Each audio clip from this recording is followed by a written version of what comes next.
Mr Moore, welcome.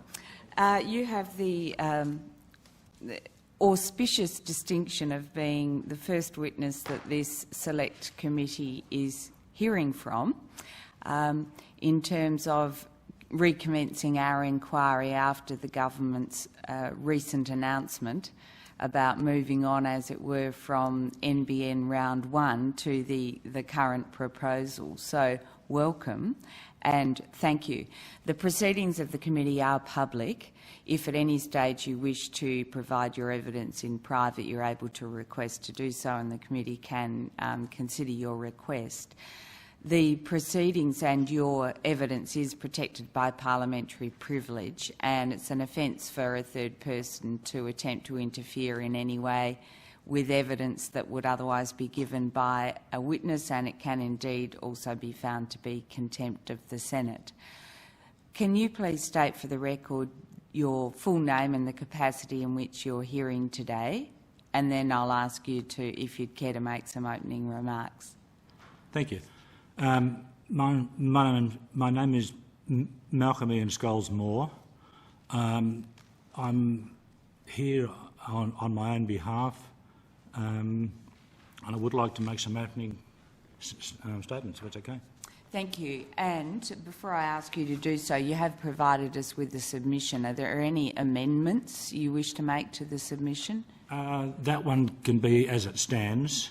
I have a secondary simple one which I have on overheads that I have provided here, and I'd like certainly, to and that's by way of supplementary material, not correction to your existing submission. Okay, then please commence with an opening statement. Thank you very much. A little bit about me. I have well over 35 years expertise in the telecoms industry, in the technical, engineering and management areas. In virtually, I've been a technician in virtual range, I've been an engineer in virtual range, I've been a manager in several areas. I've physically worked in virtually every technology and every business unit or area in the telecoms industry, and my experience extends well past project supervision, occupational health and safety, project management, bids, tenders, business analysis, product management, senior management, business development. And also I've worked with technical and fundamental analysis of the stock market.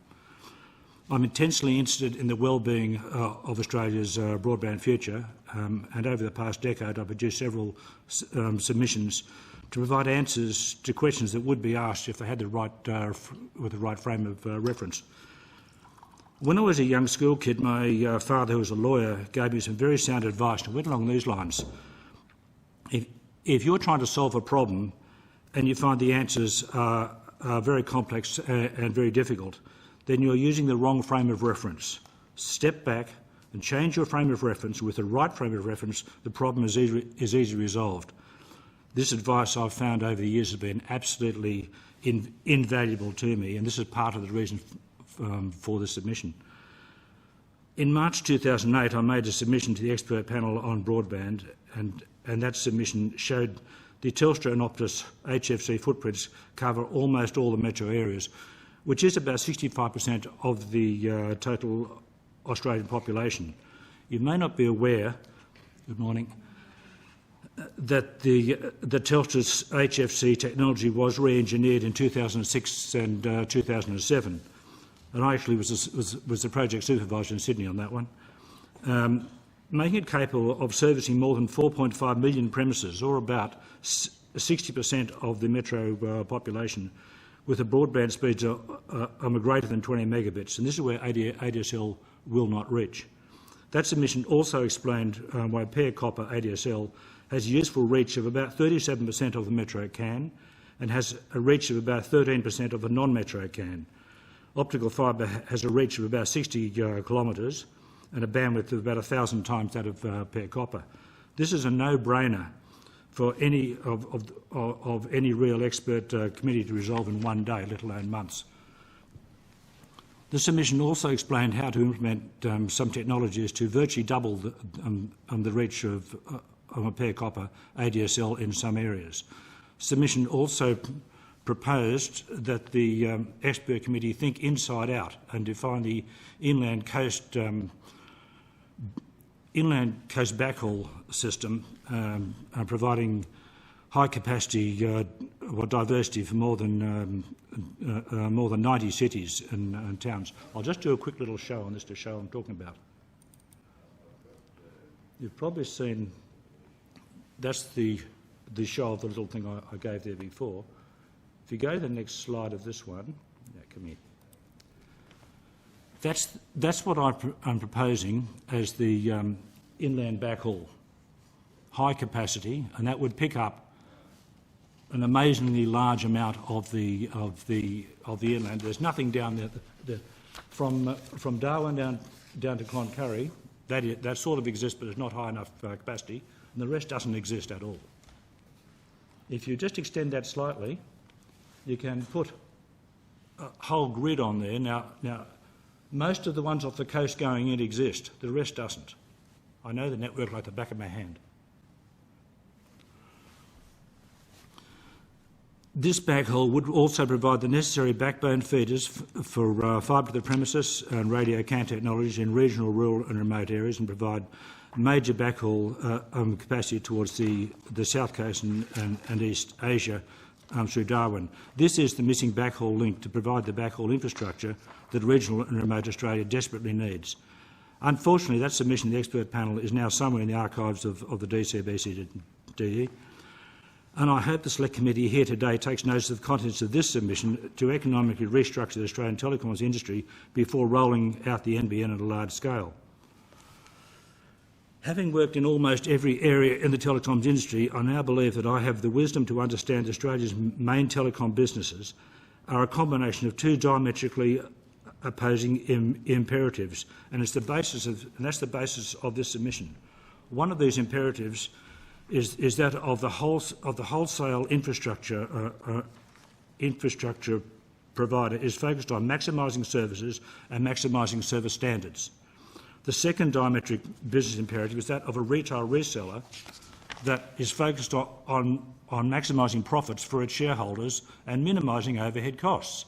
These are diametrically opposing each other, and you can't have this working. It doesn't function. These two-headed imperatives make Telstra and others highly dysfunctional, and the slowly dying share price over several years reflects that problem. This is bad for Telstra, bad for the ASX, bad for the finance industry, bad for the government and bad for almost all Australians. There has to be microeconomic reform in Australia's telecoms industry before the NBN program is rolled out. I've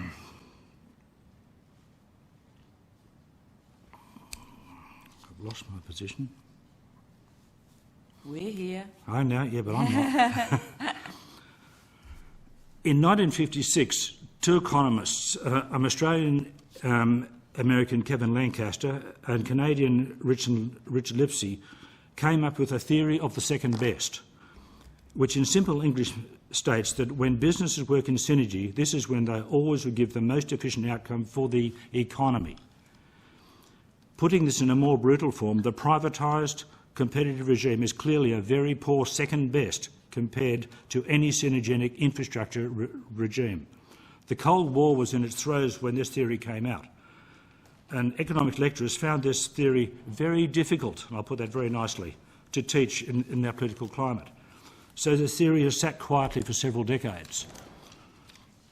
Over the past 30 years, the Australian telecoms industry has become riddled with massive legal complexities, swathes of laws and regulations to restrict competition involving infrastructure with the intention to level the playing field. It's obvious to me that the current competitive regime frame of reference is wrong. So I changed my frame of reference and queried the need for competition where infrastructure is involved.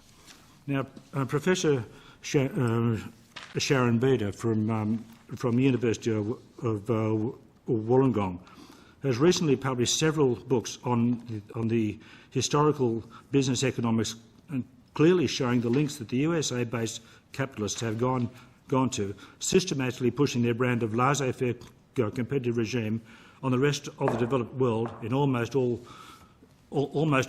over a century, and primarily to benefit themselves.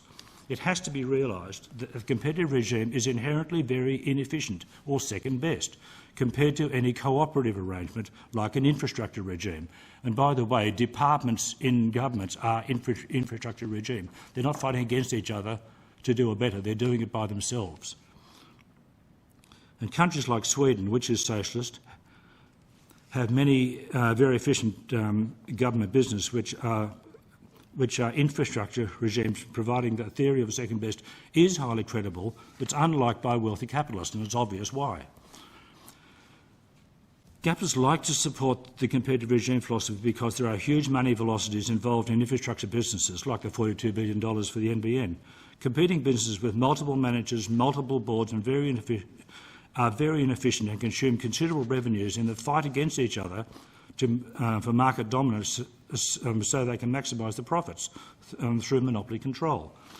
The prime focus of an infrastructure business is to maximise services through their critical mass and decrease the end-user costs, because the profit comes from the other areas making a benefit, and they put the money back to the government. And this should fit very comfortably with the competitive regime, because this offers to maximise the retail profits if they use the structure I'm putting forward. We've all witnessed the last 2 years' results of the unregulated, uncompetitive business, and this is the ugly end of the competitive regime. The general population economy always comes off second best, supporting the premise that the competitive regime operating major infrastructure is a seriously flawed economic strategy. Since the privatisation of the Australian the telecoms in the late 1970s, Australia has now multi-duplicated infrastructures that are competitively pitted against each other, and this has proven to be highly inefficient. Even though a plethora of new products and services have come in thanks basically to the digital era, end-user prices have not come down as projected, and we don't have to look very far to identify the high level of complaints and general dissatisfaction about the high end-user costs, especially for broadband services. Other eminent people have pressed for change also. It goes back quite some time. In 2004, Dr Peter Gerrand from Telecom Society of Australia, working at Melbourne Uni, his paper revisiting the structural separation of Telstra, showed how Telstra could be structurally separated at the backhaul. And I generally agree with this strategy, but having worked in a large number of telecoms facilities, I know that the backhaul and the CAN infrastructure is a continuum. I'll just show one little piece on that. That's a typical structure, how you would see the network would connect. You'd go from one side at the bottom, up through a local exchange, through the major ones, and then come back. That's the basic structure, a very simplified version of how it goes. Now, this is the stupidity of cutting the CAN off from the backhaul. No person who knows anything about telecoms would ever do that unless they're trying to kneecap the competitive other side, and that doesn't make sense because it doesn't help the society. So I strongly favour moving all the network infrastructures, including the CAN, into one sub-government infrastructure business focused on maximising the availability of services and maximising the service standards of telecom wholesale services everywhere. And I don't mean just the coastal areas, I mean everywhere. My submission also proposes the economic restructuring of the telecoms industry so that private retail resellers can operate robust competitive businesses and be listed on the ASX. Now, just go one little step on this one here. Just go one further. This little diagram here, if you go across the top, it shows where the backhaul sits. You've got the CAN on either end, and you've got your customer premises equipment on either end, effectively. Now, if you take out the hybrid fibre, which is about 2/3 down the left, the HFC, you've got to have the routers, and you've got to have the optical fibre backhaul connected to it, or it doesn't connect. So taking off the CAN at the end, the hybrid fibre, should we separate that? Only person who is totally inept would think along those lines. It has to be structured so you have a continuum. This submission shows that use a different frame of reference, removes competition from the infrastructures and positions competition at the retail resellers. And that's what I'm putting up there. This removes the need for the Trade Practices Act to include the heavy-handed regulation, removes the ACCC from managing a continuum of very complex rulings, removes the need for hundreds and probably thousands of lawyers to fight legal battles, removes a huge load of service standards complaints from the TIO. Problem solved. Telstra is apparently internally separated, but it has one board with a diametrically opposing business initiatives, like I was pointing at the front.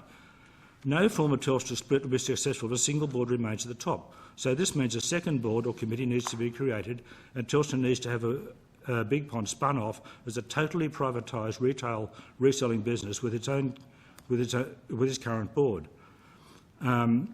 Big Pond will be highly successful because it's a very well-known brand name. It's a very large customer base, would be totally focused on shareholder value, which they want. It's reselling wholesale product and as bundled retail services together with its online businesses and a pay TV business. Now, if GM can restructure in 40 days, I can't see why we can't do this in under 30 days, really. With Big Pond Retail spun from Telstra, this gives Telstra Infrastructure Wholesale, TIW, the mandate to maximise the broadband availability and maximise the service standards of telecoms wholesale services everywhere in Australia, not just the coast. And this is where the NBN fits in. This is where it should be, not as a competitive business.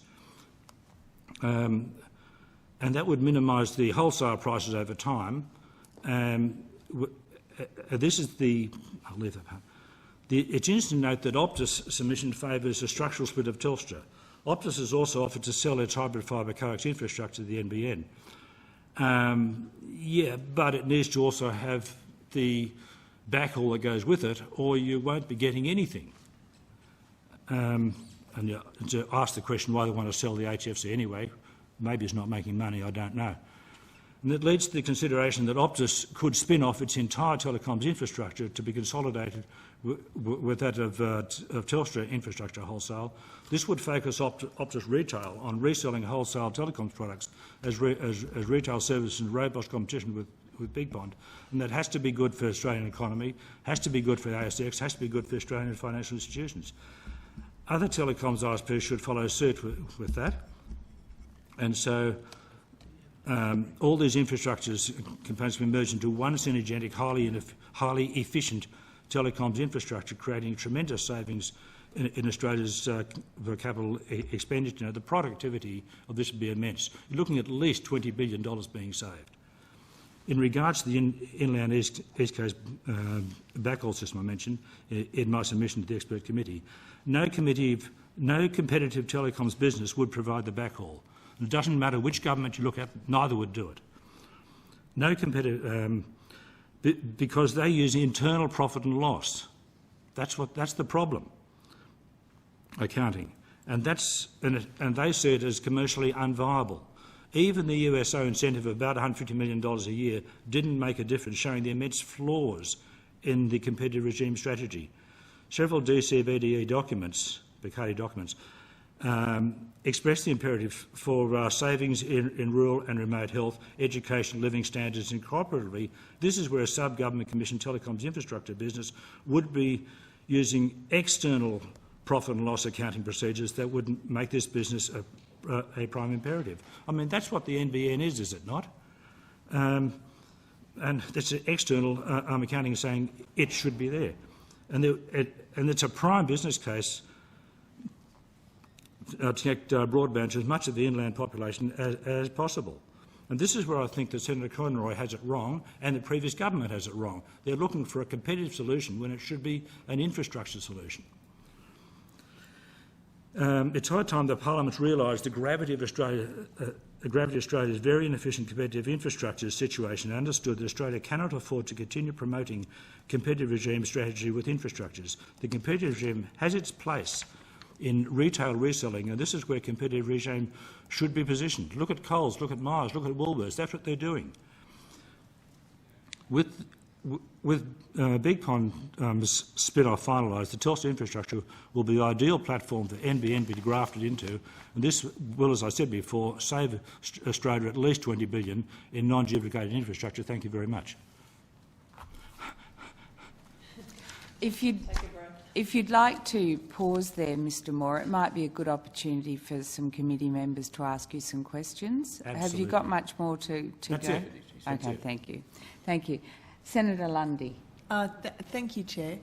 Just looking at the current graphic, Yes. I'm curious as to whether or not you're promoting this kind of structural separation of Telstra and potentially others prior to the NBN being finalised as part of a transition towards the NBN model, or whether you see what you're proposing there sitting alongside a national broadband network infrastructure. Telstra basically has a national broadband structure already. It seems ludicrously stupid to go and build another one alongside it. It just doesn't make sense. Therefore, I would propose that this structure be put in place before they roll out the NBN. Right, so really, I'm just trying to grasp your key point. The way I'm interpreting what you're saying is that you think that there is enough infrastructure, including with the possibility of some additional backhaul investment, Yes. to achieve the aims of the NBN without going down the full path of the NBN. That's true. Right. You can go... Well, the big problem is in the copper network, or the copper can part of the network, has been in place for 40 or 50 years, and it is really due to come out. Yes. It is obvious that fibre to the premises is the solution, and radio in areas where fibre premises won't work or Right. is unviable. It just makes logical sense to me that the copper gets pulled out and replaced by optical fibre, and the backhaul has to be considerably increased in size. If you get outside the metropolitan areas, really the backbones are thin. They were engineered capital city centric, like as if you put your hand like that. There's Melbourne, there's Victoria, there's Sydney. There's a hub and spoke model. Brisbane, same sort of Yeah. thing. Adelaide, same sort of thing. Perth, the same sort of thing. So in what you're proposing then, you do believe that the CAN needs to be replaced Absolutely. by fibre. Absolutely. ADSL is out of date. It needs to come out. Yeah. It was a short stop. And with the backhaul scheme that you showed on an earlier slide Yep. down the inland route, Yep. can I just ask about that? Yep, sure. That's a new piece of backhaul infrastructure, essentially, or at least in large part upgraded and some new backhaul. Can I stand up and show? No, because we need you in front of the microphone. Okay. Okay, not a problem. The dark blue part largely does not exist one little bit. Right. Okay, Thank so you. that piece is necessary. Yep. And the light blue? The light blue, if you look from the coast going inland, yes, that does to a pretty large degree. That north-south run of light blue, no, it does not exist. Right. The ones going inland from there again, basically they don't exist either. So you've got a lot of build to put in there. Look, understand that Queensland, most of Queensland is radio can. And it's Yes. radio can from almost... Oh no, that's why I'm saying It's put it down ancient. to the middle of there. Yeah, no, I do understand, and its capacity to provide bandwidth is... I was going to for provide what another... we use it for these days, Yeah, virtually nil. It's not in the race. I was going to provide another slide, but I'd be breaking bad copyright rules. So We wouldn't want you to do that. I wouldn't. So, What would it have shown if you had have shown it? The entire network, right, as it currently is, very recently. right. For all suppliers, Oh, well, or just for Telstra? I've got a few of them, but Okay. But, yeah. I've basically worked in consultancy companies more recently, and I know what's in each of every like NBN, the NGN, the whole lot of them. I know what every network is, how they all put together. So do you see what you're proposing on this slide as, you know, with the government's policy on NBN, a good place for the backhaul infrastructure investment to start? Oh, absolutely. Absolutely. It needs to go in first. Then you can put the CAD on in certain places. But they shouldn't be separate companies, and the NBN should not be run as a competitive company. It's got to run as an infrastructure company. Yes. And never be privatised. That's lunacy, stupidity. So your main contention with the structure of the NBN is the concept of it being privatised ultimately, as opposed to just continue on as an infrastructure, wholesale, structurally separated provider of bandwidth to retail service providers. Exactly right. Okay. If I just wanted to clarify If it gets privatised, we'll go back exactly to the situation we've had in the last 30, 40 years. And we'll... Don't you have confidence in the ACCC in making sure that the regulatory environment for a single infrastructure wholesale provider to be rigorous enough? Is that your problem? I appreciate that, but I don't look at that frame of reference over the last 30 years or so. It hasn't worked. That's why I changed my frame and said, do they need to be involved at all? No, they don't. If the frame of reference right, they don't need to be involved. They need to be involved at the reselling end, not the infrastructure end. So get them out of there, and that will halve their workload. And by the way... But they would surely need to still oversight pricing and so forth on the infrastructure That's retail reselling. Network. Okay. That's not, that's not I infrastructure. see.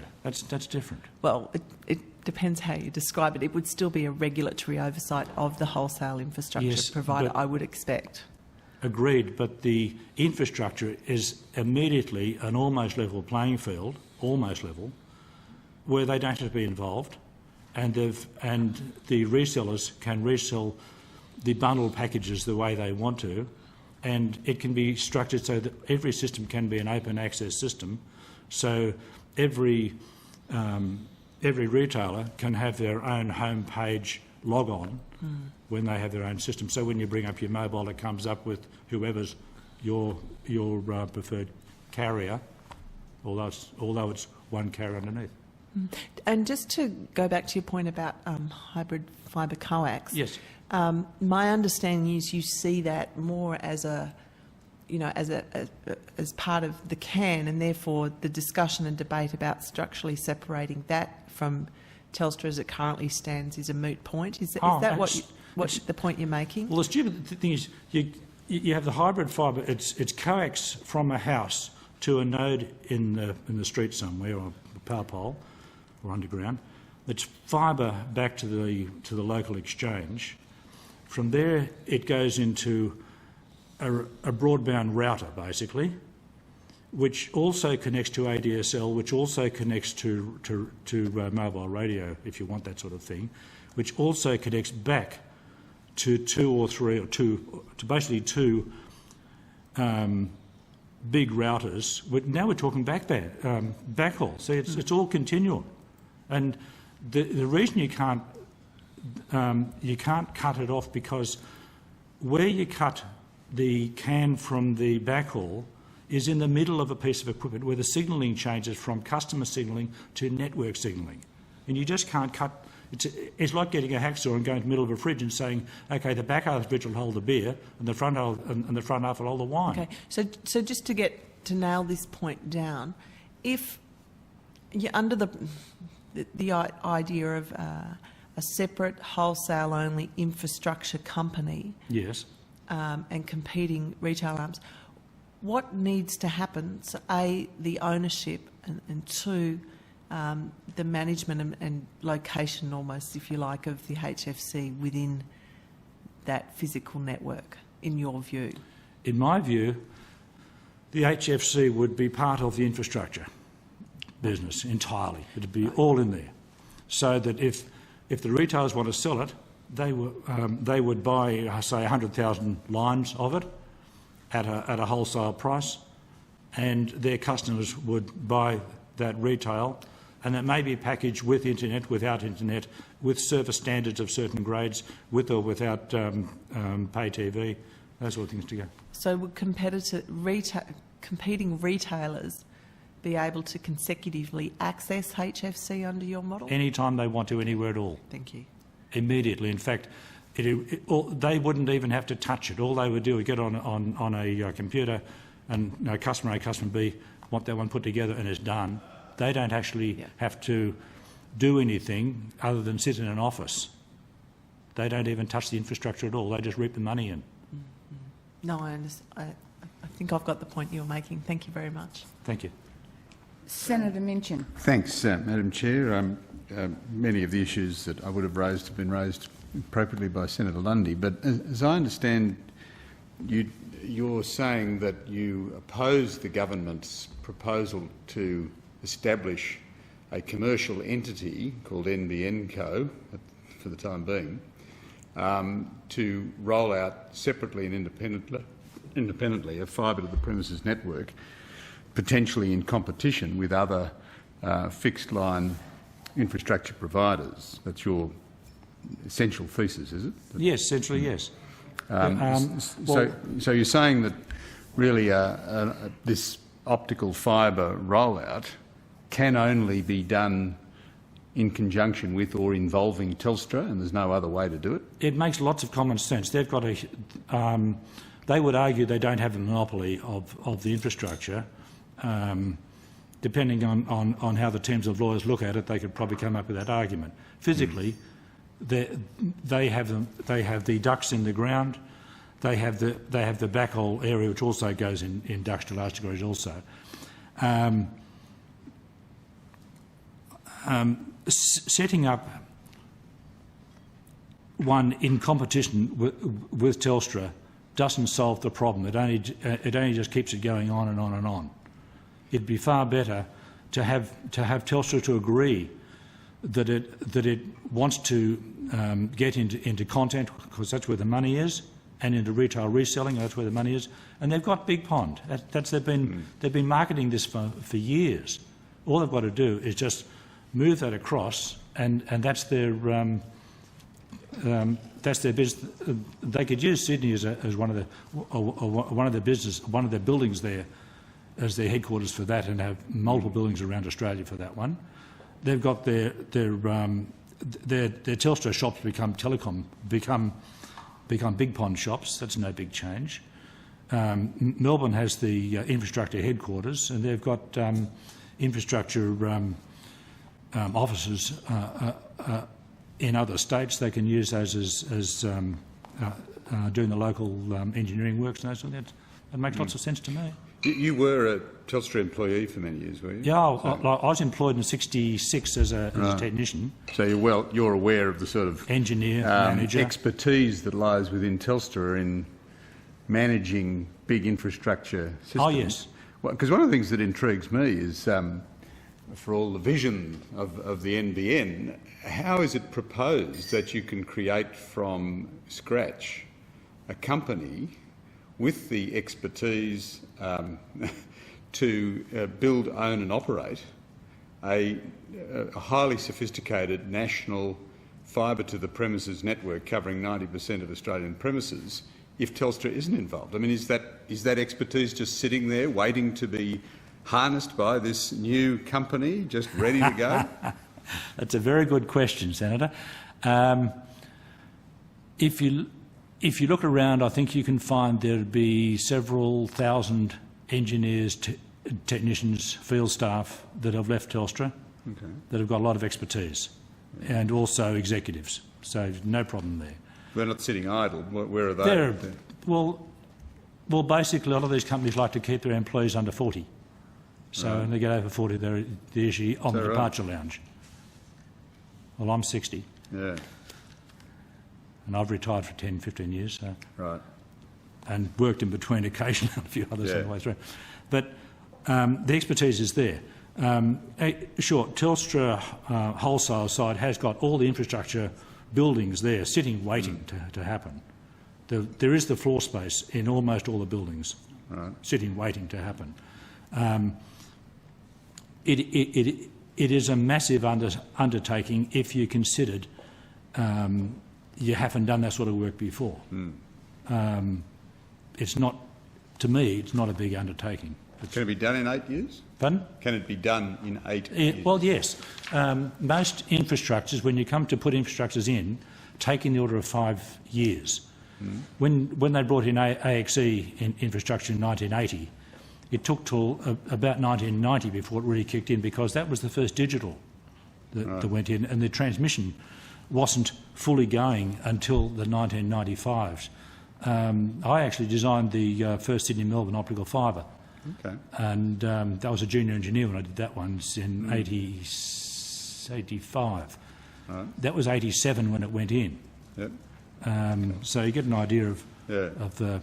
That's a pretty big one in those days, and that's been rebuilt, I think, 3 times since then. And Your bottom line is that basically all the telecommunications fixed line infrastructure, which in your thesis includes the CAN, it is the should be a government monopoly. Don't use the word monopoly. That's, Well, what is it if it's not? It's government infrastructure. Well, but no one can. You don't want any competition. Your whole thesis is that we shouldn't be in this competitive. It shouldn't have competitive infrastructure. So it's a monopoly. No, a monopoly is the wording of a competitive regime. Well, there's one provider. One provider. Okay, But it's not called a monopoly. Just but one provider. A monopoly is there to maximise its profits. Well, but this is a government entity which is what, run along the lines not to make a profit. maximise services and maximise service quality. And you think that the government would supply all the capital for this infrastructure? It would get its return back by savings in health, improvements in education, and improvements in trade. So what, it should deliberately provide these services simply at cost, should it? Not seek to make any return on any of the services, wholesale services it provides? It would, but the retail resellers would be buying those services at wholesale prices, and they'd be selling them to the general public. So the retail resellers will be paying the infrastructure business. That's those. Sorry. You don't think that the experience of state-owned electricity businesses or infrastructure is a sobering lesson in all this? See, the reason you might, honestly. Look, can I tell you a story on that one? Yeah. Very quick one. I was at an engineers meeting in Engineers Australia meeting in North Sydney about 3 years ago, and they were talking about the New South Wales energy thing. And there was a person out from Germany, and he was saying about the life of the transformers, how long that they survive for. And he was saying normally transformers, if they're maintained properly, you'll get 30 to 35 years before you have to replace them. And I thought to myself, well, that makes sense. That lines up with all the other telecom equipment. That makes sense with power equipment. And he said, except if you don't do maintenance and you don't replace the oil every at least 5 years. If you don't do that, the life is about 15, maybe 20 years. These transformers cost hundreds of millions of dollars. Well, the room was chatting away, and when he said that, the room went quiet. And I looked around my back, and here's a row of accountants whose faces were white. They had stopped maintenance because they were maximising profits for their shareholders. And guess what? Transformers are blowing up everywhere. And why would that be?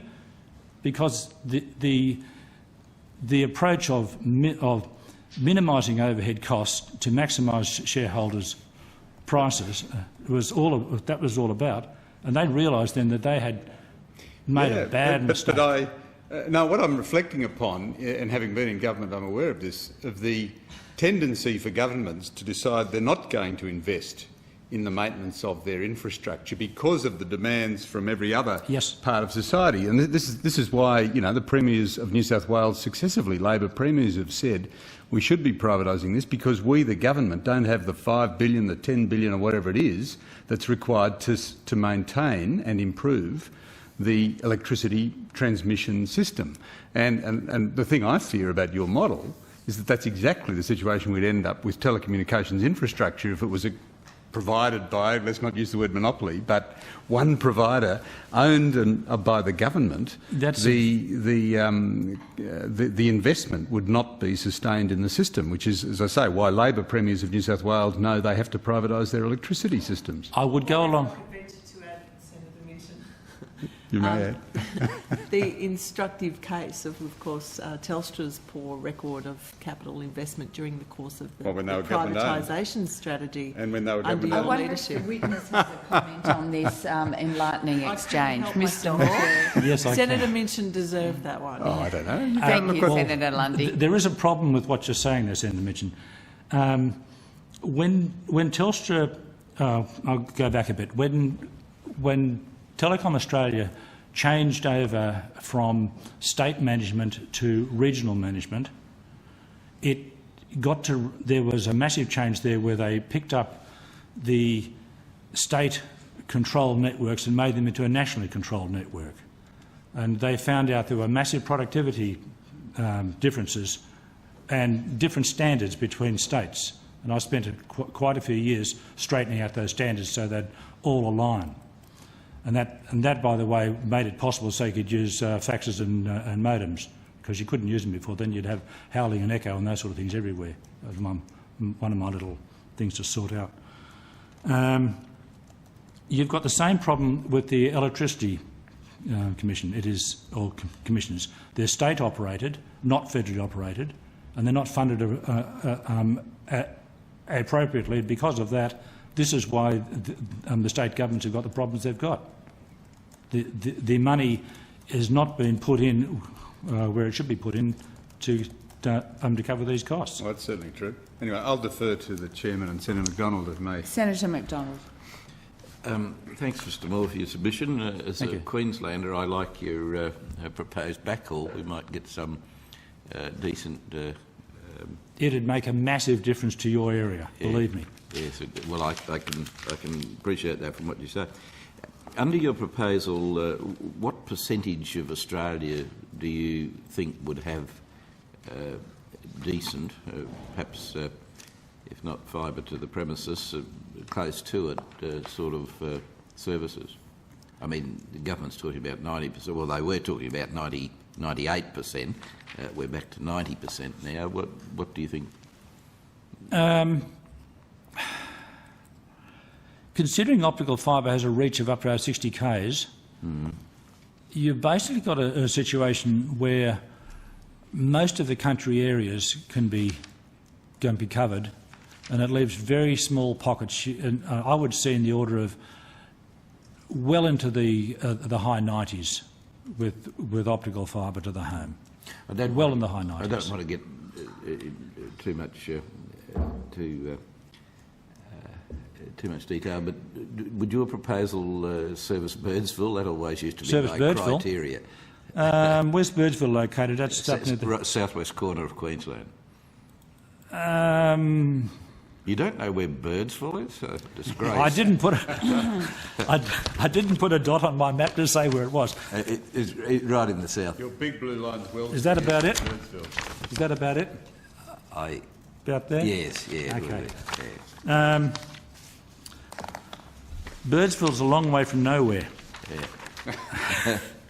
Yeah. The nearest one I'd see would be Tupperburra, or else going to what's that one there? Is it Longreach or thereabouts? Could be. Yeah. You would possibly put a spur out from their optical fibre as a second phase. You could do that. You could do that, but you can't do that right now because there's that spur that runs that north-south high-capacity link is not there, and if you put a spur out there at the moment, there's nothing for it to connect onto. Right. And that's what you need this for. Look, I noticed it was entirely East Coast centric. What were you suggesting about Western Australia? Western Australia actually does have a backbone of sorts that does run down it fairly well. Who provides that? Telstra. Okay. It goes from Perth up to Carnarvon, up Exmouth, across up to Port Hedland, up to goes inland and then comes up via. Does it get to Kununurra? Yeah, there's a spur that runs off to Kununurra. Yeah. So would you think it necessary then for the government to take over the West Australian operations, or could they leave that with Telstra? If the NBN and Telstra work together, instead of the word take over, they work together with it, it's all done. Yeah. What they would be looking at doing was increasing the capacity of the optical fibre by putting bigger systems on them. Yes. Like the optical fibre at the moment. I was involved in installing a system in New Zealand in 1998. It was 625 megabytes. That was the biggest one they had at the time. Shortly after that, there was a 2.5 megabyte, megabits a second system went in. The hybrid fibre coax in Sydney that I was involved in installing, that uses 1 gigabit feeds everywhere, and they have 2 of them going back to their places. And they were upgrading those. They were Telstra ones. They were upgrading those up to by a little piece about the size of there called a GBIX, from 1 gigabits to 10 gigabits, so you can up that speed, and that's over a direct line of up to about 30-40 kilometres. So I would see that if you're running systems down the western side of Australia, you would have to considerably improve the transmission equipment there so that it has the capacity to handle high-speed broadband for the customers. Right. Look, just finally, because I know we're difficult with time, are you, perhaps this isn't part of your submission, but you're suggesting that the government would come to some commercial arrangement to buy out Telstra's infrastructure, or are you suggesting that they should be confiscated and No, that's a very, very good question, Senator. Look, I'd actually take a different approach and say that if the Telstra shares were stopped trading and taken off the market, and they were given, say, a 7-3 split. So for every 10 Telstra share, you're given 7 TIW and 3 BPD shares. Sorry, TIW and BPD? Well, we'll call that Telstra Infrastructure Wholesale. Okay, yeah. And BPD, Big Pond. Yeah. Okay. Then put those back on the market once you've restructured the buildings and the people, which wouldn't take long, and then then the government offer to sell their portion of Big Pond shares as a swap, 1-for-1 swap, so they get in the remaining Telstra infrastructure wholesale shares, and then they may have to buy a little more in from that point there, but it wouldn't take them much to be over 50%. They'd have complete control. So for my 10 shares that I hold in Telstra, I'd get 7 and 3, infrastructure shares and 3 retail shares, yeah. And I'd be hoping the government would come along and make me an offer I couldn't refuse for my 7. A 1-for-1 swap for the Telstra shares to sell those and get more Big Pond shares. Okay. And so you as a private citizen would then have your shares all Big Pond, with the company doing the retail reselling, which is where the money is, and the Telstra infrastructure wholesale shares become a majority owned by the government. This is on the basis that the government still own a swag of Telstra. Providing still, I don't know how much it owns. When are they getting rid of them, Nick? Yeah, or are What's they that, sorry? the Telstra share, the government's Telstra holding? They're all in the future fund. Oh, and of course. There's a schedule of progressive rundown, but staged so as not to upset the market for shares. So the future fund's entirely in control of that, and obviously they're going to do it very, very gradually so as not to flood the market with Telstra shares. Yeah. So 16% of the company tied up in the future fund. You see. Yes, yeah. But what you're suggesting is that the government is and the future fund are the same thing, which I guess effectively they are, but the future fund was there for a purpose. Well, it's bound by its act to preserve its funds for dealing with Commonwealth superannuation, not to be a vehicle for government public policy in any other respect. So you'd have to start by changing the Future Fund Act, which would be a radical move. I'm sure there's some legal minds that could work that one out. But at a pinch, they could do it. At a pinch, the government would just be buying out the share market at market value. They could do that, and it's come down from 8 to 3, so things are looking pretty good. If we wait another year, it'll be $2. Well, the government could buy the shares from the future fund. Yes, they could. Theoretically, they could. Yes. Yeah. So it could be done, and they could get more than 50% control, and they could do it from that point. And those shares could be changed into bonds if they wanted to. Yes. Thank you very much, Mr. Thanks very Moore. much. Appreciate it. Very interesting, and thank you for your time today. Thanks very much. Appreciate it.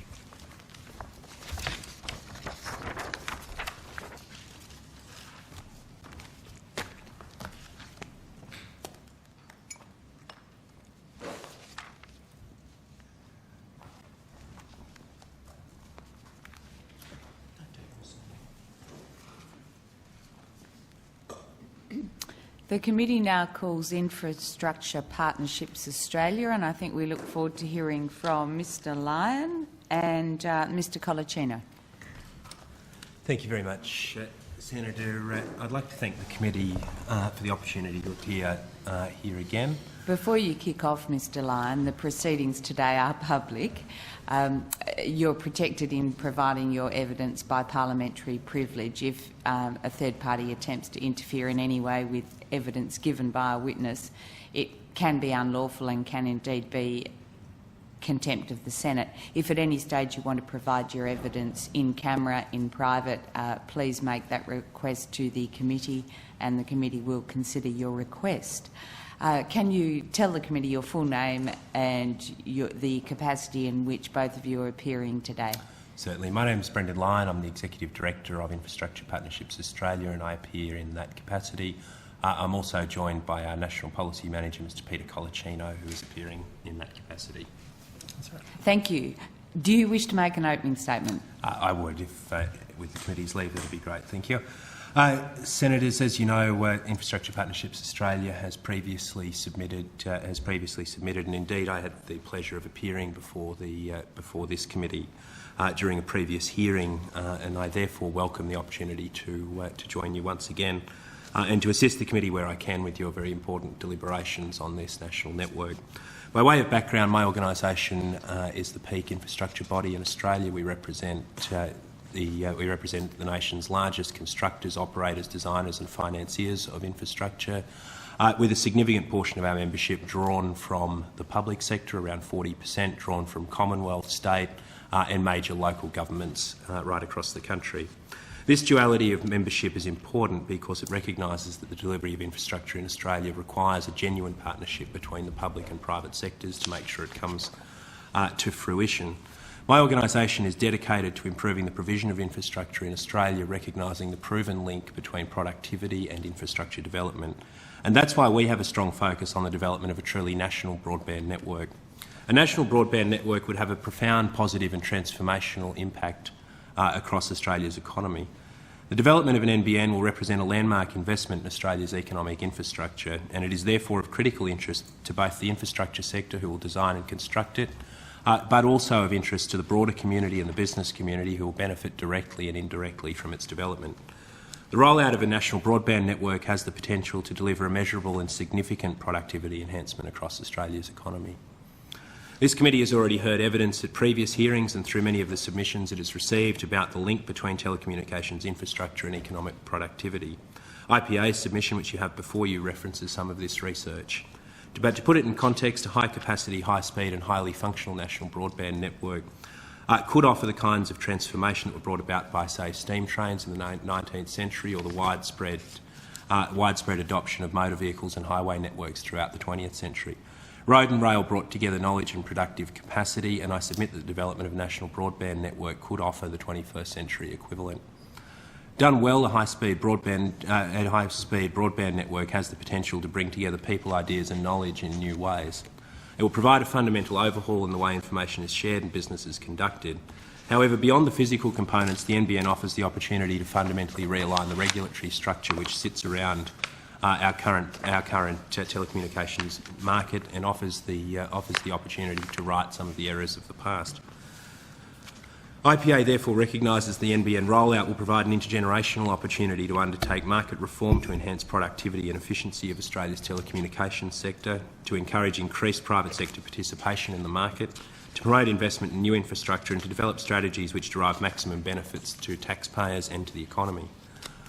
While we support the development of the NBN and the government's stated aim to deliver a competitive market structure and separation between the NBN Co and downstream retailers, This committee and Parliament should also be looking to undertake regulatory reform in the current market, that is, in the pre-NBN market.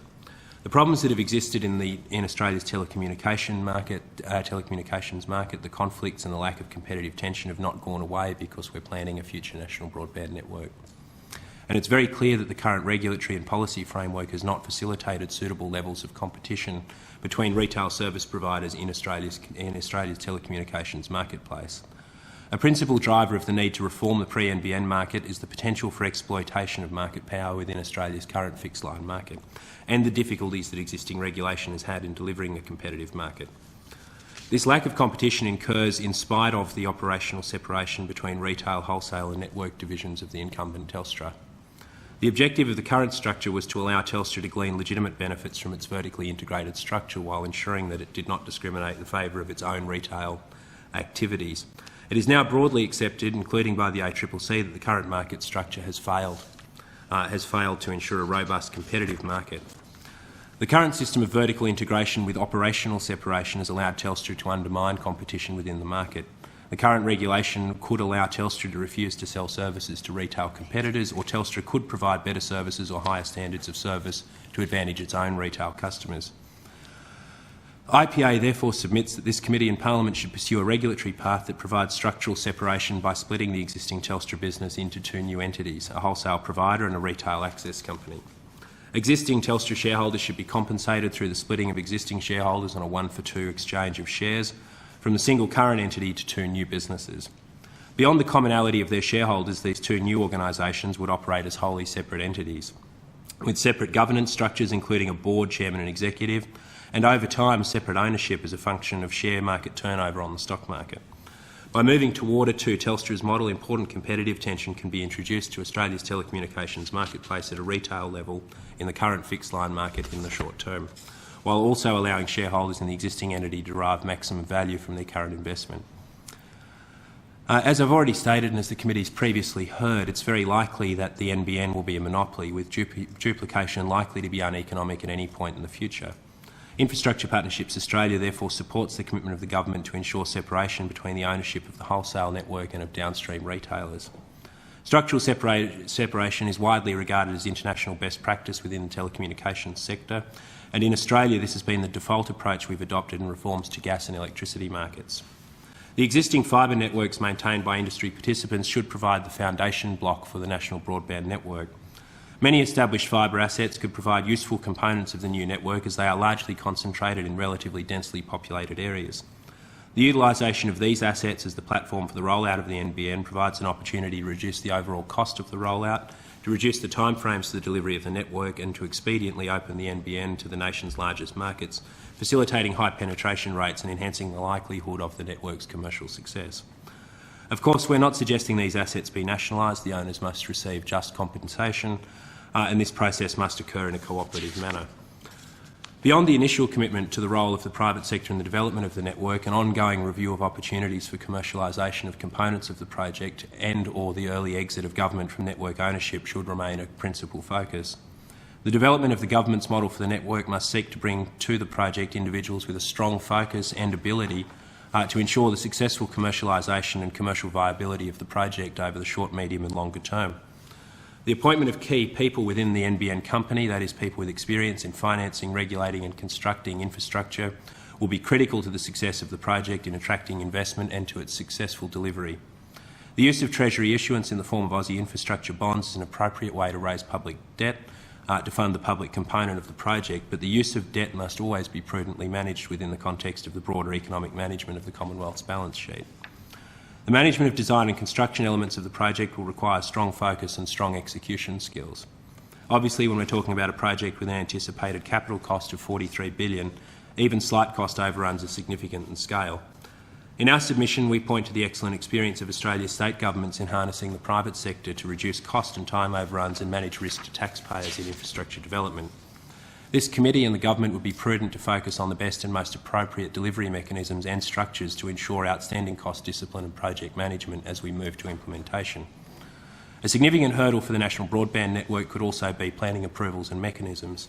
Concurrently with moves to bring clarity to the financing, construction, engineering and technology requirements of the network, this parliament should also give regard to how it gives certainty to the project in a planning, development and construction sense. The appointment of a strong, credible and skilled chairman, board and chief executive of the NBN company will play a significant role in the ultimate success of the government's stated objectives. In conclusion, the commitment to deliver a high-speed, high-bandwidth and highly functional NBN is a very positive development for Australia. Australia's economy, our education sector, medicine, sciences and business, as well as domestic consumers, have much to gain from the development of an NBN. Of course, much has already been said about the likely changes that an NBN would bring in terms of how Australia does business and how we learn and how we better compete in the international economy. But it's hard for us now in 2009 to anticipate what this kind of network will do and what kinds of innovations it may deliver. Speaking in 1943, Thomas Watson, the chairman of IBM, said, "I think there is a world market for maybe 5 computers." In 1949, the Journal of Popular Mechanics said computers in the future may weigh no more than 1.5 tonne. I contend to the committee from the outset that a network which delivers a near 100-fold increase in data speed will empower business, academia and domestic consumers to develop innovations beyond the scope of what we can contemplate or envisage now. I commend the NBN to the committee and look forward to your questions. Thank you. Senator thanks, Mitchin. Madam Chair. Just for the record, Mr Lyon, your organisation is made up of the infrastructure industry in Australia, as I understand it. That's right. Leightons and all these sorts of people. So you have a vested interest, by definition, in government spending lots of money on infrastructure, no doubt. Our organisation isn't a private sector cheer squad, Senator. We have about 40% of our membership is drawn from the public sector. What we have an That's why I said government spending money on infrastructure. Yeah. What we have an interest in is seeing infrastructure developed. Of course, our membership have an interest in seeing infrastructure developed, but also the economy has an interest in seeing infrastructure developed. But presumably developed so that it is commercially viable. Would that be right? So it's commercially viable. Is that a criteria you apply to infrastructure in this country, or not? Well, certainly when you're looking at the private delivery of infrastructure, it needs to be commercially viable. But there is also infrastructure which is delivered by governments for a range of reasons, which may or may not, like local roads and so on, which may not have a commercial viability, but are nonetheless necessary. Presumably you were, pardon me for not remembering the detail of your submission, but I presume you were supportive of the government's original NBN policy, which was to contribute $4.7 billion of government money to a fibre to the node network, with the rest to be supplied by the private sector, which there were various estimates, but between another $5 and $10 billion, so up to maybe a $15 billion project. You were presumably quite supportive of that. Yes, we were. Because, listening to you today, nothing seems to have changed in that sense, but a lot has changed. We're now talking about a completely different project, one that's going to cost 3 times as much, that will absorb an extraordinary amount of the available capital in this country for infrastructure, that will be established under a majority government-owned company, but on a commercial basis with a sell down in 5 years' time to be a private sector operation. But your rhetoric on this doesn't seem to have changed at all. Prior to the government's 7 April announcement, it was hard to find anybody in this country who would suggest that a fibre to the premises network in this country could ever be commercially viable. Yes, we all, I think I said it, yeah, sure, we'd all love optical fibre to everybody's home. That'd be wonderful. I'd love, as I said at the time publicly, I'd love a divided freeway between Adelaide and Melbourne, because I hate that drive, but no one's going to build it for me because it doesn't make economic sense. And no one thought having a fibre to the premises network around Australia made economic sense. That's why the government originally proposed fibre to the node. Now we have the proposition where the government may have to borrow, and is saying it may be inclined to borrow, up to $40 billion to stick into this thing on the basis it's going to be commercially viable. Do you accept all those premises? Do you accept that it's... because that's my point. I don't see a change in your rhetoric at all. You're just saying, yeah, let's have the NBN, whether it's 4.7 or 40 billion, what the hell, let's do it. It's certainly not a what the hell position that we come from. As I said in my opening statement, It needs to be very carefully structured and delivered. There is always a risk of cost overruns in major projects. And the government do, as they move through the implementation studies, as they engage their financial advisors, their technical advisors, need to be very mindful of the risks that sit around delivering large projects, the potential for cost overruns, the potential for commercial failures. But at the moment, we don't have a project. At the moment, we have a policy aim, and we're now moving through the process through the implementation study. The government are moving down the path of putting scope and detailed studies around how and what a national broadband network will be, how it will operate, and what the project components of the process will be. But clearly there are risks, and that is exactly why they need to move through a very rigorous implementation study. It's why they need to move through a rigorous process of assessing the legal, the technical and the financial requirements that sit around developing something of this scale. As I also said in my opening statement, the level of debt that's required to build the project does need to be carefully managed within the broader call on the Commonwealth balance sheet. So certainly, Senator, we're not suggesting that it's a devil-may-care approach. This is a large project, but it is something that the infrastructure sector called for when we put out a major paper in 2007 called Australia's Infrastructure Priorities, Securing Our Prosperity. We called for a range of reforms across a range of sectors, including transport, including social infrastructure, including energy, including telecommunications.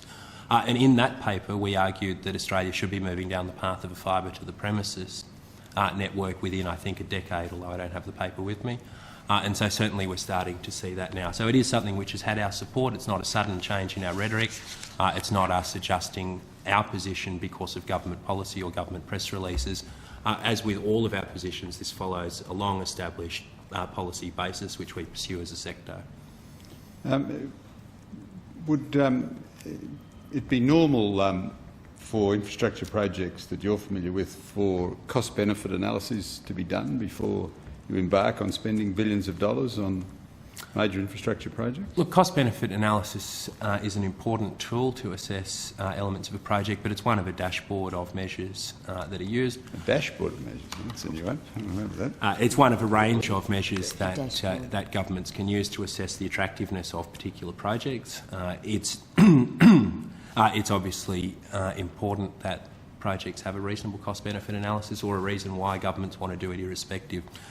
Clearly there is more detail which will come out through the implementation study about the costs and the benefits of this project, and we look forward to seeing them. But on the face of it, we do support and have always supported from our foundation as an organisation a move to a fibre to the premises network. But you understand the government's refusing to conduct a cost-benefit analysis on this project? Yeah. I mean, the other point I would make to you is projects, for instance, like the Harbour Bridge in Sydney, which I think everyone would agree has a significant benefit to the national economy as well as to the mobility and functionality of Sydney. When that project was delivered, when it was open, when the ribbon was cut, there were less than 10,000 motor vehicles registered in New South Wales, and they built a bridge at that time which had a deck of 49.2 metres. It had 8 lanes, integrated heavy rail and tram. The point of that is that the benefit-cost analysis of that project at that time would have been lethal, but at the same time it is a project which has added to Australia's prosperity and to our productivity. I'm not saying that cost-benefit analysis isn't important, it clearly is, but it's one of a range of measures which governments look at when they're moving. Don't you think it's extraordinary the government simply refuses to do any cost-benefit analysis while putting at risk $43 billion worth of taxpayers' money? We would argue that in what it claims is the biggest infrastructure project of all, in which the government itself, in its own Infrastructure Australia criteria, says we will engage in rigorous cost-benefit analysis before committing taxpayers' dollars to projects. We're very supportive of full transparency when it comes to the allocation of taxpayers' money and indeed the selection of infrastructure projects. We've been on the record as supporting full transparency where there's no commercial in confidence information. We would argue that the government should make available all relevant information that's not commercial in confidence. Given that if this thing proceeds, the government itself will have to, as I say, borrow at least $20 billion to get its 51% of the project, and will be asking the private sector to invest the other 20-odd billion. You're happy that there's the sort of market for that sort of capital, that it won't cause crowding out of available investment dollars, that it won't increase the price of investment dollars in the market, that other projects may fall by the wayside because they are rendered unviable because of the cost of capital or the availability of capital as a result of this project? In debt markets at the moment, Senator, you could raise around, for say a PPP project, you could raise around $500 to $600 million in Australia's markets. We're hopeful and believe that debt markets will recover. Yeah, million. 500 to 600 million. Yeah. And above that, there's no competitive tension because foreign banks have retreated from Australia, but that is a function and a domestic impact of a wider global liquidity problem.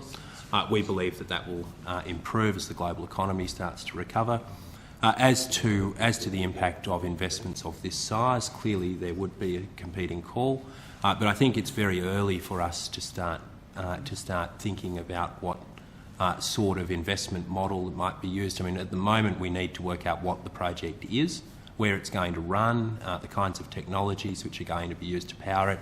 I think it would be it's a very early stage to start, or for us to start thinking about what sort of investment models might be used to deliver it, and what sort of capacities might be there in a public or a private sense. What we need to do, and what the government needs to do, is move down the path of better defining the project, and that'll come through the implementation studies as they are ongoing. You've still got to raise $43 billion. It's a lot of money, there's no doubt. Just on the, you're a strong advocate of breaking up Telstra. This being a parliamentary committee, is that something that your organisation would say, if necessary, should be by force of law? I understand there's been a range of advice which has been given to government over time about what they can and can't do. We would think that it should be a cooperative process with Telstra.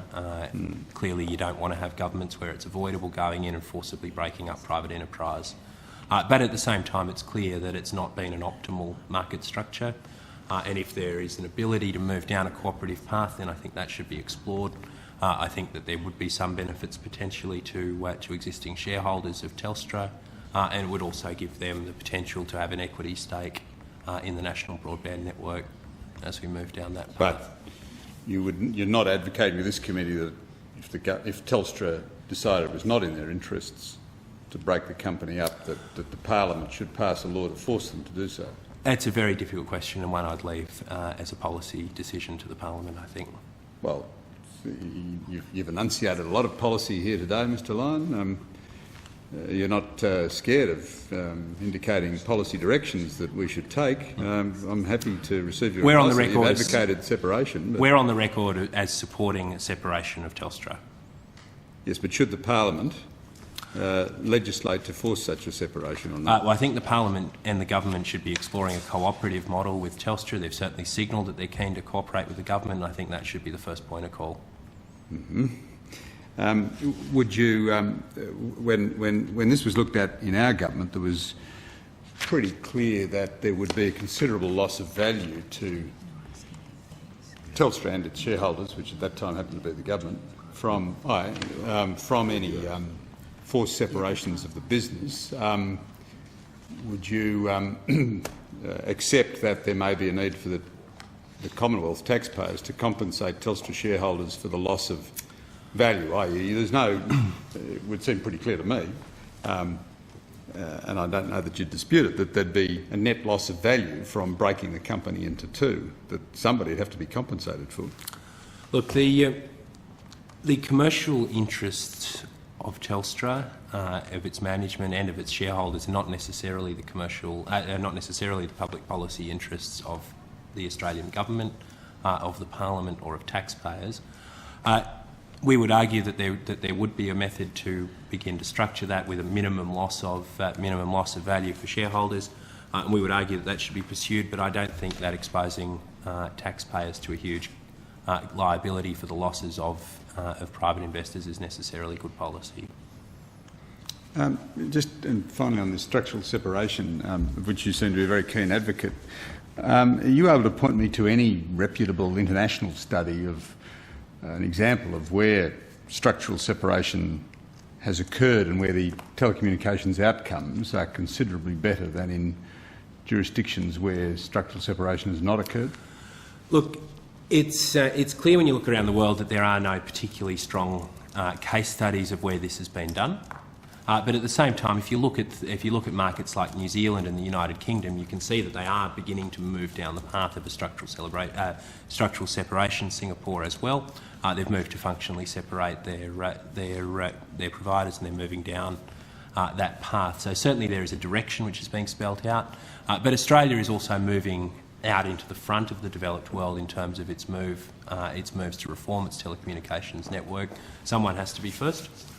So no, there's no strong history of case studies, but we are moving down a unique path. We are moving down in a world-leading direction. So that's not a particular surprise. Just, I'll defer to the others, but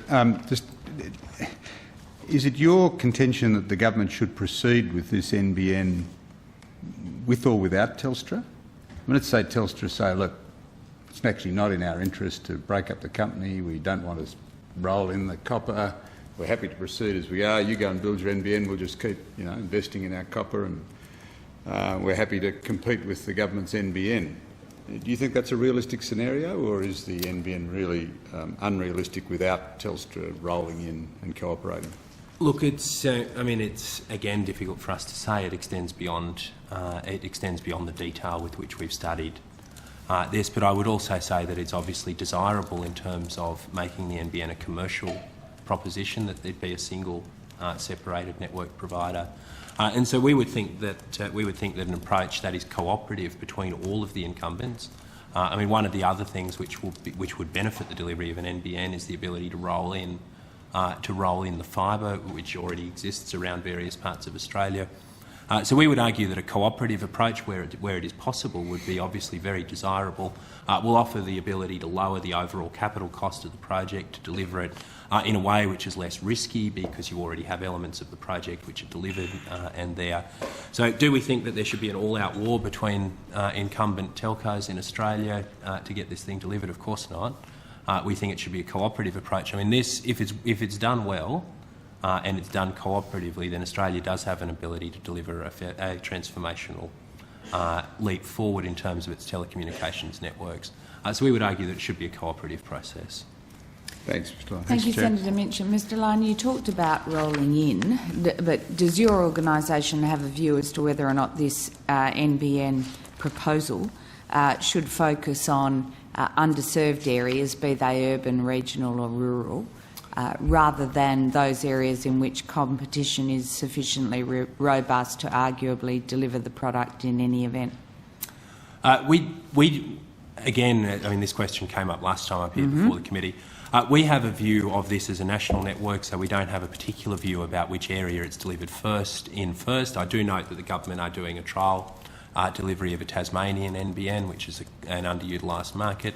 And if it's possible and desirable and fits within the frame of what's achievable, then we have no particular view about whether it starts in areas which are underutilised or not.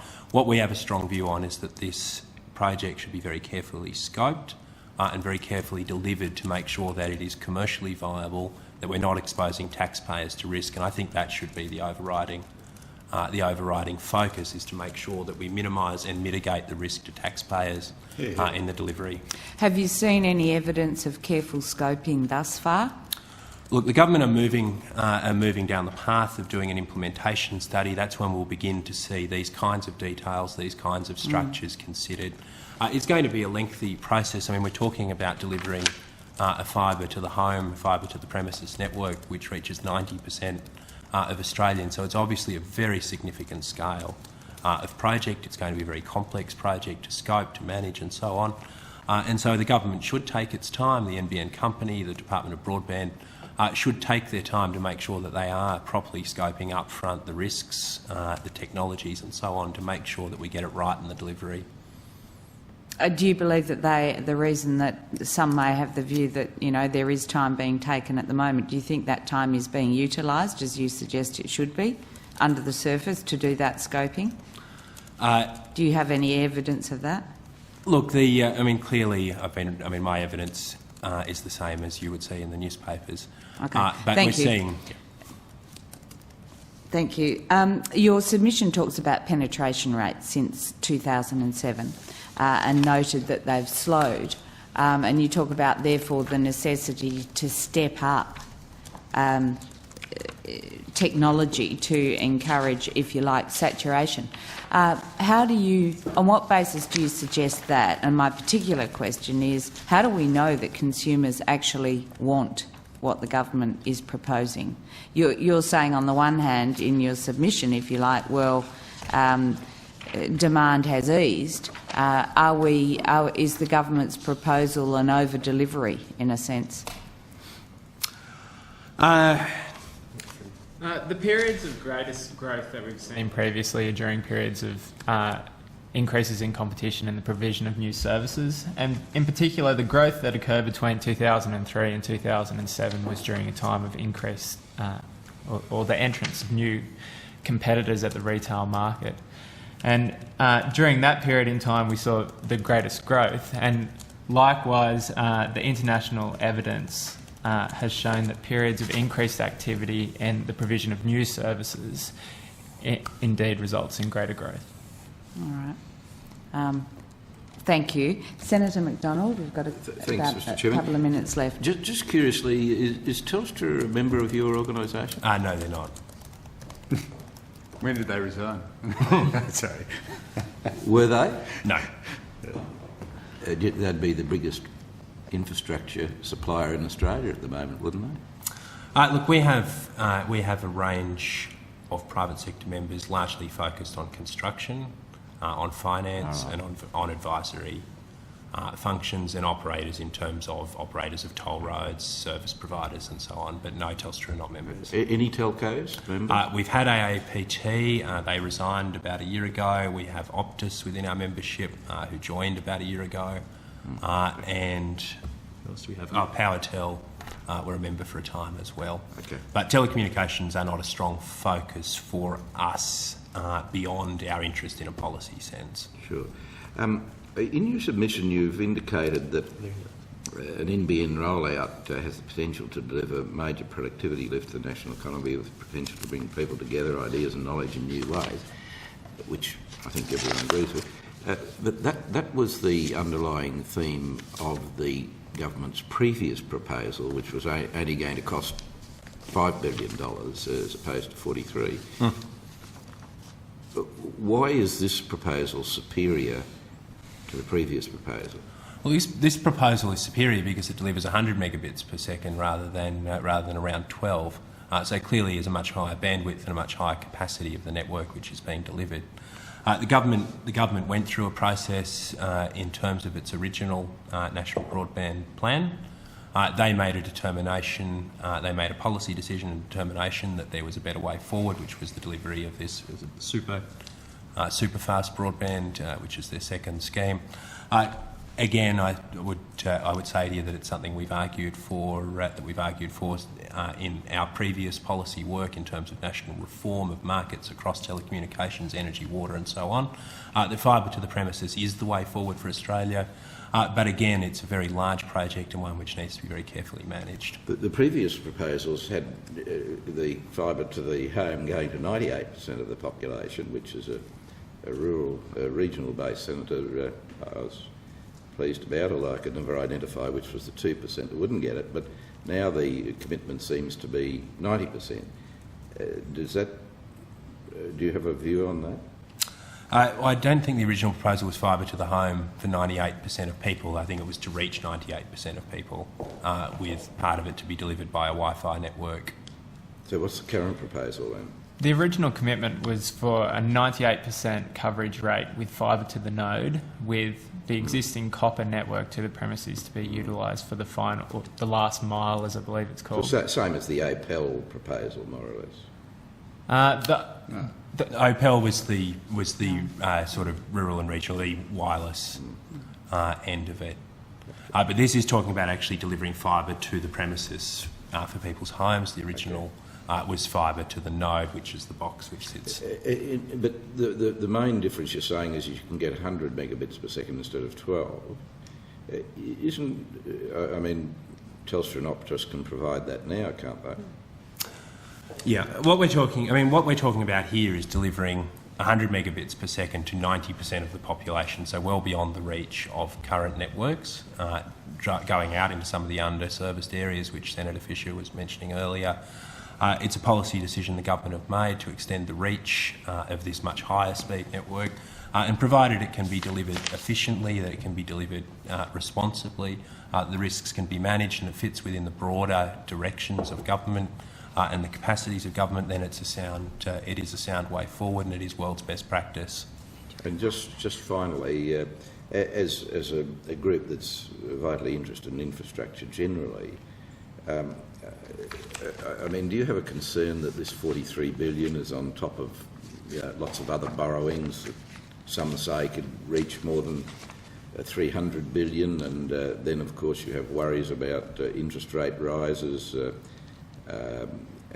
and perhaps tax rises to pay off debt, which then of course impacts upon the ability of your members to raise funds. I mean, Senator Minchin was asking along the same lines. But you know, looking into not next year, but looking into the 5 to 10 year period, are you concerned that this whole borrowing, $43 billion for this, added on to others, is going to impact upon your members' ability to raise funds in the future? Look, we're focused on the view that it's not an either-or proposition between an NBN and between delivering economic infrastructure, which I think is at the heart of your question. Are we worried about whether other infrastructure can be delivered? Of course, we have a very strong focus on the backlog of infrastructure. We recently released a major report into the... Well, no, I'm really, from your own members' point of view, I mean, they have to get money in the market. I think you said the market was good for, what, 600 million or something? At this point in time, around that. I mean, somewhere Australia's got to get 308 billion, or some say that. But that's billion. But doesn't that...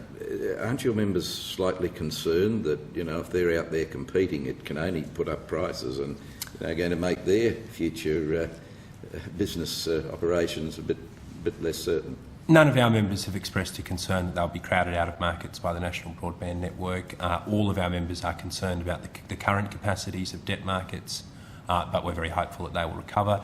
There's also a potential that if this project is structured well when it comes to an execution stage, that it may provide a reasonable investment proposition to superannuation funds. We have around 1.1 trillion in retirement savings in Australia at the moment, which are naturally looking for long-term sustainable and stable returns. All right. Look, the chairman's urging me to finish, which I will. But are you being consulted on the new proposal, which still seems to be very vague, and you're hoping it'll be, I think you said, structured properly? Is your organisation being consulted about what we've not been consulted to date, Senator. Certainly the government are tendering at the moment for their financial advisors, for their technical advisors, and so on. And we will continue to seek to work with the government, with the Parliament, to make sure that Will any of your members be tendering for those positions? I mean, are they in the... Sorry? Of course. Okay. So we have large accounting practices as members, large advisory functions. Should be. So of course a range of them will be. So that might be the quid pro quo. It should be very good for your members who happen to be lucky enough to get the nod on the tenders. Of course. I mean, we're talking about an infrastructure project, which is going to deliver presumably a cable to large portions of the country. It's therefore logical and not surprising that a large portion of our membership, or sections of our membership, will have an interest in tendering for various components of the work. It will need to be designed, it will need to be financed, it will need to be built, and we represent those disciplines in the national infrastructure sector. So, yes, our membership do have a strong interest, do have a strong and direct commercial interest in the development of a project of this scale. Thank you very much, Mr. Lyon and Mr. Colaccino. Thank you. The committee will take a short break. The committee will resume at 10:50.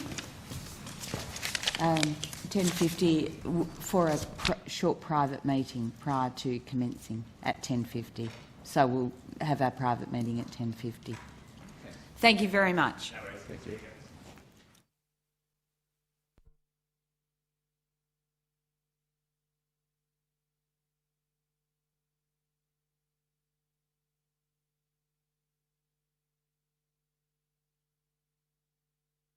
Resumes, and we welcome the Australian Institute for Commercialisation. Welcome Dr Ness and Dr Gilmour.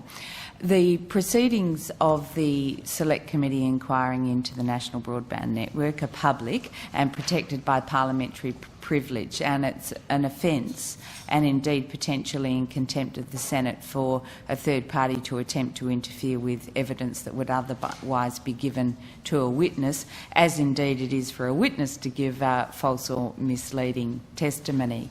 If at any stage you want to provide your evidence in private, please request that of the committee and the committee will consider your request. For now, can you each please state your full name and the capacity in which you appear before the committee today? My name is Rowan Gilmour. I appear as the Chief Executive Officer of the Australian Institute for Commercialisation and also as a board member of a small Australian manufacturer of telecommunications equipment, EM Solutions. Dr Gilmour? My name is John Ness. I'm the chairman. I work in a small company called EM Solutions. I'm not associated with the Institute for Commercialisation, so there's a minor. Thank you for that clarification. And part of the reason why we go through this process, thank you very much. Now, the committee does have a submission from the Institute for Commercialisation. Do you wish to make any corrections to that submission or amendments? No corrections, no. In that case, would you like to make a brief opening statement? Yeah. Thank you.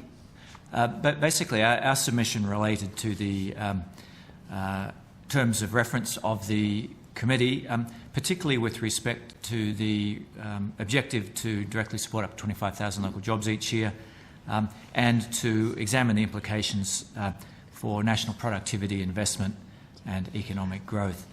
As I outline in the submission, the AIC is a not-for-profit organisation that was established in 2002 to foster Australia's commercialisation of new technologies and new knowledge, and to seek to improve the productivity through better utilisation application of Australia's knowledge base and research base. The Innovation Review of Australia was carried out by the Parliament, or a committee established by the Parliament last year, and in that innovation review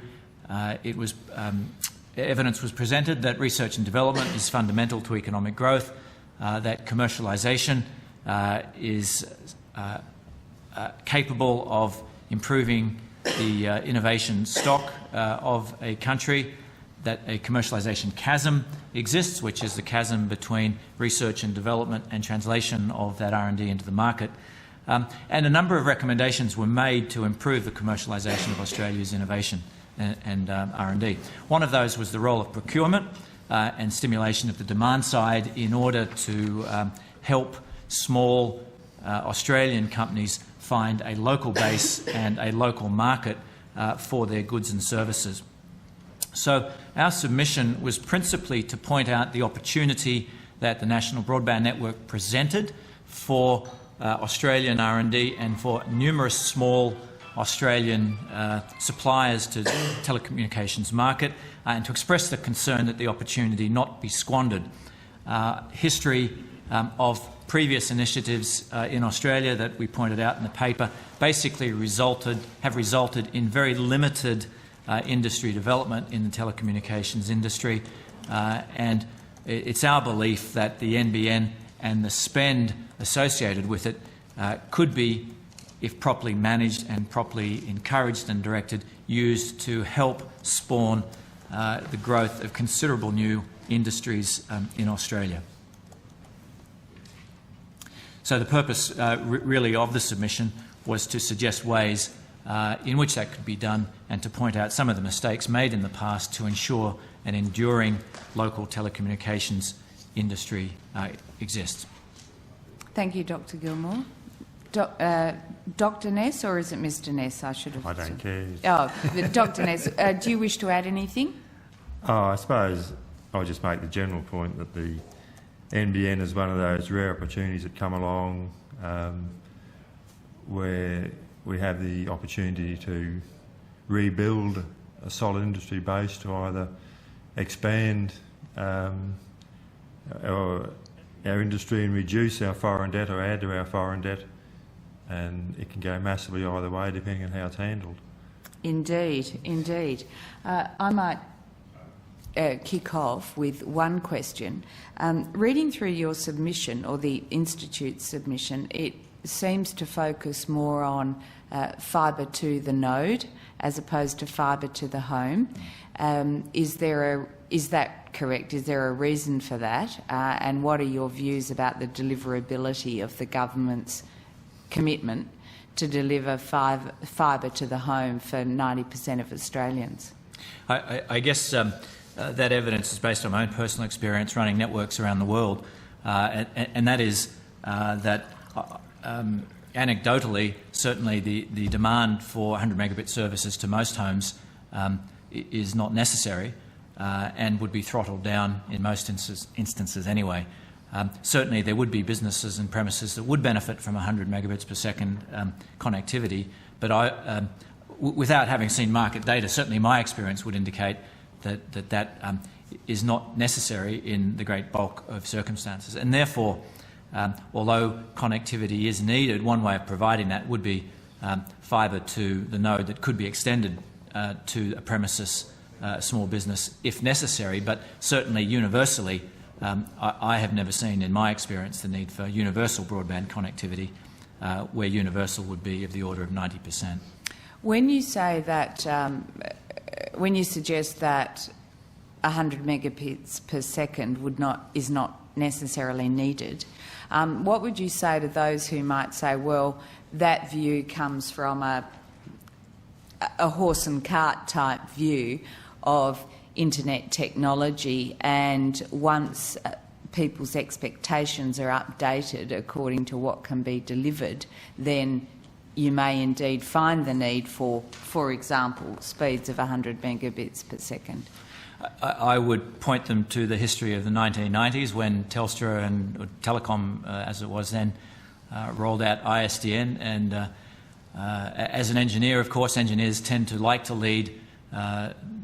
Technology we like to lead the market, but I distinctly remember in the late 90s there was this great big period when everyone was wondering what the killer application would be that would drive broadband utilisation, and it never emerged.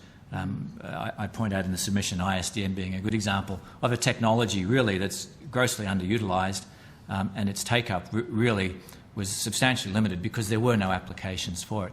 Now, you're suggesting that applications may emerge a decade hence, and that's quite true, but so too will perhaps new technologies. And so to have a legacy investment and then retrofit a legacy investment to an application that doesn't yet exist and spend billions of dollars to do that is in my opinion, a risky investment. Thank you. Senator Minchin. Thanks, Madam Chair. Dr Gilmour, you have said both orally and in your submission that your views on this relate to your experience. Could you give us a bit of your background and what you mean by your experience and whatever expertise you bring to bear on this? Or? Sure. I'm an electrical engineer with a PhD in microwave electronics and worked in OTC and Telstra in the early 90s, and then I joined a company called CETA, which is a multinational telecommunications organisation that provided the networks for the world's airlines. And pre-internet days, they basically handled all the data traffic between the airlines. So I operated their networks in Australasia and then in North America and finally in Europe. So my background expertise is with IP networks, and in the telecommunications industry. While I was at OTC, I headed an R&D group called Advanced Global Networks, and we looked at broadband networks and emerging packet technologies that preceded the internet, and looked at ways in which broadband demand could be utilised. If you remember, prior to the Sydney Olympics, there was great concern that there was insufficient international capacity coming into Australia. That spawned a lot of activity to lay new cables, and subsequently, in the 2000s, after those cables were installed, companies such as Global Crossing that invested huge amounts of dollars laying undersea fibre cables have basically disappeared. Yeah. And you were with Telecom or Telstra also, were you, at some stage? I was with OTC, and then it was acquired by when it became Telecom. part of Telecom. That's right. Yeah. But just if you could just delve into this issue of demand for high-speed internet. I mean, I'm interested in you exploring that. Why? Because we hear so much on this committee from, the experts who say, there'll be all these magnificent applications in the future, which will mean even 100 megabits will seem slow, and let's talk 1,000 megabits, and so it's sobering to have someone with your experience say, well, hang on a minute, really, is there going to be that sort of demand? And I must say, as background to that, the government itself was saying in the lead up to the election and subsequently that having 12 megabits to 98% of the population was going to be terrific and, set us up for the future. Suddenly that's passé and we have to have 100. So I am interested in a bit more information as to why you think projections of demand for such high speeds is ill-founded. I concede that in regional and rural areas, the lack of broadband access to small businesses is a hindrance to economic growth. I hear that all the time. Yep. Because our constituency is not just capital cities, it's entrepreneurs and small businesses throughout Australia. Yeah. However, I guess the question comes down to, at the customer's premises, what is the end need for large data rates? And if you look at high-definition TV on massive screens, then that potentially would consume perhaps 10 megabits per second for high-definition type access. So, if a customer wants multiple video conferences going on once in high definition, conceivably one could get up to 100 megabits per second.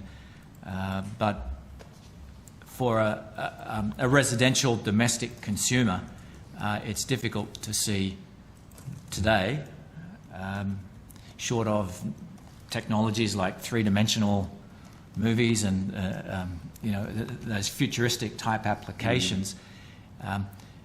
One would, without becoming a Luddite, I guess it's easy. Maybe 10 years hence, people will look back and you'll be termed a Luddite for not foreseeing those applications. But on the horizon today, I remember in the year 92, 93, people were looking for applications that would drive huge broadband traffic, and people spoke about telemedicine. The need for high detailed X-rays. Well, those technologies are available today, and we're still waiting. So, I mean, high definition TV is without doubt the greatest consumer of bandwidth and need for throughput that I can see. Correct me if I'm wrong, John, but well, yeah. I mean, humans can only drink so much water. Your brain can only take in so much data. So you're limited by 4 million years of evolution. There's no point in feeding it all this information to people who just can't process it. So, that's my view of it. Is there a big distinction in this? I mean, one of the problems is, from the opposition's point of view, the lack of demand analysis, cost-benefit analysis, just, who's going to take up these services. But is there clearly a distinction between, in a sense, the business market, which would include hospitals, universities, etc., and the residential market in terms of potential demand? And is there any way in sort of designing telecommunications of the future where you can, in a sense, market segment? Because, I must say, one of the problems I have as a fiscal conservative is spending $43 billion to give everybody, everybody in metropolitan Australia 100 megabits per second, whereas I think you're quite right. Most of them will never make any use of such speed, but there will be, within that 90%, obviously a range of institutions, businesses and others who will think it's fantastic. But have you got to go, to get that to get the speeds to those who really can use them and exploit them and add to our productivity, have you got to do this, you know, across-the-board shotgun approach? Well, networks can certainly be engineered, and you know, I understand some of the other submissions point this out. Networks can certainly be engineered so that the backbone network has you know, 10 gigabits or 100 gigabits type speeds to local exchanges, and rural Australia and remote Australia certainly lacks that connectivity. So certainly there is presumably unmet demand in remote centres, which could be satisfied by having a network that's engineered to be able to deliver connectivity to the local exchange. But then from the local exchange, there's numerous solutions to be able to reach the premises. And so in the domestic residential suburbs, you know, ADSL is the current technology that's used today. But if a customer demanded it, if there were 100 gigabits type connectivity at the local exchange, then it could be extended by a range of technologies in the customer access network. So differentiating between the backbone network and the customer access network, which is the extension from the exchange to the premises, is one way of allowing that sort of segmentation between domestic consumers and business consumers that may have applications that need that sort of high connectivity. So campuses, for example, and hospitals certainly would need gigabit-type connectivity, as universities do today. I mean, universities have the gigabit-type network that connects. A lot of them have it now, don't they? That's right. Yeah, exactly. Yeah. The chairman referred to your inclination towards the focus being on fibre to the node, so presumably you were a supporter of the government's original policy, were you, of seeking to, in a sense, upgrade existing copper network to optical fibre to the node? I understand there are technical difficulties with supporting the multiplexers in the node. It depends what we define by the node, whether it's the curb or the exchange. But certainly, from my own observations of what businesses require, there is a need for greater data connectivity to particularly in regional and remote areas, whereas I understand it, those services are not currently available. So, yeah, but in terms of public policy and where we should be going, I mean, as I think I and the chairman read you, you're saying really the appropriate approach was the government's original approach which was to invest in a fibre to the node network, not fibre to the premises. Is that a fair reflection of I confess I'm not familiar with the previous you didn't make a submission? I didn't actually make a submission to that, no. Okay. No. Yeah, that's okay. Just a couple of things on your submission. I was intrigued by you saying at one stage, quote, that we have one of the best telecommunications infrastructures in the world. Again, we don't hear too many people actually saying that. I hear it from Telstra all the time. But that is your genuine belief?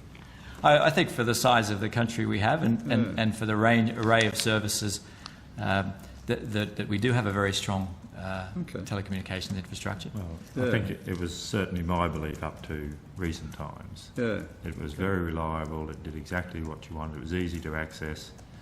You didn't have all those annoying problems you used to have in the States of having to go through all different exchanges. Yep. And I think Telstra built a very good network, but in doing the process it also built a very good business for NEC and Ericsson and everyone else except local industry. Yeah, yep. Thank you for that. Also, just on page, it's page 4 in ours, I think page 4 of your submission, you make this point that a lot of the cost in building this network is going to go into what you call civil works, which I can see would be frustrating to an organisation like yours. But you say here that the spending on digging up the ground, putting in concrete, inserting cables, similar civil work should be kept separate and not used to inflate the value of the project. But what do you mean by that? I mean, I think for reporting purposes it would be interesting to know what proportion of it is actually used to generate enduring intellectual content that's reusable rather than static one-off civil works. Okay, so just in the way the project's planned and implemented, that there is a lot of transparency about the investment and the spend and where it's going and how it's being used. And I would suggest that, from a public policy perspective, the public would be interested to know what proportion of that spend is invested in developing know-how and knowledge that is the intellectual capital of a nation rather than the physical capital that decays. Yep. You also said in your last paragraph that there's absolutely no point in building the NBN if the pricing does not at least meet international norms. Now, we've not had any clarity from the government about pricing, but certainly a number of analysts, and we're seeing one today, Southern Cross Equities, their analysis is that retail pricing would end up being at least twice what it is now. Admittedly, people get a faster service, but that they'll be paying probably twice what they currently pay for a broadband service. Now, presumably the international norm is that you do pay more for optical fibre than you would for a copper service, but would that meet your criteria if current pricing was, if pricing under the NBN was twice what it currently is? Does that meet your criteria? I think my experience is anecdotal, and certainly my anecdotal experience in which I ran the European network for the airlines and was a domestic subscriber to broadband. I came back to Australia in 2003 and there was great clamour that Australia's broadband connectivity was lagging behind the rest of the world in spite of the infrastructure being there. It was absolutely clear to me that because of the pricing, which at the time was about 2 or 3 times what I was paying in Switzerland, and the sorts of constraints that were put on the service, absolutely clear to me, it's a no-brainer, why Australian take-up of domestic broadband was lagging behind the rest of the world, because pricing plans were such that you couldn't do anything with it unless you were prepared to pay enormous sums. And so extrapolating into the future, if we're looking at a price of $150 for an unlimited broadband service to a residential consumer, I don't know. I don't know anyone that would buy that service. Yeah. Okay. All right. A small business might. As a small business, we certainly would, but not as a household. Thanks. Senator McDonald. Thanks, Chair. Dr Gilmour, you said that you thought, or your organisation thought, that there should be a pilot program for the NBN before it got underway on a nationwide basis. Would you think that the Tasmanian proposal would be a reasonable test project? Would that sort of fit within what you thought would be appropriate?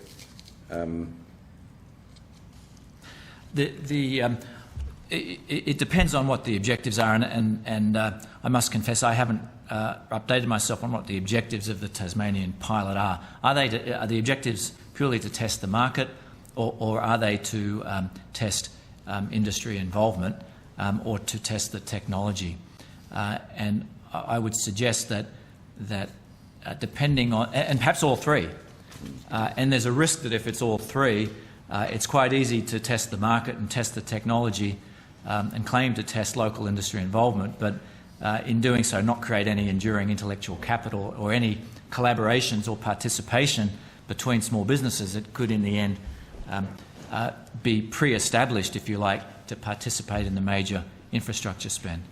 Certainly the evidence from EM Solutions, John, you might want to comment on your involvement, but EM Solutions is a manufacturer of microwave and RF links, probably Australia's premier producer, but been singularly unsuccessful in accessing Tier 1 telcos. Well, yes, it's a difficult thing to break into a well-established market has been going on for 50 or more years. And I suppose you can understand from the Telstra point of view, very conservative, they don't want to use anyone who isn't part of an established supply network. And of course they also, to make their life easier, go for these single supply agreements where they'll appoint an Ericsson or an NEC, and then it's virtually impossible to sell to them unless you've got a product that isn't in the NEC or the Ericsson or the Siemens portfolio. So that's not a good way to develop IP outside of the main multinationals. There are ways around it.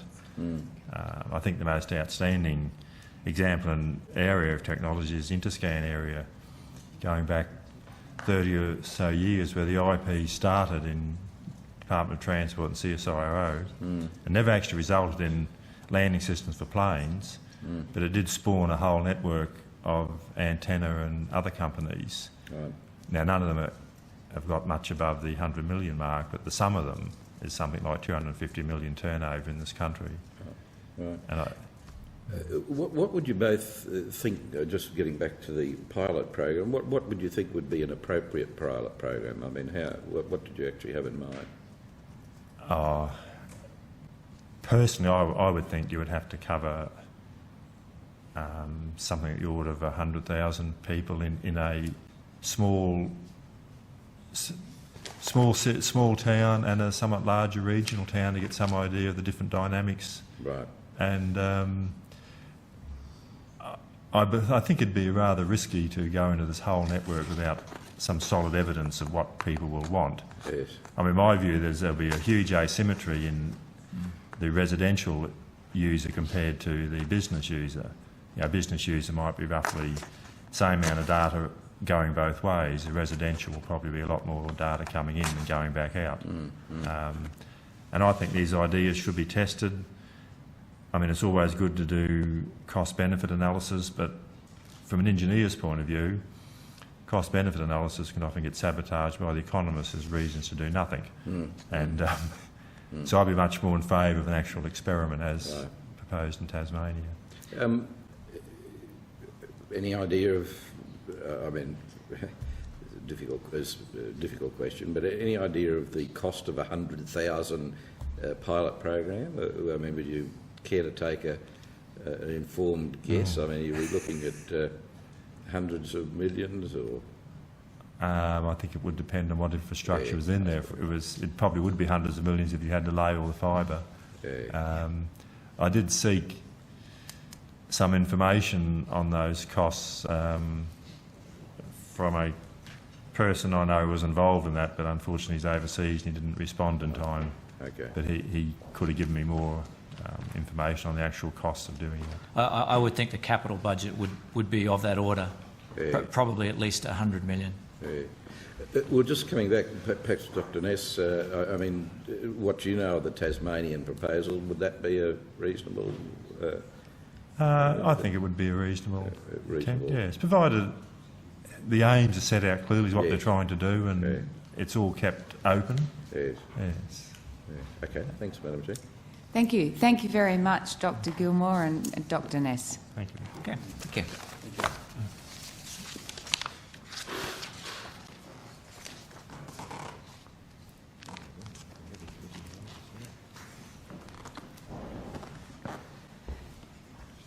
And the committee looks forward to hearing from the ACCC.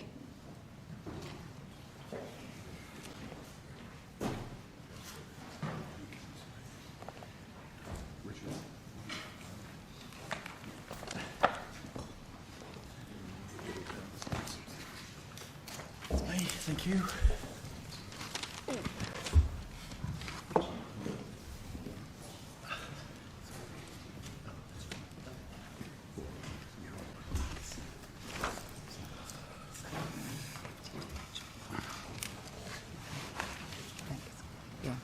Thank you. I presume that the representatives from the ACCC are very well aware of the rules and regulations governing inquiries like this Senate Select one, so welcome. Thank you. Mr Samuel et al. Thank you very much for your attendance today. We might kick off if you could just state your name, rank and serial number, and we'll go from there. Well, name is Graham Samuel, rank is Chairman of the Australian Competition and Consumer Commission, and serial number is 0. Ed Willett, Commissioner, Australian Competition and Consumer Commission. Mark Pearson, Executive General Manager, Regulatory Affairs Division, ACCC. Michael Cosgrove, Group General Manager of the Communications Group within the ACCC. And Richard Home, General Manager in the Communications Group of the ACCC. Thank you. Would you care to make an opening statement? No, I think we'll go straight to questions. In that case, Senator Minchin. Senator Minchin. Thanks, Mr Samuel, for coming today. Can I just go back to, and I hate to do this to you, but to the original failed tender for a fibre to the node network, and just confirm that from the ACCC's point of view, you have no objections to the release of your report to the expert panel on that tender. Is that? Yes, and in fact, Senator, the bulk of the report that could be released, other than the material that's commercial in confidence, has been released as part of our submission to the Department of Broadband Communications and the Digital Economy. That is the one that's entitled, it's a submission we made there on the regulatory reform for the 21st century broadband. So there is very little, I'm subject to confirmation from my colleagues, there's very little that was contained in the report to the expert panel other than the material that would have to be redacted, that is the commercial in confidence material. There's very little in that report that's not now set out in the submission that was made to the department in relation to the regulatory reform. Well, that's this document. Correct. Yeah. Yes. Well, you do refer in this to the fact that the appendices to this document were all appendices, I think, to your report to the panel. That's right. Beyond those appendices, what, I'm not asking you what exactly, but what was the nature of the material supplied to the expert panel? What it went into the issue of each individual submission? Yes, in summary form, it dealt with, I think that the material other than the appendices, which are a direct take from the appendices to the report of the expert panel, but the rest of the material in what I call the substantive part of the report went into an analysis of the tenders in terms of competition, and then contained some broad overview chapters, 1 or 2 broad overview chapters, the detail of which is probably more better exemplified in the appendices. But again, for completeness' sake, and subject to, the blacking out of references to particular commercial and confidence information, you don't have a problem with the submission itself, or your report, should I say, being released from your perspective. Yes, I think you'd find it to be blackening out certain chapters which contain the material that relates to the commercial in confidence elements of what have been submitted by the tenderers. But other than that, the rest of the material is quite open, and we'd have no objection to it. It's a matter for government. Yeah. But as I say, I doubt that whatever is not contained in this document that was contained in the expert panel report that we provided would elaborate much more on what is contained in the appendices that are set out in this submission. No, that's helpful. So you haven't been instructed not to release it. Your position is that you provide to the panel, and it's a matter for the panel stroke government as to what they do with it. That's correct. Yeah, yes. No, that's fine. Because one of the issues that the Senate must confront is that the Senate has passed a resolution that will not deal with any NBN-related legislation until the government tables both the expert panel report and your submission to it. So that's why this is a continuing matter of interest to us.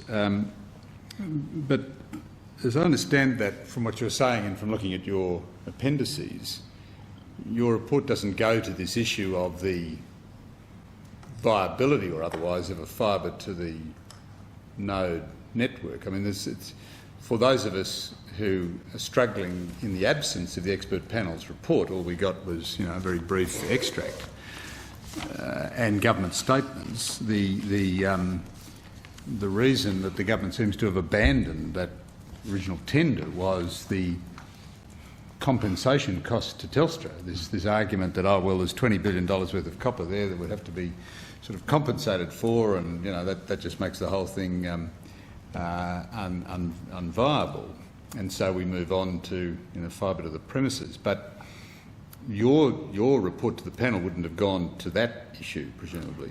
No, it didn't, and that wasn't within our remit. Our remit was to analyse the issues of competition and the competitive elements of the submissions that have been made to the in respect of the request for proposal, request for tender, and so we did that, but not to go into the economic viability of the fibre to the node network. That was a matter for the expert panel and other advisors to them. Yeah.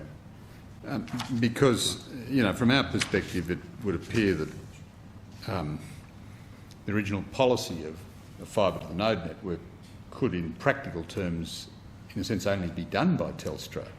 It was originally a Telstra proposal to upgrade their network to fibre to the node, and it did seem to, I don't need your comment on that one way or the other, but I'm just saying as background, it does seem that, and in a sense the government admitted it by saying that, oh well, if anybody other than Telstra did it, there'd be $20 billion of compensation, so it's pointless to go down that path. We might as well put the $20 billion that we'd otherwise have to spend on compensation into rolling out fibre to the premises, which just, as I say, goes to this question, well, it was only ever realistic to contemplate Telstra being the architects of a fibre to the node network, but it just reminds me... Do you want me to respond on that particular... Well, if you wish to respond to that. I'm not sure that that's... I know that was the if you like, the accepted wisdom, particularly amongst media commentators and others.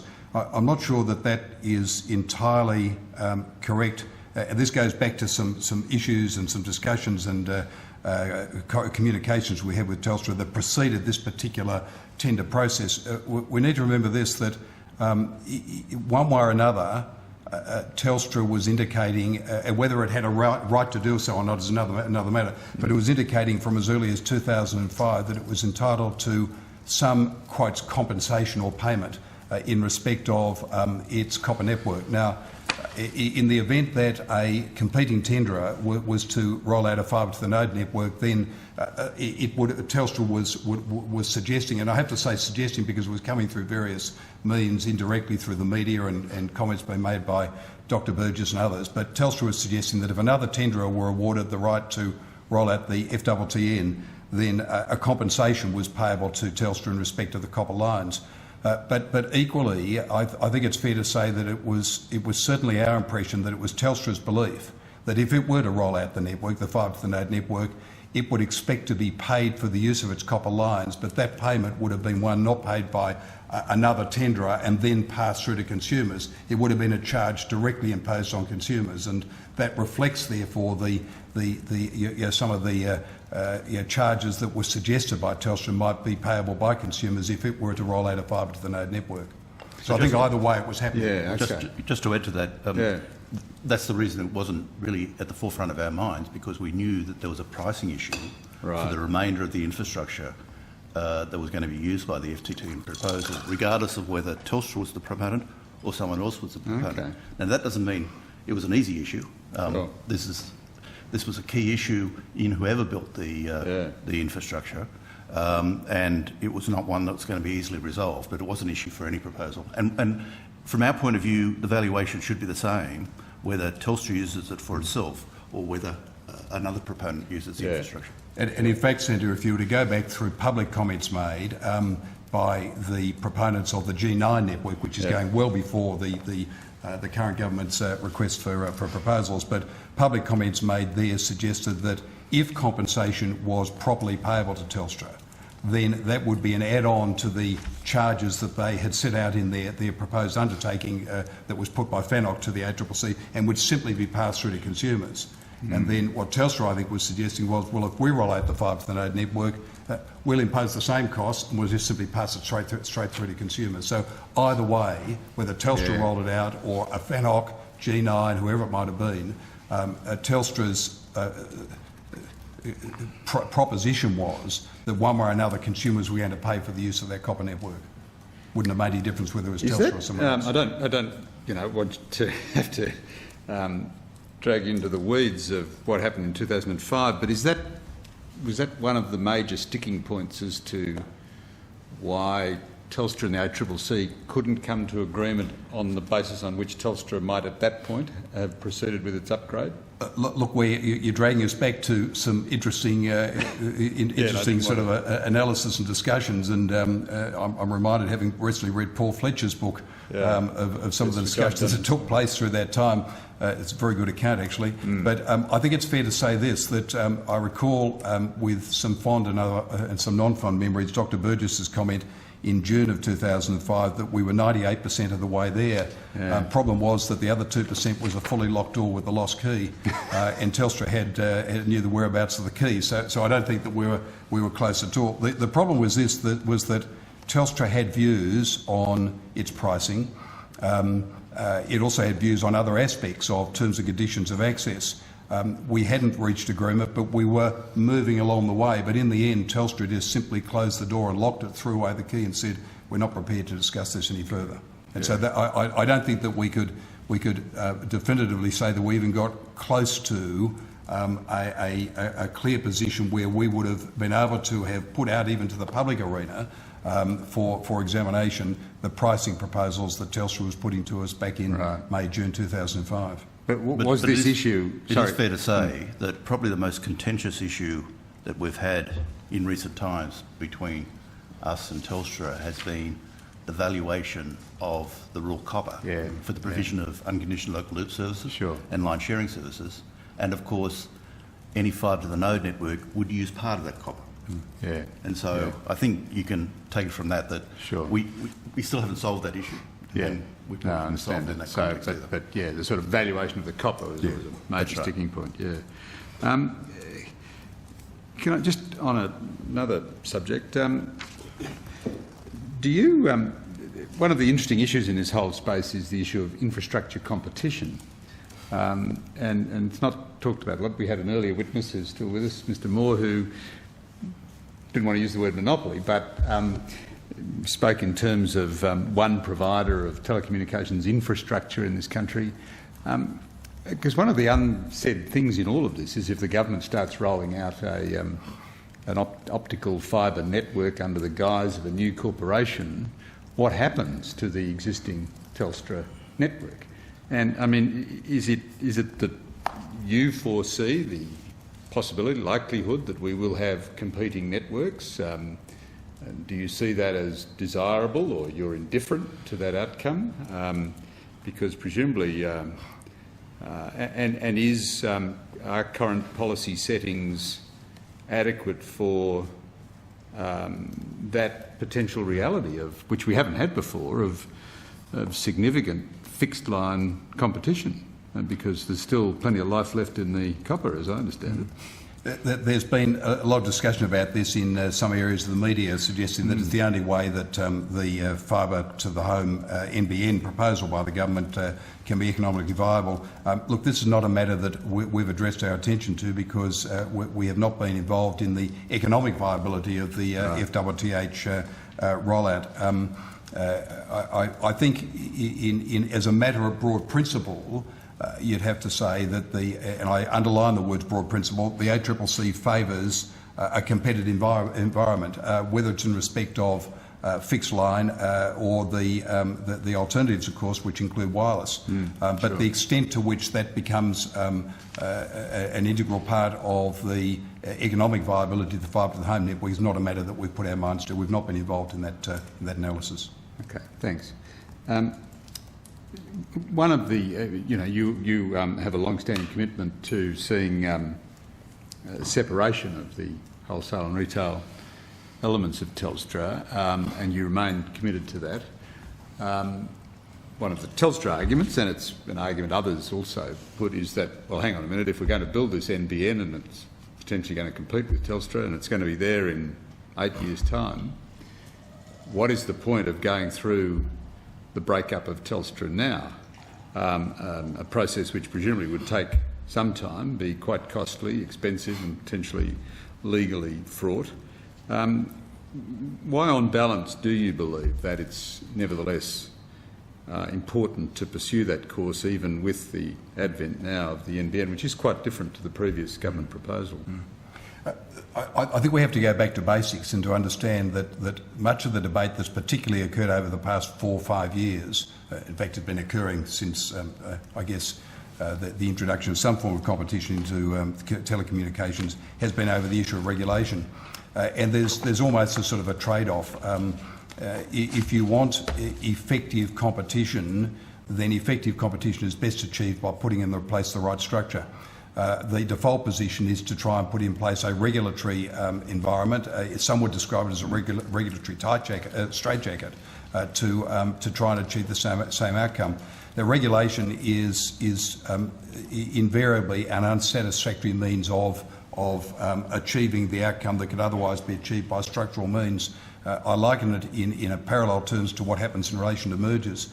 What regulation does, it seeks to impose behavioural disciplines on the parties that we're seeking to involve in the competitive process, whereas structural undertakings, as we have in mergers, try to put in place a structure that creates the incentive, or at least the incentive for competition, or at least the disincentive to act in an anti-competitive process.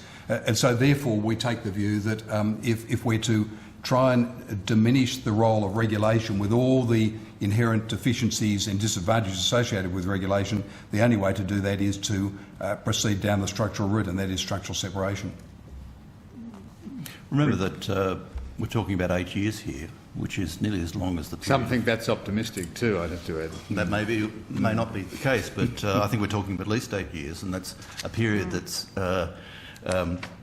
comparable to the period of competition that we've had in telecommunications. So it's a very significant period, and we're very conscious that we want to go into the NBN with a market which is as competitive as can be, because that will make most use or best use of the NBN.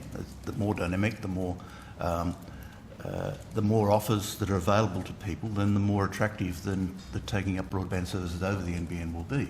So if we're talking about rolling out NBN tomorrow and it being completed in 1 or 2 years, then I'd see the point that you're making. But we're talking 8 years, and the structure, the behaviour, the conduct, the competitive nature of that market is going to be pretty critical over that period. And it's going to involve some adaptation to the fact that NBN is coming in. As soon as NBN was announced, then market dynamics change.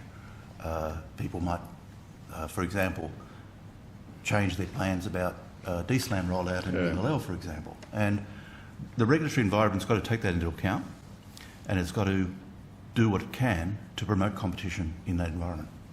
We need to recall, Senator, that what I call behavioural regulation, which is what we have at the current time, is always subject to gaming by the incumbent. Now, it's subject to gaming in this respect that, first of all, there will be gaming of the regulation itself, but there'll also be gaming of the processes that have to be built into the regulatory process, the processes of appeal, of review, that are a necessary element in terms of ensuring that there is proper administration of the regulation by the regulator. So it'd be no secret that the ACCC has, in respect of the current regulation, had to deal with a whole range of appeals and reviews to the Australian Competition Tribunal, the so-called what I call merit reviews, which ought not to take place in respect of our arbitration decisions, but do take place by referral to the Federal Court under ADGR processes, and we've seen the outcome of those, not the least of which was very late last week. The operational separation regime that was introduced by the previous government, we've been quite open in saying it just hasn't worked. It hasn't worked to try and achieve the objectives of that operational separation regime, which was to try and bring about some form of incentive for equivalence of dealing in relation to wholesale access to Telstra's network. It hasn't worked. It's been a dud. Just while we're on that subject, I note reports that you have extended the fixed line declaration by 5 years. The report I'm reading from Comms Day suggests that's unprecedented. Could you just brief the committee on exactly what you have decided and whether that's an unusually long extension or the rationale, the basis of this decision? Yeah, I'm not sure it's unprecedented, but what we've done is to extend the declarations over those fixed line services, and for a very good reason. We're moving into a period now with the potential rollout of the NBN, and what we need to ensure is that during that period, consistent or consistent with the regulatory regime that's currently in place, is that we can try and encourage and bring about an environment for competition through that period in respect of the still retained and continued to operate fixed line network.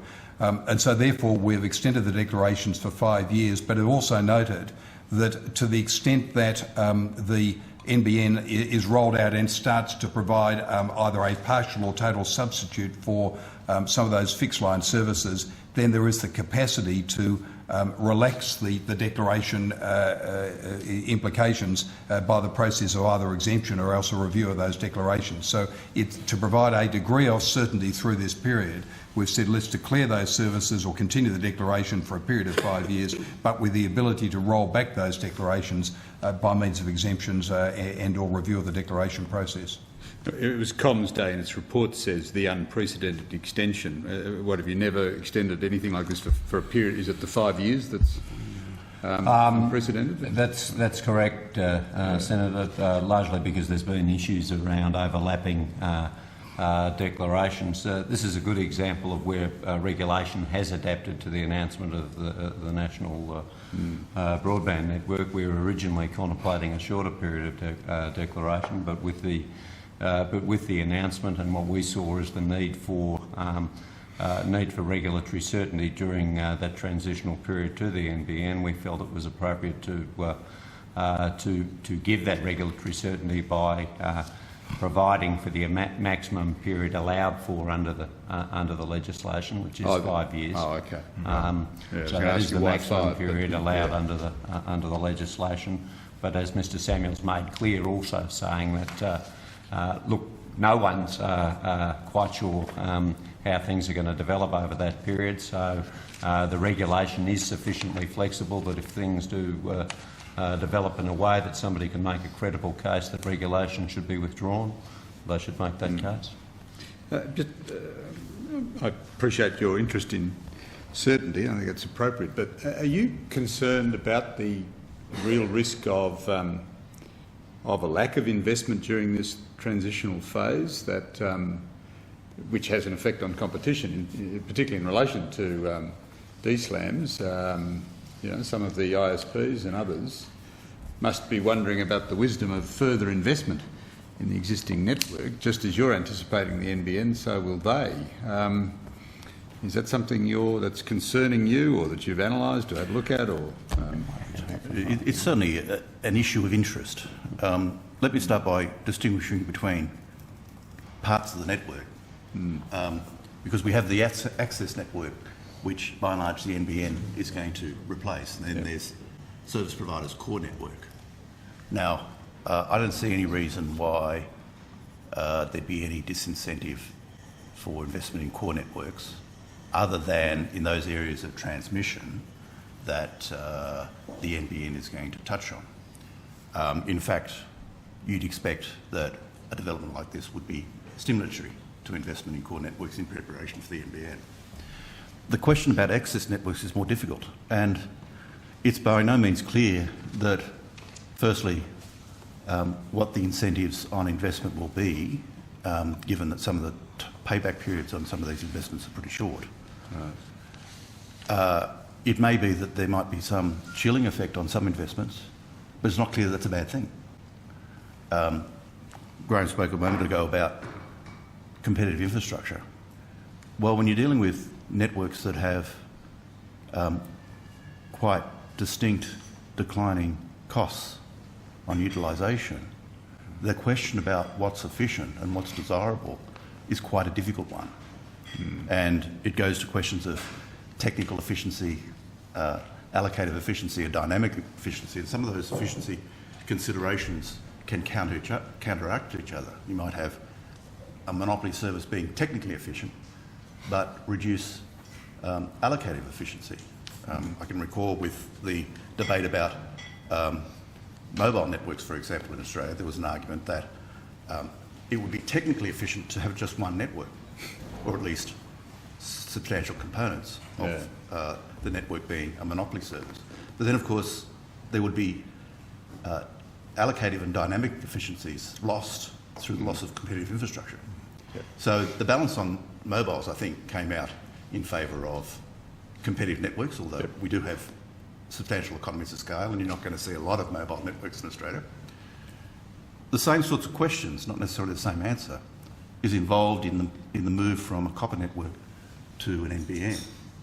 And what the right level of investment is from an efficiency perspective during that period and ultimately is a question that we don't feel confident to answer at this point, and I don't think anybody's competent to answer that. We'll just have to see how things play out, and if there are problems that are emerging, then that'll be something that government might need to address. But for the time being, having everyone able to make whatever investments they see fit in the context of an NBN ultimately being rolled out and being able to offer whatever services they want to is probably the right answer for the time being. Well, so if you're not getting a clear answer on whether the NBN should be or not, there's a whole lot of consideration. Well, the investors have got to make a judgment about their confidence or otherwise in the time frame for the NBN, etc. That's right. And Senator, those companies have had to make those judgments really for the last 5 years because the potential for an upgrade to a fibre network's been around for at least that long, and people have been making their judgments. And I think, as recently as last week, I think one company announced an intention to continue to invest in DSLAM infrastructure. Others may not, but that's the investment decisions they face against the more general environment of the potential for an upgrade to a fibre network. Yeah, thanks. Can I keep going? Or just, we can come back to you, Senator, as well. Right, I wonder if you're in a position to give this committee any response to Telstra's proposals contained in their submission to the government's regulatory reform discussion paper, which I thought was a good submission from Telstra in the sense of, accommodating and conciliatory. But they put up 2 or 3 quite specific proposals for public consideration, which I don't know whether you have responded to them or whether you believe you're in a position to give any response. But, for example, the independent technical telecommunications adjudicator that they proposed, their enhanced price monitoring safety net, etc. And obviously this issue we referred to before, the regulated cost of the copper network. I think they've proposed this before, but they've incorporated again in this submission an expert assessment of the 2 cost models with the results being binding. Are you in any position to respond to those proposals? Because they're obviously of interest to this committee as we go forward. Well, we're dealing with the regulatory review for the interim 8-year period, Senator, and obviously a lot of submissions have been made to the department on that, and in many respects I think it's fair to say that now is in the lap of the department, and it's a matter for government ultimately as to the course that they follow. We've put in our submission. It's clear. It's in the document you've got, and I think we have to leave it now up to the department and such other discussions as they may want to have with us in relation to the matters that we've submitted and/or that Telstra or other parties have submitted. So your practice is not to comment publicly on others. Even Telstra's not just any other submission, of course. But your practice would be not to comment publicly on other submissions, is it? I think what happens is that we'll get into a debate, into a public debate, which is always fairly unsatisfactory as to the merit otherwise of matters that are in individual parties' submissions, and that's probably not terribly helpful. So I think it's probably better that we do this in an environment where we can address the issues in a lot more detail, and that'll be if the department wants to consult us on any of those issues. But ultimately, the department has, I think, 90-odd submissions or more that it's received. The department will make its own recommendations to the Minister. But you'd expect to be consulted on submissions of that kind involving regulatory arrangements going forward? I'd be surprised if we weren't, but let's see how it all pans out. Okay. All right. Thanks, Mr. Samuel. Thanks, Chair. In terms of regulation and the Tasmanian rollout, what do you envisage will be the regulatory environment for that, and what would be the implications then for the transition to the full rollout? Are you able to comment? Well, only in this sense that the Tasmanian, what we call the Tasmanian rollout, is probably stage one of what could be a 10 or 15 stage rollout of the NBN, and it happens to be the first one that's potentially occurring sometime this year, as the case may be. I think this, however, there really goes to the heart of the whole structure of the NBN or the NBN Co. I'm aware, obviously, from public comments made by the Minister, even as late as yesterday morning on ABC, that there is a whole range of issues that the Minister is examining there. We go back, however, to the Minister's statement made on April the 7th, then to our clear position, which is that the NBN Co ought, in our view, to be structured in a way that ensures complete structural separation from the ownership and management of the network that will be rolled out, whether it's the stage 1 Tasmanian rollout or through to stage 15 or 20, whatever the case might be, but ought to be structurally separated from service providers. That's a two-way structural separation. That is, service providers ought not to have a degree of control or over the ownership or management of the NBN Co, and likewise the NBN Co ought not to have an interest in any service provider, and that then gets us into a structural position that focuses on the discussion that I had with Senator Minchin a bit earlier, which is the desirability of having the right structure in place rather than having to rely upon behavioural regulation. And if indeed that eventuates, so there is separation, and therefore in order to facilitate greater competition, you don't need so much regulation, which is part of what I understand you to be saying, then what's your perspective on the discussion over the weekend on ABC about the prospect that if Telstra were to structurally separate, then shareholders of Telstra could be offered direct stakes in the NBN Co, and in the context of the Minister saying that the government was prepared to consider that, what would be your perspective on that from a competition angle? I think we're getting into discussions of policy, and I have to say that, as you know, we don't discuss policy matters in the public arena, but more particularly I wouldn't respond to media commentary, even by the Minister, on various proposals. I'm sure that there's a range of issues that the Minister is currently considering in relation to the structure of the NBN Co, and I noted, of course, one of those that was raised in the ABC Inside Business program.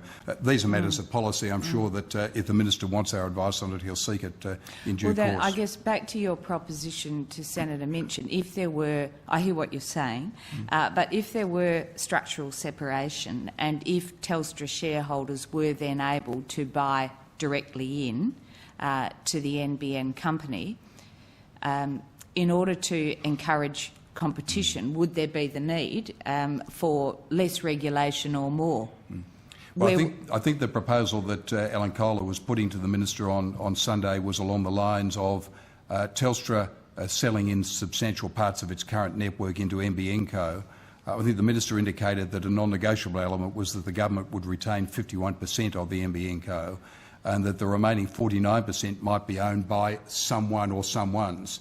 And Mr Kohler was putting the proposition, well, if the sale price or the purchase price payable by NBN Co for the acquisition of Telstra assets involved shares in NBN Co, might it not be an idea that those shares, rather than being owned by a Telstra, might actually be owned by Telstra shareholders, in other words, under a scheme of arrangement distributed through to the Telstra shareholders? The Minister responded that that seemed like a reasonable idea that he was considering along with a whole range of others. I'd be putting on my investment banker's hat if I was to give you a view on all that, but it seemed like a rather tidy means of achieving some form of public shareholding in NBN Co. But that's really a matter of policy for government ultimately as to how the structure is set up. The fundamental issue that we've had a view on, that the Minister's already had a view on in terms of the 7th of April 2009 statement, is that there will be complete structural separation, and our view is that that is fundamental to the way forward to create the true competitive dynamic, the competitive incentive in relation to NBN Co, and that we ought to focus on that. The mechanism by which it's achieved is really ultimately something that I'm sure the government and the minister are currently examining. So you're not able to express a view at this stage as to whether, if the scenario that you painted were to eventuate, it would require less regulation, same regulation or more in order to encourage competition. Is that right? Well, we've certainly expressed the view that if structural separation were to take place, then that there is less need for behavioural regulation. We expressed the view in the appendix, I forget which appendix it is, but in the appendix to this submission that's gone to the regulatory review, it has consistently been our view that structural separation diminishes the need for stringent behavioural regulation, and that in itself has to be good. Certainly for the regulator and for those that are subject to regulation. Okay, then I'll ask one more question before I go to... Just interrupt on that particular point. In principle, what would be your view about the media companies investing in the NBN Co? To be honest, Senator, I don't think we've examined that. I think what we need to do is to focus on the structure of NBN Co itself. It's one of the things that I think was suggested by Mr. Kohler yesterday, and of course he's not going to be putting major submissions in, I wouldn't think, on this issue, but was suggested to the Minister is that there should be a restriction on the level of shareholding by any particular party and its associates in NBN Co. I think the level of shareholding sort of suggested by Mr. Kohler is around 15%. I think he's borrowing that from other legislation such as the Foreign Takeovers Act, the Financial Services Shareholdings Act, cross-media regulations, and airports legislation. So there's some precedent for setting that sort of a cap.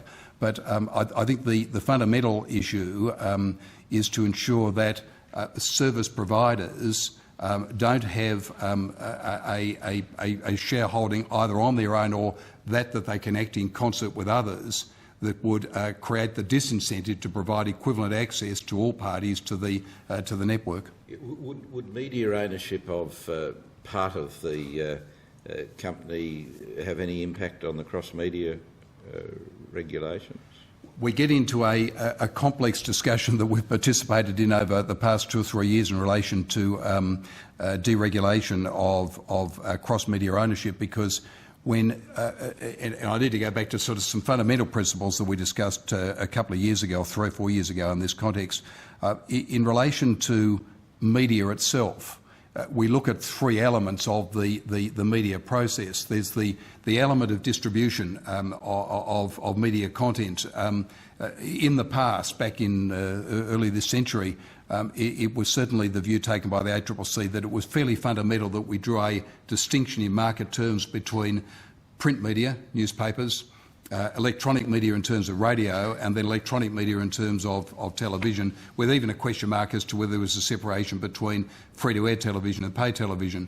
The view that we've been putting of more recent times is to suggest that those distribution channels are starting to break up in terms of the need to draw distinctions between them in market terms, that the intervention of convergence and particularly of the internet is adding potentially many hundreds of distribution channels of media content out to consumers, rather than the rather limited number of distribution channels exhibited by the ownership of radio, free-to-air television, pay television, as we currently have it structured in ownership terms, and our newspapers.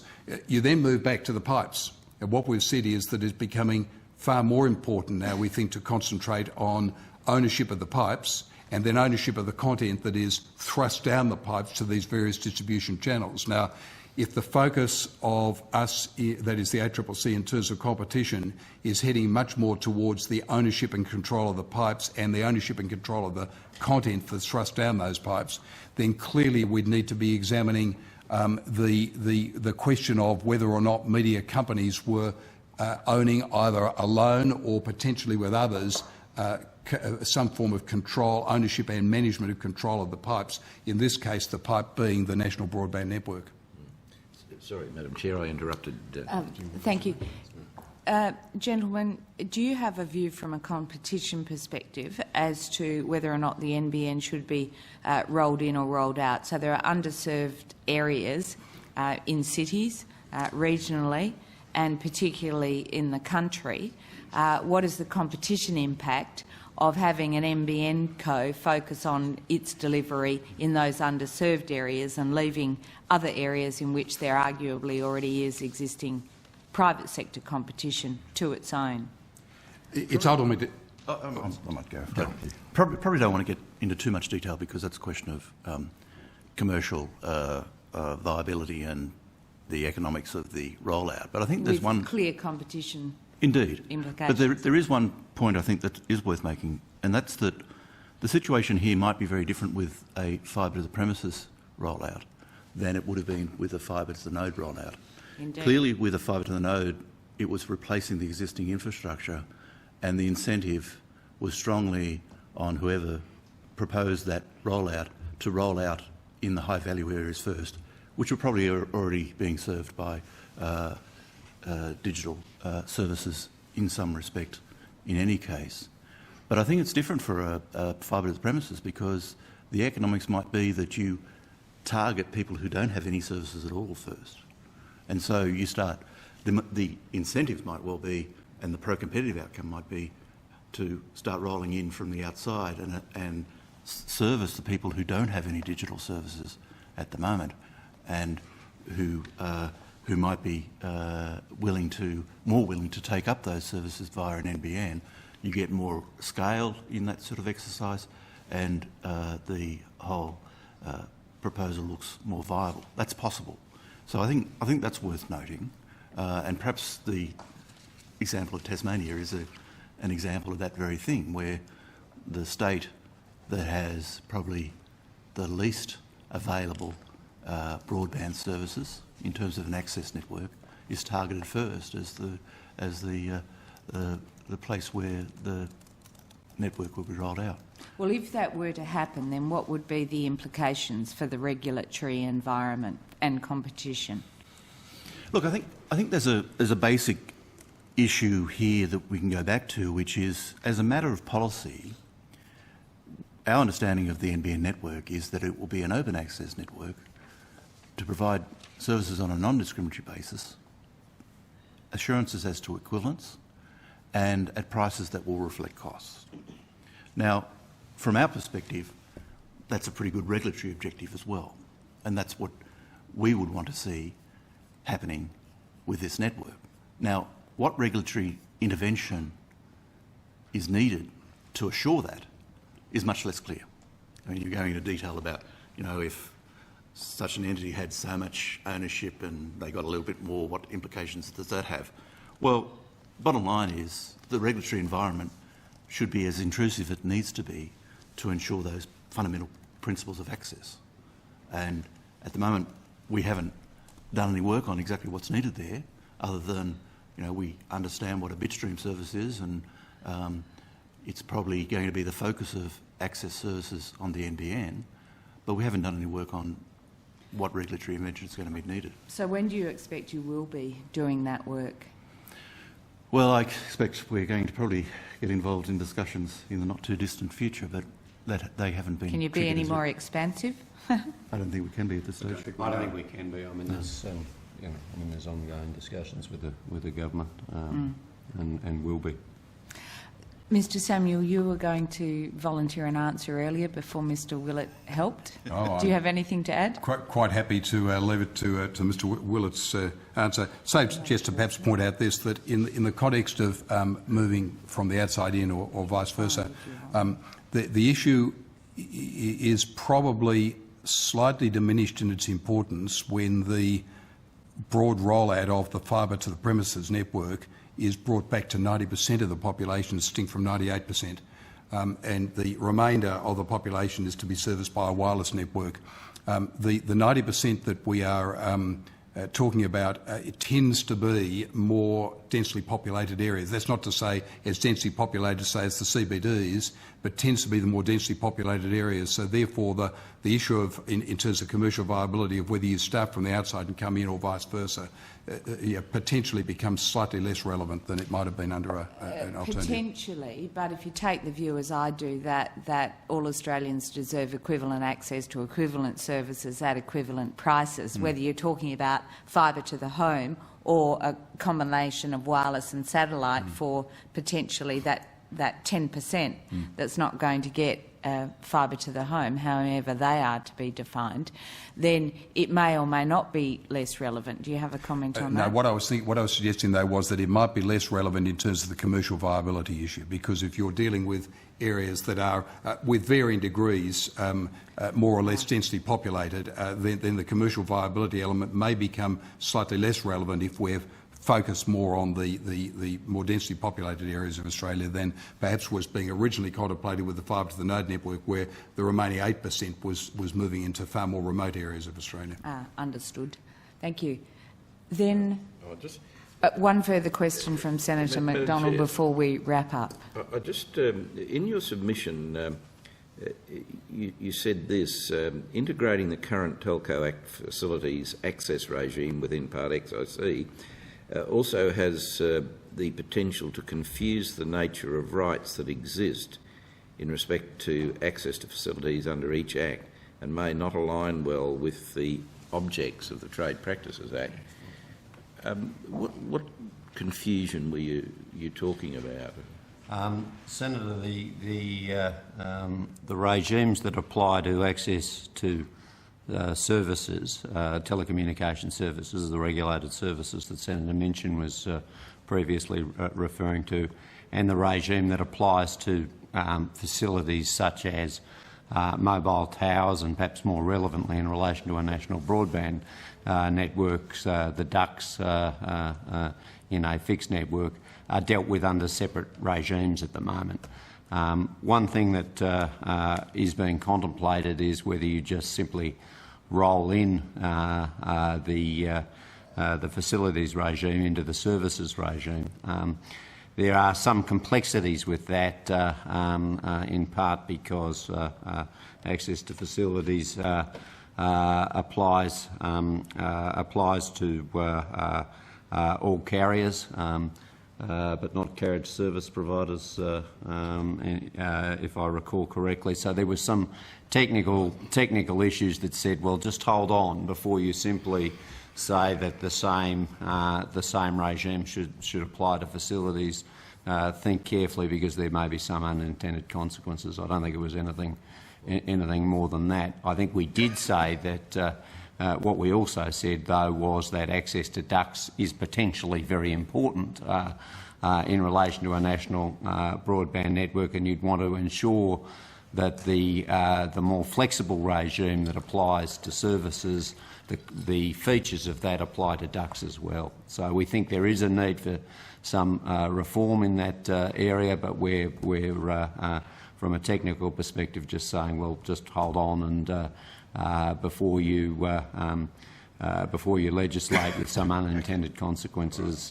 Thank you, Mr Cosgrove. Senator Minchin, one further question. Thanks, Madam Chair. Just quickly, one of the big differences, of course, between the government's original proposal and what we now have is the commitment to establish a new government business enterprise called NBN Co, to be at least 51% government-owned, and that may be optimistic. It depends on finding investors willing to put up $20 billion, so the government could well have considerably more equity than that, at least for some time, and that there's no contemplation of this entity being privatised until, I think, 5 years after the rollout's completed. So we're talking, I think, probably 2023, 2025, which takes us back to the problem which I found most acutely of this extraordinary conflict of interest of the government owning a business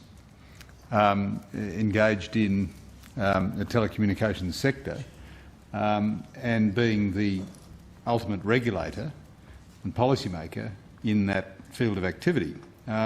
Is this something that's of concern to the ACCC, or that the ACCC has given any thought to? Is the ACCC indifferent to this fundamental conflict of interest of the government being engaged in a commercial enterprise in this field, as well as being ultimately the regulator? It's not a matter that we've given any consideration to, Senator, but let me simply point out that when you have external shareholders in regulatory objective as well, and that's what we would want to see happening with this network. Now, what regulatory intervention is needed to assure that is much less clear. I mean, you're going into detail about, you know, if such an entity had so much ownership and they got a little bit more, what implications does that have? Well, bottom line is the regulatory environment should be as intrusive as it needs to be to ensure those fundamental principles of access. And at the moment, we haven't done any work on exactly what's needed there, other than, you know, we understand what a bitstream service is, and it's probably going to be the focus of access services on the NBN, but we haven't done any work on what regulatory intervention is going to be needed. So when do you expect you will be doing that work? Well, I expect we're going to probably get involved in discussions in the not too distant future, but that they haven't been. Can you be any more expansive? I don't think we can be at this stage. I don't think we can be. I mean, there's ongoing discussions with the government, and will be. Mr Samuel, you were going to volunteer an answer earlier before Mr Willett helped. Do you have anything to add? Quite happy to leave it to Mr Willett's answer. Save just to perhaps point out this, that in the context of moving from the outside in or vice versa, the issue is probably slightly diminished in its importance when the broad rollout of the fibre to the premises network is brought back to 90% of the population, distinct from 98%. And the remainder of the population is to be serviced by a wireless network. The 90% that we are talking about it tends to be more densely populated areas. That's not to say as densely populated, say, as the CBDs, but tends to be the more densely populated areas. So therefore the issue of, in terms of commercial viability, of whether you start from the outside and come in or vice versa, potentially becomes slightly less relevant than it might have been under an alternative. Potentially, but if you take the view, as I do, that all Australians deserve equivalent access to equivalent services at equivalent prices, whether you're talking about fibre to the home or a combination of wireless and satellite for potentially that 10% that's not going to get fibre to the home, however they are to be defined, then it may or may not be less relevant. Do you have a comment on that? No, what I was suggesting, though, was that it might be less relevant in terms of the commercial viability issue, because if you're dealing with areas that are, with varying degrees, more or less densely populated, then the commercial viability element may become slightly less relevant if we're focus more on the more densely populated areas of Australia than perhaps was being originally contemplated with the fibre to the node network, where the remaining 8% was moving into far more remote areas of Australia. Understood. Thank you. Then one further question from Senator McDonald before we wrap up. I just, in your submission, you said this, integrating the current Telco Act facilities access regime within Part XIC also has the potential to confuse the nature of rights that exist in respect to access to facilities under each Act, and may not align well with the objects of the Trade Practices Act. What confusion were you talking about? Senator, the regimes that apply to access to services, telecommunication services, the regulated services that Senator Minchin was previously referring to, and the regime that applies to facilities such as mobile towers, and perhaps more relevantly in relation to our national broadband networks, the ducts in a fixed network, are dealt with under separate regimes at the moment. One thing that is being contemplated is whether you just simply roll in the facilities regime into the services regime. There are some complexities with that, in part because access to facilities applies to all carriers, but not carriage service providers, if I recall correctly. So there was some technical issues that said, well, just hold on before you simply say that the same regime should apply to facilities. Think carefully, because there may be some unintended consequences. I don't think it was anything more than that. I think we did say that What we also said, though, was that access to ducts is potentially very important in relation to a national broadband network, and you'd want to ensure that the more flexible regime that applies to services, the features of that apply to ducts as well. So we think there is a need for some reform in that area, but we're from a technical perspective just saying, well, just hold on and before you legislate with some unintended consequences.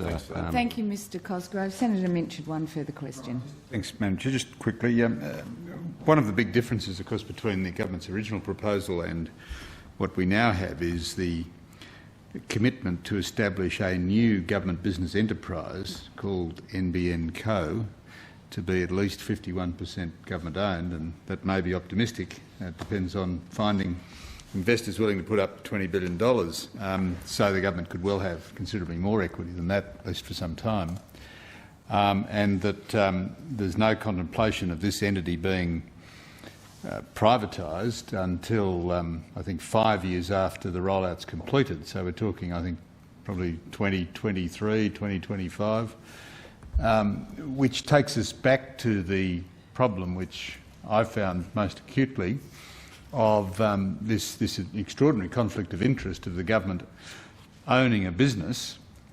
engaged in the telecommunications sector and being the ultimate regulator and policymaker in that field of activity. Is this something that's of concern to the ACCC, or that the ACCC has given any thought to? Is the ACCC indifferent to this fundamental conflict of interest of the government being engaged in a commercial enterprise in this field, as well as being ultimately the regulator? It's not a matter that we've given any consideration to, Senator, but let me simply point out that when you have external shareholders in any enterprise, then ultimately the enterprise needs to be governed by the normal principles that apply to any public enterprise or publicly owned enterprise under the corporations law. And what we think is essential is that we put in place a structure in the beginning that diminishes, I'm repeating myself here, but diminishes the need for behavioural regulations. If we do that, then we diminish the inherent conflict that may arise if we've got a government as a regulator and government as owner. But the moment that you have part ownership of an enterprise, of a government enterprise, by members of the public, it then becomes subject to corporations law, and the government as whether as a major shareholder or as a significant shareholder is bound by the same law in terms of the way that the enterprise is managed. Yeah, it's probably unfair to ask you to respond, but I actually do think it's a major issue, and I think it will become significant for you, because it's not so much the behaviour of the corporation, but the behaviour of the government as the majority shareholder, and the government overtly saying this is to be a commercial entity, therefore having a vested interest in regulatory arrangements which maximise the commercial outcomes for an entity of which it's the majority owner. Now, as I say, it's unfair of you to ask you to comment specifically on that, but I think it's a major concern. And the principal issue, as far as we're concerned, is to have set in place at the very beginning for both certainty for those that are holding shares in the organisation that may wish to purchase shares in the organisation, but far more importantly, as far as we're concerned, certainty for participants in the telecommunications sector as to the settings that will be in place, both structural settings and behavioural regulatory settings, and have those put in place correctly at the beginning so that there's a degree of certainty that can operate then to incentivise competition. Yeah, no, I accept it. Thanks. Thank you. Thank you, Senator Minchin. Thank you, Mr Samuel, and everybody else from the ACCC. Thank you very much for your time today. The committee will suspend for a short break until 12:50, when we will hear a presentation from Fibre to the Home. Thank you.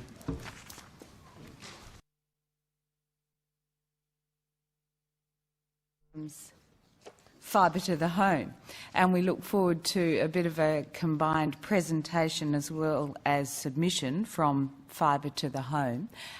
Would you gentlemen care to state your name and the capacity in which you're appearing before the committee? I'm Stefan Keller-Tuberg. I chair the Policy and Regulation Committee of the Fibre to the Home Council Asia Pacific. My name is John Domelo. I'm a member of the board of the Fibre to the Home Council Asia Pacific. My name is Peter Silietti and I represent the Technology and Architecture Committee within the Fibre to the Home Council.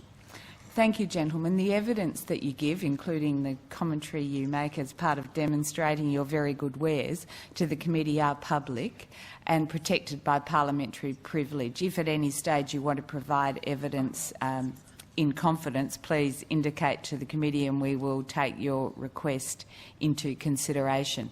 It's an offence for a party to attempt to interfere with evidence given to a witness to this committee, and indeed is potentially in contempt of the Senate, as it is for a witness themselves to give false or misleading evidence to the committee. Without any further formality, I'll then invite you to make a brief opening statement, or perhaps outline how you would prefer to proceed in terms of both your demonstration and your submission today. We would like to make just a short introduction, if we can, and then it will be the demonstration and then questions. If we have questions from senators during the demonstration, I think that would serve our purposes and hopefully yours very well. So in that case, do proceed with a brief opening comment. Thank you very much. Firstly, might I add that the Board of Directors of the Council have asked me to pass on their appreciation for allowing us the opportunity to appear before the Senate Select Committee today. Our intention today is to provide a brief update to the Council's submissions and undertake a show and tell presentation of some architecture issues that we consider important for the Senate Select Committee to be familiar with. We are also obviously here to provide the committee with the opportunity for us to expand on any matters in the Council's submissions that the committee wishes to explore. The FTTH Council, the Fibre to the Home Council Asia Pacific, represents a range of organisations from a region that includes Australia's major trading partners, many who are leading the world in the rollout of fibre optic networks that deliver high-speed broadband, 100 megabytes per second, to a rapidly increasing number of businesses and homes within their respective countries. This slide. Yes.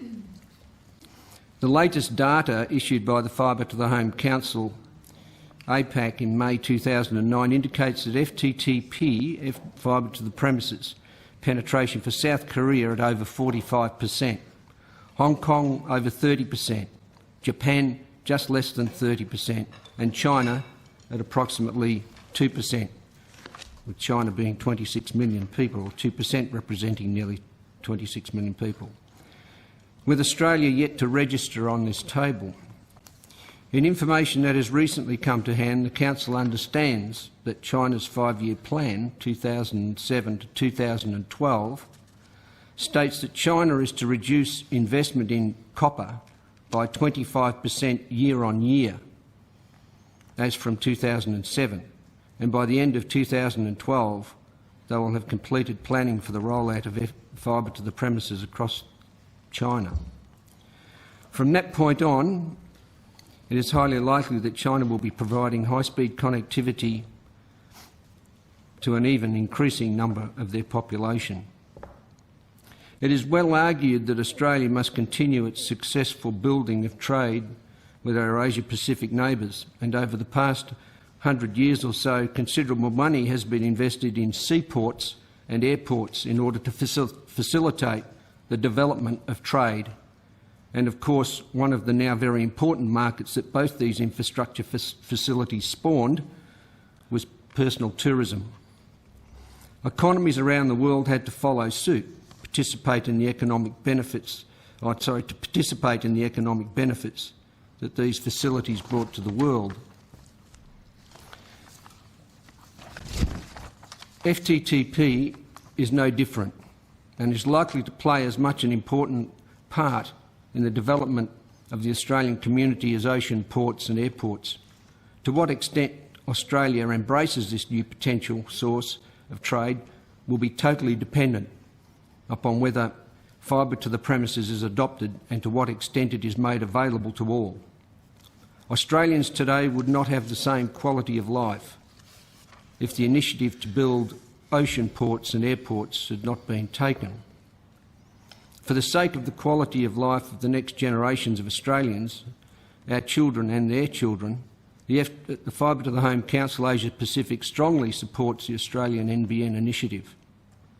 It is worth noting that in a presentation at the 2008 Fibre to the Home Europe Paris conference made by France's Minister for the Economy, Finance and Employment, Ms Christine Lagarde, stated that the potential in France is for ICT to add 0.5% to GDP. There is expectation in Malaysia that fibre to the home will have a significant impact on GDP, and I quote Telecom Malaysia. The high-speed broadband project is expected to boost the national gross domestic product by 0.6% and create 100,000 jobs by 2017. The FTTH Council sees many reasons for supporting the NBN, as is pointed out in our last three submissions. In addition, we believe it will be of great benefit in this forum to provide the committee with some hands-on experience with regard to some of the architecture options that may be considered. And to handle this part of our presentation to the committee, I'd ask Stefan to now handle that part. Thank you. Thanks, Senators. And what I'd like to open up with is talk about some of the elements of an access network that we think the committee should be familiar with. And we've brought along many samples that we'll pass around the room or that you have up there already. The samples that we've brought along are representative of the kinds of equipment and devices that would be found in a fibre to the premise deployment. We certainly are not trying to represent any particular companies or any particular product. So the samples that were brought today are representative of the class of equipment that you would normally build a fibre to the premise network from. So can I start by pointing out some of these elements? So I'd like to start by drawing attention to the kinds of premise that a fibre to the premise network serves. You'll see that we have homes and commercial businesses and larger institutions, hospitals, schools, government buildings. Some of the premises may be apartment blocks or multi-dwelling units. And these are all the kinds of premise that normally come to mind when we think of fibre to the premise, but we want to highlight that there are other kinds of premise as well. So in many markets where FTTP is being deployed, the fibre is being reticulated to base stations for mobile services, wireless broadband services and the like. And we consider that a premise. Likewise, FTTP or fibre is being deployed to traffic lights and other environmental sensors. So really the applicability of the FTTP architecture extends throughout society, and it's certainly not a residential or a commercial technology. Which brings me to the second element of the fibre to the premise rollout, the fibres themselves. And the fibre technology, I guess, is we believe the most capable fixed access network technology available in the market today, and it's likely to remain that way for a long period of time. It simultaneously can serve the needs of the largest corporations, research institutions, government enterprises and so forth, and serve the more modest needs of a private residential consumer. The same network can simultaneously serve these needs even when they're co-located side by side as next-door neighbours. So the next important element of the fibre to the premise architecture that I want to highlight is the modems, FTTP modems. Sometimes you'll hear these referred to as optical network terminations, optical network units. Really, it's easiest to contemplate these as being the equivalent of a DSL modem. And I've got several samples with me today, which I'll talk about in a moment. Many different capabilities and they serve many different needs, so I'll talk about their features. The last element I wanted to discuss is this localised exchange. Often when we speak about exchanges, we think of telephone exchanges, and there is certainly no technical reason that the fibre to the premise network shouldn't hub itself in, on existing telephone exchanges to be the locations where equipment is installed. However, we use the term really to mean the first point within the network where active equipment can be deployed. And these localised exchanges, as we've drawn them, could be as close to the consumers as a few hundred metres. They could be installed in the basement of apartment buildings, or they could be installed in cabinets, street-side cabinets, or some other facility within communities. They certainly can be installed in existing telephone exchanges, and likewise, the capacity of fibre and the capabilities of transmitting over distances allows these localised exchanges to be much further away. So it's certainly technically feasible to reach consumers as distant as 60 kilometres from a localised exchange. So we anticipate there will be a range of different deployment options to be considered by the NBN Co as they contemplate the rollout of FTTH. Okay, so I'd like to introduce and focus in my part of the talk on the of what you might expect to see at the home and some of the issues that may arise. And I'd like to start by saying that in our various submissions to the Department of Broadband and to the Senate Select Committee, we've tried to make a point that the investment in advanced broadband infrastructure is in itself only part of the story. In order to understand and comprehend the value of an investment in advanced broadband infrastructure, regardless of whether it's fibre to the premise, wireless, DSL, fibre to the node, you really need to contemplate the applications that run over that infrastructure. Until applications are implemented and delivered, there is no value in the investment. The value to society is entirely in the way the network is used. So the Council finds it very encouraging that the government has identified several key applications. And we support them on that. Applications such as smart grids, such as e-health, such as tele-education. And we would like to add that there can be other applications, and we expect other applications to emerge, such as security applications and others. We're probably not the best and futuristic to predict what they all are, but based on our experience, the applications will emerge during the life of these assets. And it's important to comprehend the value of those applications in understanding the value of the FTTP investment. So we asked ourselves why some of these applications have not emerged in today's network, applications like smart grids and e-health and e-security, for that example.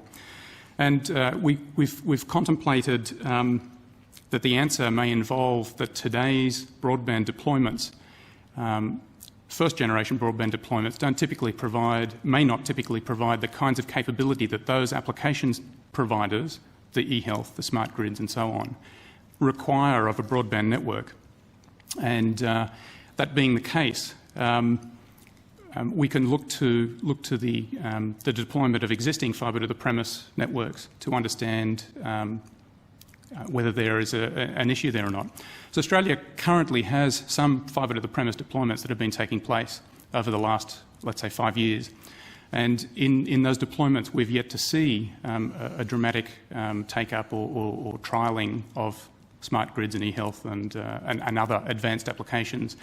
The Council believes that the likely reason for this is that today's fibre to the premise deployments are aimed at emulating today's first-generation broadband deployments.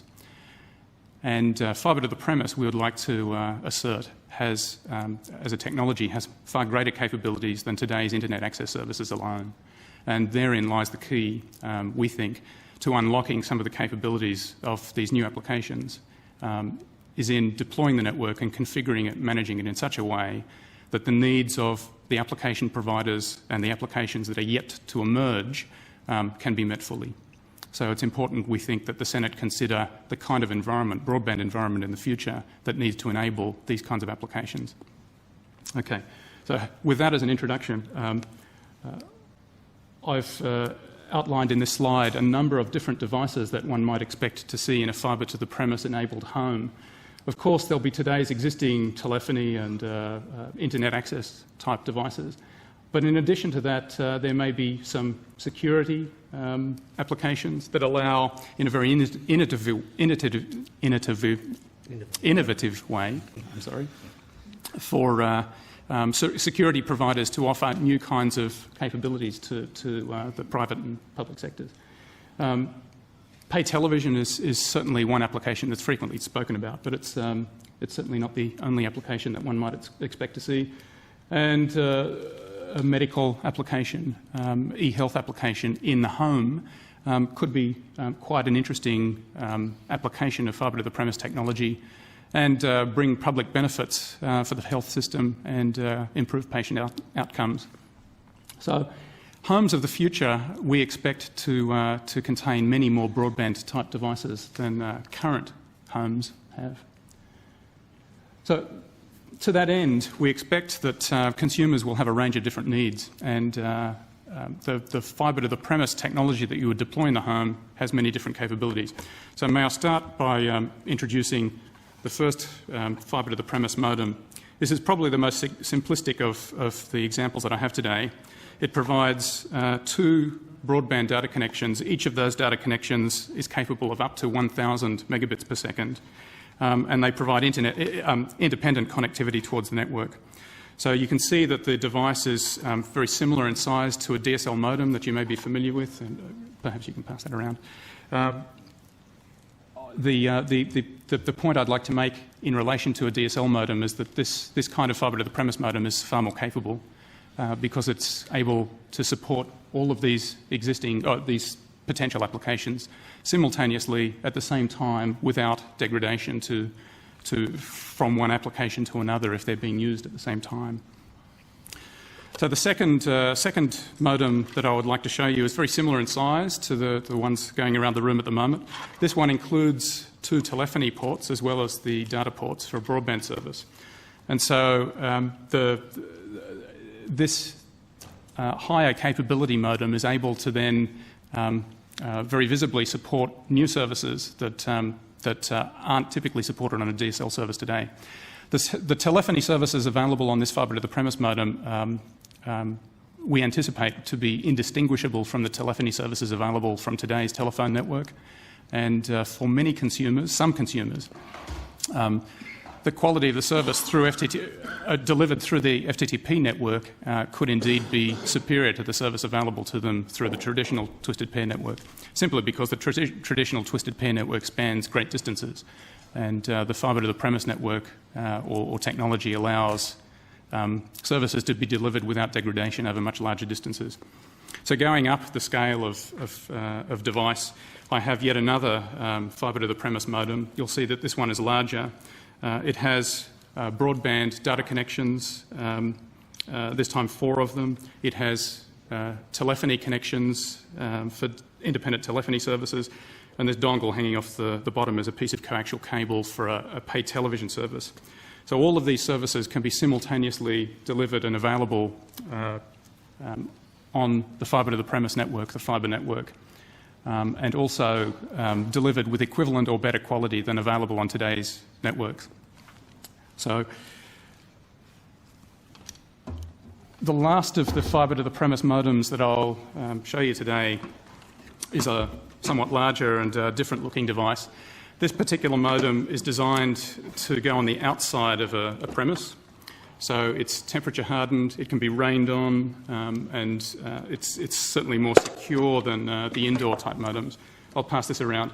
This particular device also supports many telephone services, broadband data services, and pay television service if it was to be offered. And there are these are the 4 devices I bought today. That you can take it as read that there are many different permutations from many different vendors of this kind of equipment to satisfy the many potential different needs that might arise in the marketplace.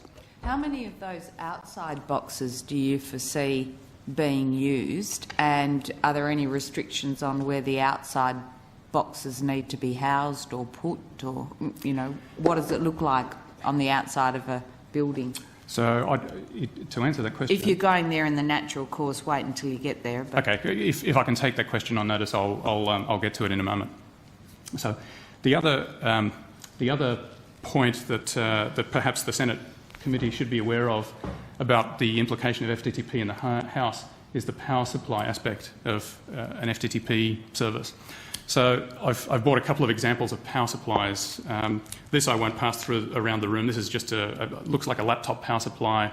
It connects to the 240 volt mains. It provides sufficient power for the modem, and I guess the implication of powering from the mains is that if there's a blackout or some problem with the power of the mains, then the FTTP service could be interrupted. So to address that risk, if a particular consumer requires contiguous connection to the FTTP, there are a range of different battery-backed supplies that would be commonly deployed. So here is an example of a battery-backed supply. I believe this one provides backup facilities for 8 hours of power blackout. You can imagine that there are various ranges and various capacities of these available. So for consumers that require contiguous connection of a telephone service or a contiguous connection of a medical service at home requiring telemetry connectivity back to the hospital or so forth, you would typically deploy a battery-backed supply, or the consumer would deploy a battery-backed supply in conjunction with the FTTP service. So you'll see the majority. This is quite a heavy thing. I'll pass it around in a moment, but the majority of the weight is in the battery itself. The supplies could, as an example, be deployed without the battery, allowing consumers to make the choice themselves whether they install a battery or not. The implication is that once the battery is there and installed, there's some maintenance to be done on an ongoing basis. And I guess you could imagine that as being a similar sort of a responsibility to maintaining the battery in an alarm panel. If you have an alarm service at home, it has a similar sort of a battery that needs to be maintained. But the Council doesn't have a strong position on which type of power supply should be deployed, but potentially we would ask the government to consider the environmental impacts of deploying lead-acid batteries in every residence. It's certainly important, and perhaps it's best left for consumers to make an informed choice whether they require battery backup or not. Noting that today most consumers have cordless telephones that are battery-powered, or mains-powered, and the service is disrupted every time there's a blackout, and consumers are aware already of the implications of battery backup or not. So now to answer... What you're powering here is the modem. Is that the only thing that's correct? Requiring mains power? Yes. So to expand on that a little, the modem, integral within the modem are several algorithms that optimise the life of the battery. So when power is lost, the modem may, for example, turn off access to the broadband network to maintain connectivity for the telephone service, or it may disrupt the pay television service to reserve power for the longest possible time for the telephone service. And these kinds of capabilities are generally configurable or can be designed into the devices to manage the circumstances as appropriate. But just while it occurs to me, though, you're saying that telephony over optical fibre will require mains power to be functional. All services over optical fibre will require mains power. Unlike current. So even telephone services require mains power. That's a big difference that I certainly wasn't aware of. The difference is where the power is sourced. So in today's telephone network and in today's pay television networks, power is also sourced from the mains. However, in the telephone network, the power is injected at the telephone exchange or in a cabinet, and in the pay television network, the power is injected on a telegraph pole, typically, or in a small cabinet in the community. So, for a fibre to the premise network, the power is generally injected at the consumer's premise. There are all sorts of engineering solutions, but that's the typically deployed solution, which may be apparent from the next slide. So. To answer Senator Fisher's earlier question, this is what an outdoor fibre to the premise modem would look like installed on the side of a premise. There's several options. So in this case, and both options, there are examples of both options throughout the world. In this case, the modem device is bolted directly to the external face of a home in a convenient place where it can be accessible from the street or from wherever the fibre comes to the premise. And it's exposed to the weather, so it needs to be protected. The enclosure needs to protect the internal electronics from the elements. Another way that these kinds of devices can be deployed on the outside of a home is in a combined utilities enclosure, and it's in this case a meter box, something that would, is familiar to Australians at least, that's been petitioned so that the fibre to the premise modem can, pointing the wrong direction, fibre to the premise modem can be installed down below. In this case, the meter box has a power point installed in it, and you would expect the power supply to be installed in that part of the meter box. So there are engineering and business case trade-offs, I guess, that need to take place in deciding whether a consumer has an indoor installation or an external installation. One of those trade-offs is simply ease of access by the utility that's providing the fibre to the premise service. If the devices are on the external face of the home, they don't need to make arrangements with the homeowner or the premise owner to get into the premise to service the equipment if there's a fault or if some servicing required. However, one of the disadvantages of putting a battery at the very least on the outside of the house is that the life of the battery is reduced because it's exposed to the elements. It gets hot and cold in winter and summer. So there's often a trade-off that needs to take place about whether the battery is installed inside or outside, knowing that if it's inside it will last longer and there's a lower environmental footprint for maintaining and managing those batteries. Are there security issues with the exterior? I think that question can be approached in a similar way that you can approach the understanding of security issues for meters. So in this case, we have a meter in a meter box. The meter boxes for electricity that we're all familiar with generally have a lock and key facility if the homeowner believes that they need to have that sort of security. And you can do the same sort of thing with the FTTP modem. You'll see at the base, you probably didn't notice this, there's a facility there to install a lock and key or some sort of tamper-proof seal.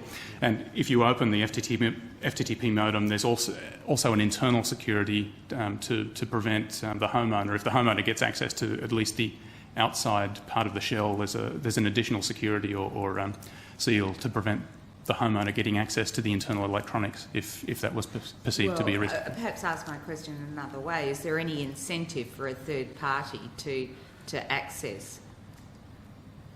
Why would somebody want to? And you may say, well, they wouldn't want, there's no purpose in it.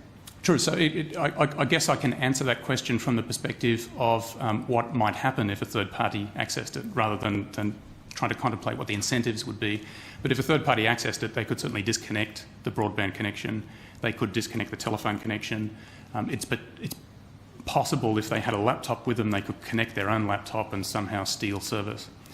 In just the same way as a third party could open a meter box and turn the hot water system off or turn the circuits of the house off. So it's not anticipated to be a common problem, but it could be a nuisance in some cases. And normally that's dealt with by putting a lock and key on the outside of the combined utilities enclosure.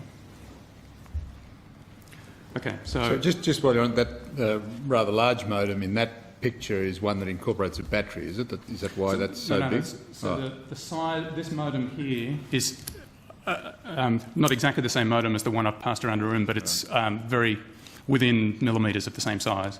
So that would incorporate a battery, would it? No, the battery would be incorporated in the separate, the beige grey power supply there that I passed around. So you could install the battery in this case in that part of the meter box. There's plenty of space. Right. Or you could install it within the home where you have access to it and where it's not exposed to temperature variation. Yep. Or indeed you can deploy that kind of a power supply in either location as well. So there's a number of options that I guess the utilities and the homeowners will come across when they choose to connect to the fibre to the premise network. Right. Like I said, that concludes the section of the show and tell that I was going to run. I'll hand over to Peter. Thank you, Stephen. You can have the. You used the expression "choose to connect." Presumably, everybody's going to be connected, whether they like it or not. It's a question of whether they fire it up, I suppose, for want of a better expression. Isn't it? So the rollout and the profile of the way consumers connect to the FTTP network for the NBN, I guess, is a decision that the NBN Co can make on its own accord. There are many examples in the world of an opt-in connectivity structure where the fibre rolls past the community and the consumers opt to choose to connect.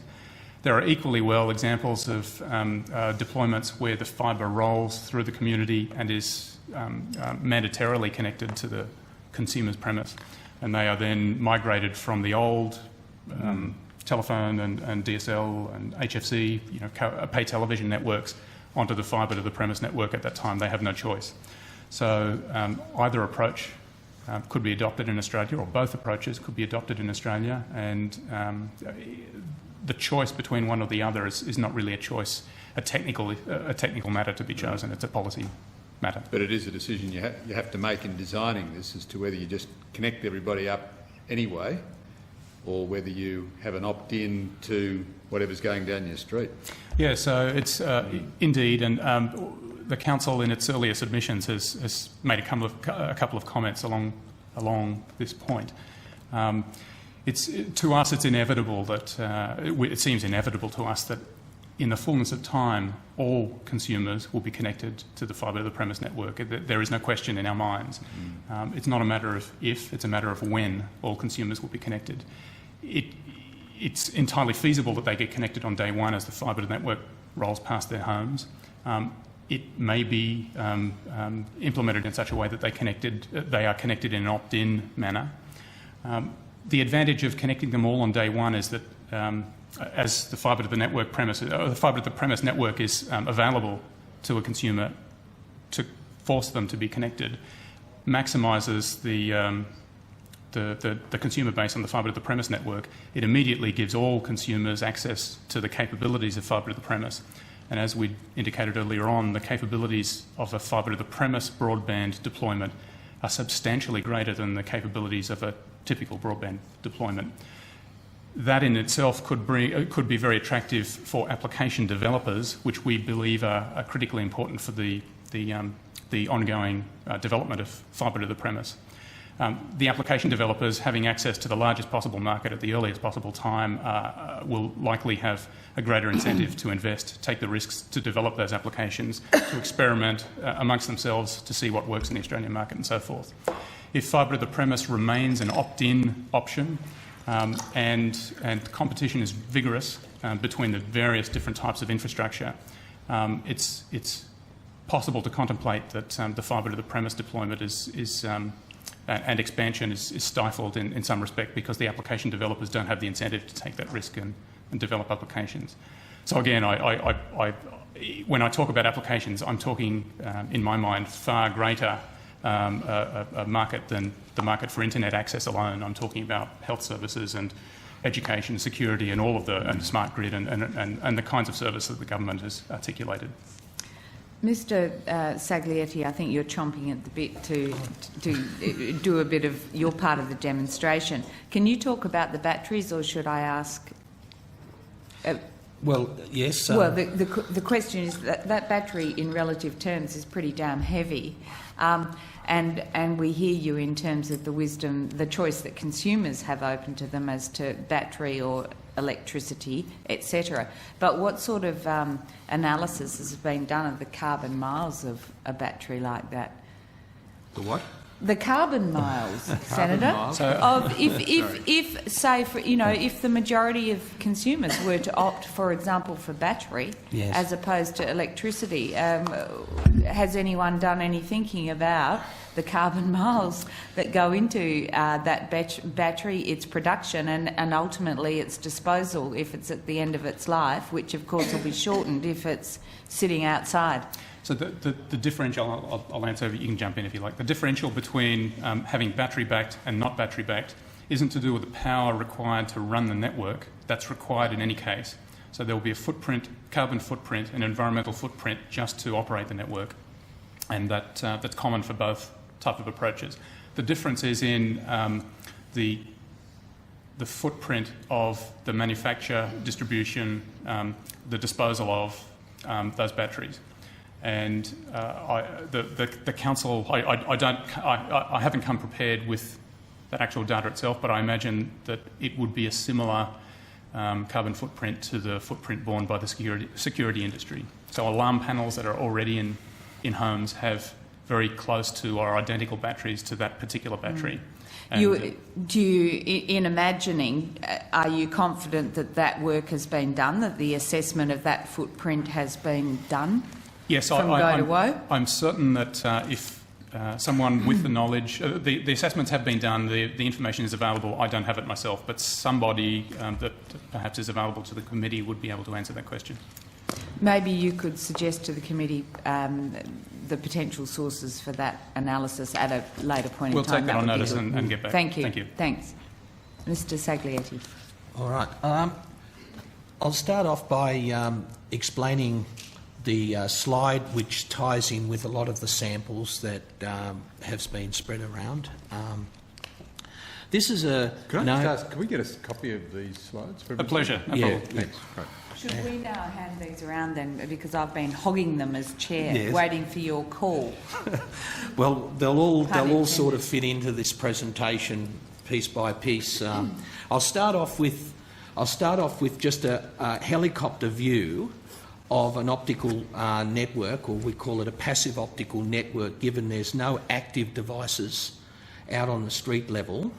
And basically what we're saying here is this is an end-to-end solution, so from a fibre exchange to a home. You could visualise your local exchange within a community, or as Stefan said earlier, these exchanges can be somewhat much smaller as the technology these days has significantly reduced the amount of hardware. We're able to significantly reduce the amount of equipment needed to be housed in these traditional exchanges that we see today. Now, what we have here is we have an aerial construction or an aerial link showing, and this is very representative of what we have in Australia, so we've kept this pretty much relevant to what we're going to face when we deploy fibre to the home or fibre to the premise. Now, what we have here is an aerial deployment where the fibre is laid between the telegraph or electrical poles, and then from the poles a fibre then drops in to either a apartment, home or building or commercial premises. And then over here, an aerial construction. Yeah. And later in the presentation we've got a series of photographs that shows the impact of aerial construction versus underground construction. And you'd all be familiar if you look up in some of the cities where you have your pay TV, your hybrid fibre coax network up there.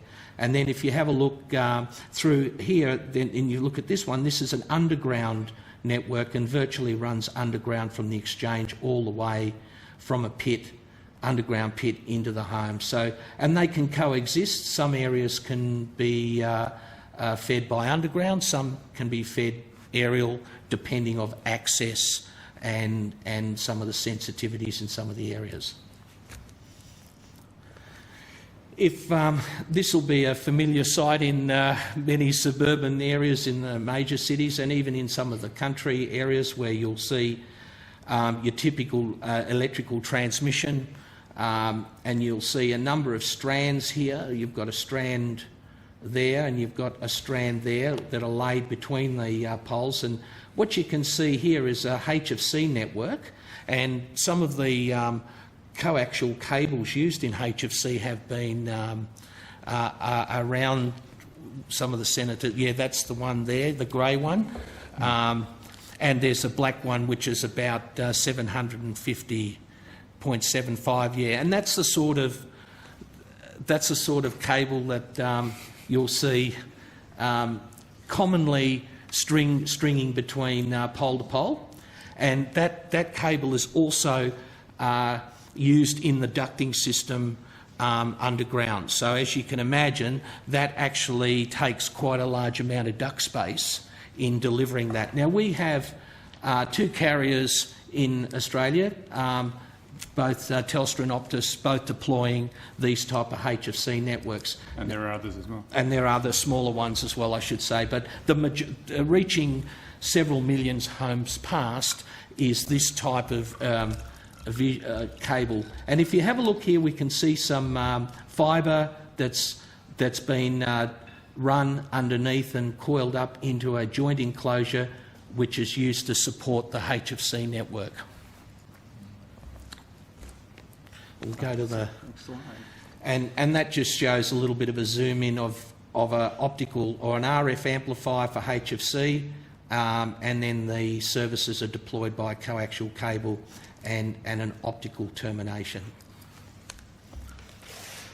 Now, this shows an example of fibre to the home being deployed where there is no HFC, where there's nothing but your power transmission, and as you can see, it's a very low impact compared to the HFC, and that predominantly is because there are no active components in the outside plant, therefore there's no power large boxes, and also the fibre cable is significantly smaller in diameter or in profile than a conventional coaxial cable which you have. And just to demonstrate that, some of the samples that we've provided show up to 1,000 fibres in one cable, which is that's the one there, Senator, yeah. And that one has 1,000 fibres in one cable, which is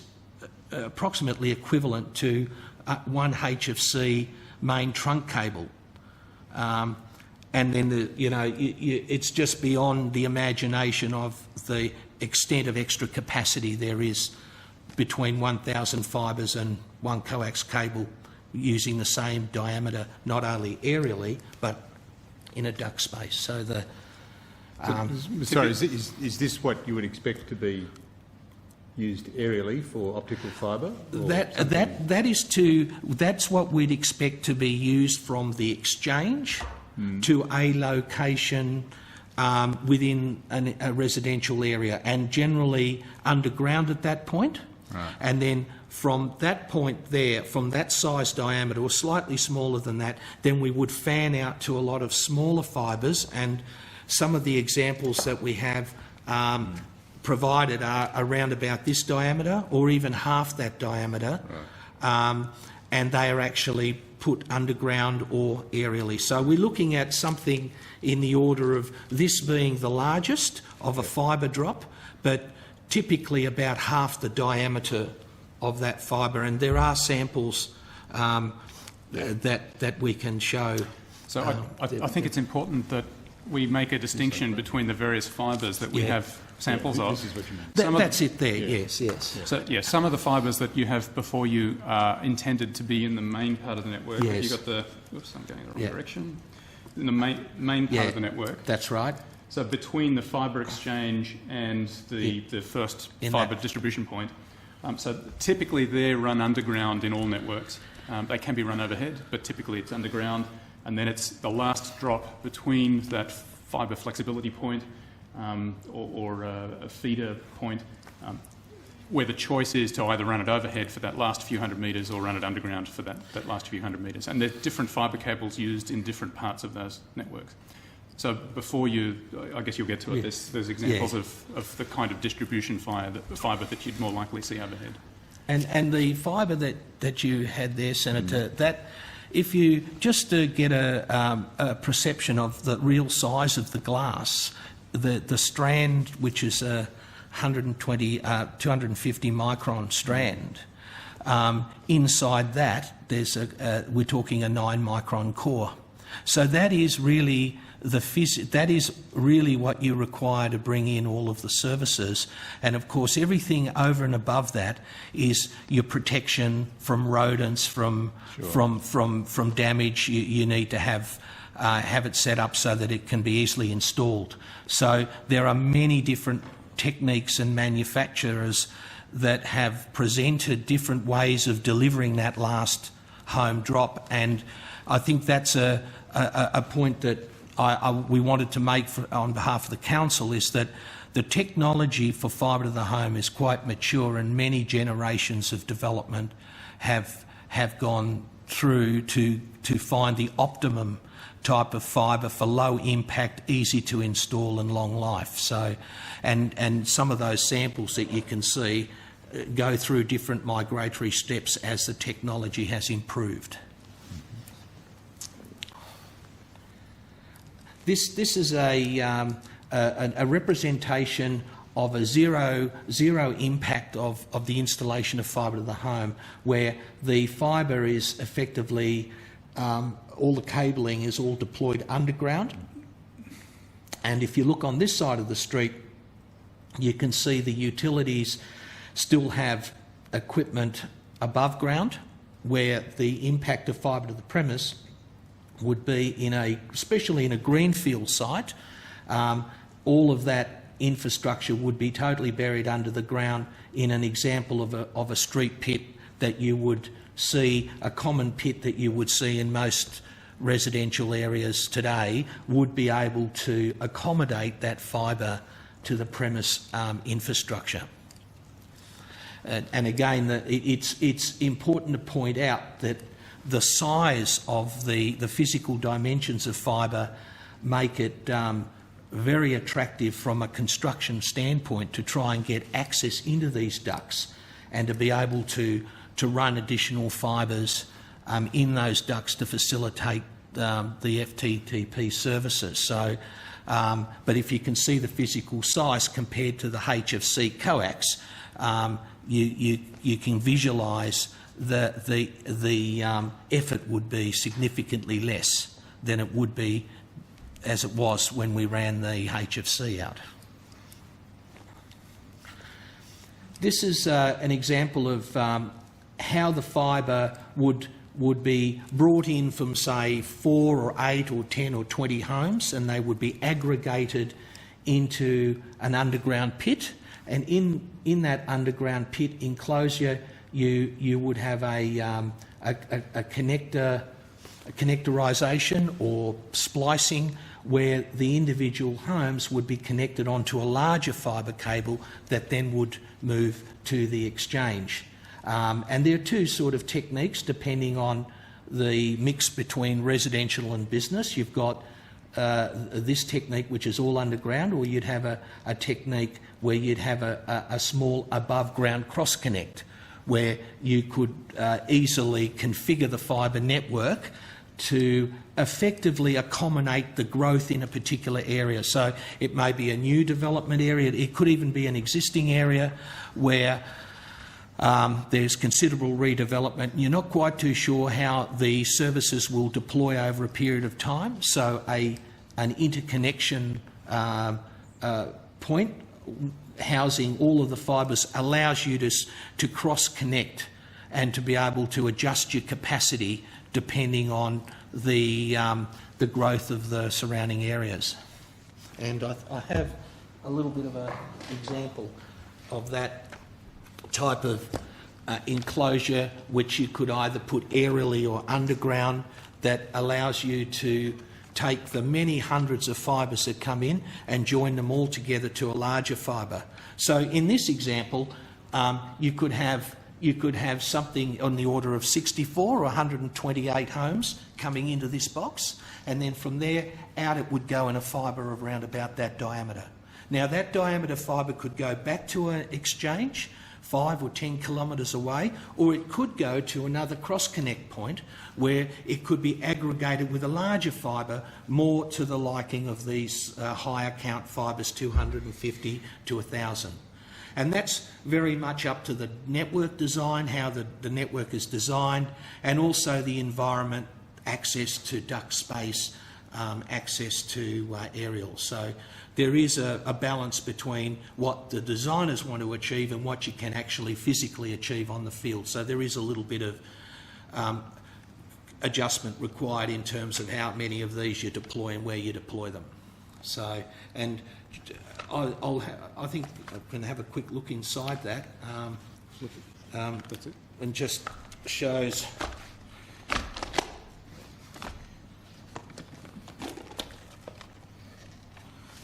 that shows how all of these fibres are connected, and like those small pieces of glass, they come in here and they're spliced or connectorised onto another fibre. And inside here, and you have a look when we send it around, there's actually an optical splitter in there that takes one piece of glass and splits it 32 ways. You can split it 1, 2, you can split it 64 ways. So there are many ways you can take one piece of glass coming down the street and service 64 homes. So you don't have to run 64 fibres all the way back to the exchange. So there are many different architectures and many different technologies to service the different operators' needs.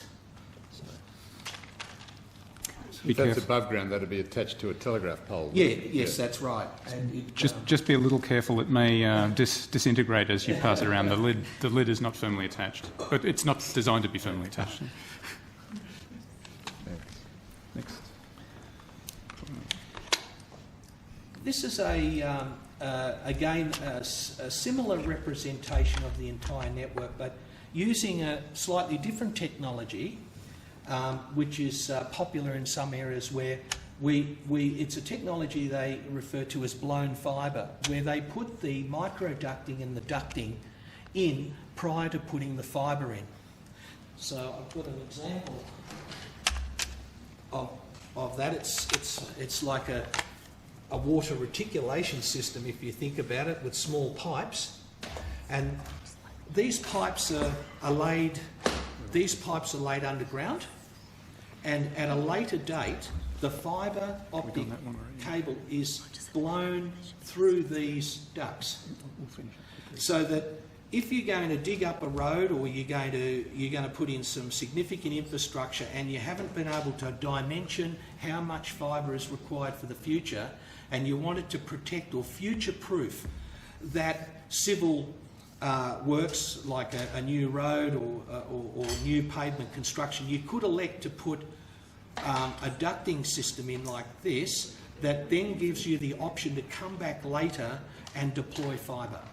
So that's just, it's another technique used, and in some areas has merits. So, Peter, perhaps we should accelerate. And, Yep. And very quickly, the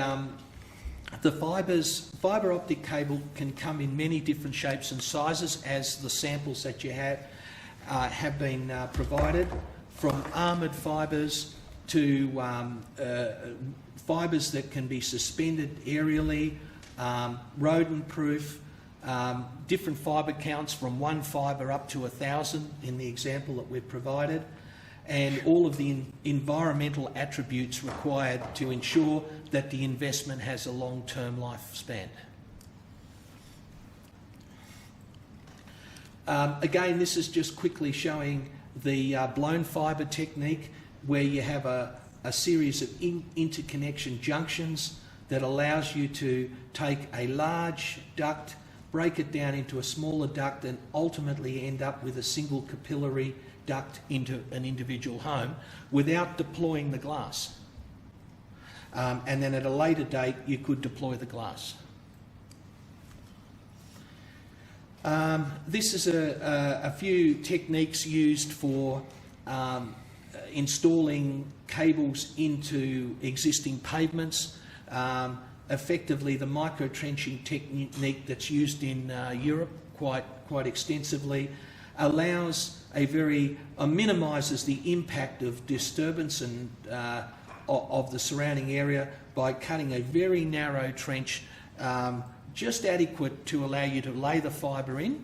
So therefore, and you can see that it's a small trench, something in the order of say 4 or 5 centimetres, and whatever depth that's required, and the fibre is then laid in these trenches and allows minimises the impact of digging up streets and all of that, which is something that everyone wants to avoid because of the cost impact associated with that. So there is a high degree of many different ways of doing it. Underground boring. So It's not necessary these days. If you imagine that you have to run a new cable, that you have to dig up the whole street and disrupt everything and have to rebuild the infrastructure. There are many techniques of underground boring where you can bore underneath and put ducting underneath without disrupting the surface assets. And most road crossings are done that way to get from one side of the road to the other and to get through sensitive areas. So the impact of deploying fibre to the premise is substantially reduced when using these types of techniques. And you can see it's a very small impact on the pavement after the fibre's been deployed. So should we skip over these? Yeah, this is just a typical fibre junction, what you'd find in a pit, and all of the joints are in the enclosures. And then finally, I think what we're trying to point out in this slide very briefly is the maturity and the different type of variations of devices, fibres, termination units, to make the whole process efficient. The reduction of the use of field connectors, so very expensive equipment used typically in the backhaul is no longer necessary, so the fibre connection can be done simply, and that has a very large impact of the training of the workforce, the efficiency and the rollout rate if you can reduce the complexity of the devices that you're installing. And this just represents many different types of products that have evolved in the experience in Japan over many years of trial and error, and we've really got a very mature third and fourth generation type of products now. So in our submissions to the Department of Broadband and to the Senate Select Committee, we've identified that there's a lot to be learnt from the experience of deploying fibre. It's typically the experience in all countries where fibre is deployed that the workforce discovers specific local issues and innovates to improve and streamline the deployment of fibre as the deployment takes place. So as fibre rolls out in Australia, we can take advantage of some of these lessons, many of these lessons that have been learned in the Asia-Pacific and greater international markets where fibre has been deployed. Almost certainly we'll also come across some specific Australian issues which our workforce will innovate and overcome. So during the process of deployment of fibre to the Prem, it's very important that the management of the overall deployment process is cognizant of the lessons to be learned and efficiently distributes the new information, the new techniques, so that the ongoing deployment can be as streamlined as it can. Thank you. Thank you very much, gentlemen, and thank you, Fibre to the Home. Thank you. Just quickly, presumably there's Senator Minchin. Big cost benefit in rollout from aerial, is there? I mean, what's the differential? I mean, have you got a rule of thumb that says, you know, underground is 5 times as much as aerial, or some sort of rule of thumb that kind? It's a very difficult question to answer from the perspective that Australia is a vast continent and we have many, many different examples of different communities deployed in different ways. So the Council always encourages the maximum reuse of existing infrastructure. Right. Sometimes that means there are ducts already in the ground, and it's a tremendous advantage to a fibre deployment to be able to reuse ducts that are already in existence if they're available. Sometimes that means there are pole assets throughout the community, and it's because they already exist, it's a relatively straightforward way of deploying fibre quickly without having to erect new poles. So the difference, and sometimes the assets that exist are not suitable. So there are many technical deployment questions that the deployer will come across as they plan the area by area rollout. It's not really easy to come up with a definitive rule of thumb that says one is less expensive, more expensive than another technique. In some cases, you'll find underground deployment is cheaper than going and deploying a brand new aerial infrastructure. In other cases, you'll find an aerial deployment is cheaper and faster and less of an impact to the community than deploying underground.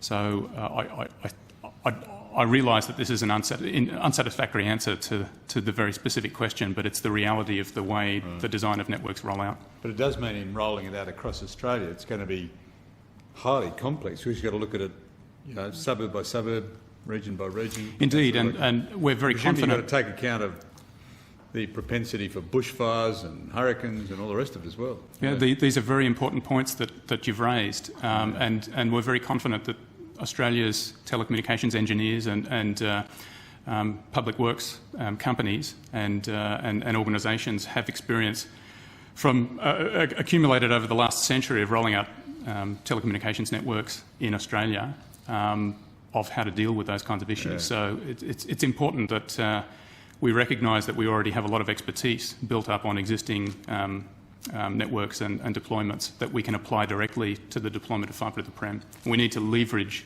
and harness all of the lessons that we've already understood about the rollout of networks in Australia to take best advantage of the fibre to the prem rollout. Because most of your council is based in Singapore. Much of the rollout that's occurred is in Asia, but presumably that's where you've got extremely dense population density, whereas ours is so much the opposite. Everybody's, we don't live in high-rise apartments typically, and it's much more a suburban environment, which must make it much more expensive and much more problematic as well. So the members of the Fibre to the Home Council are, some of them concentrate or focus their activities in the Asia-Pacific area, and some of our members concentrate throughout the world. So good examples of lower density fibre to the prem deployment can be seen in Europe and particularly in North America, where there is really dramatic and fast rollout of fibre to the prem taking place in the kinds of urban and suburban situations that are typical in Australia. And indeed, you're quite right that in the Asia-Pacific area there are probably more examples of very high-density deployments. So I think the important point that we can respond is that the Fibre to the Home Council members and the deployers of infrastructure in Australia are very familiar with the kinds of techniques that we can use to deploy fibre efficiently in the kinds of situations that we have in Australia. Okay, thanks. What size would normally go through an average suburb that already has overhead cabling?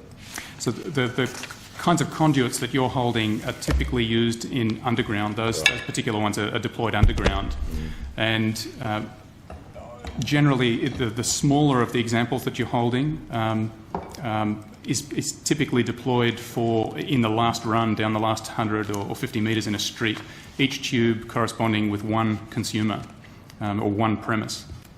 You can aggregate these almost like a garden reticulation system. You start with the smallest capillaries at the ends, and as you reticulate closer to the source of water and the tap, you go to larger pipes and you bring all of these endpoints together. So the larger is an example of that.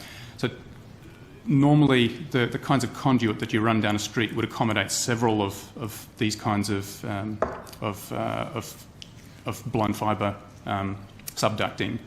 And if a single conduit is insufficient, then you would normally lay a second conduit. Well, which ones would you use overhead, though? So of the examples that we've brought today, some of the standalone cables are examples of what could be used overhead. Yeah. What's this sort of stuff? So that I believe, I can't, my eyes are poor, I'm afraid, but I believe that's a drop cable from the pole to the home.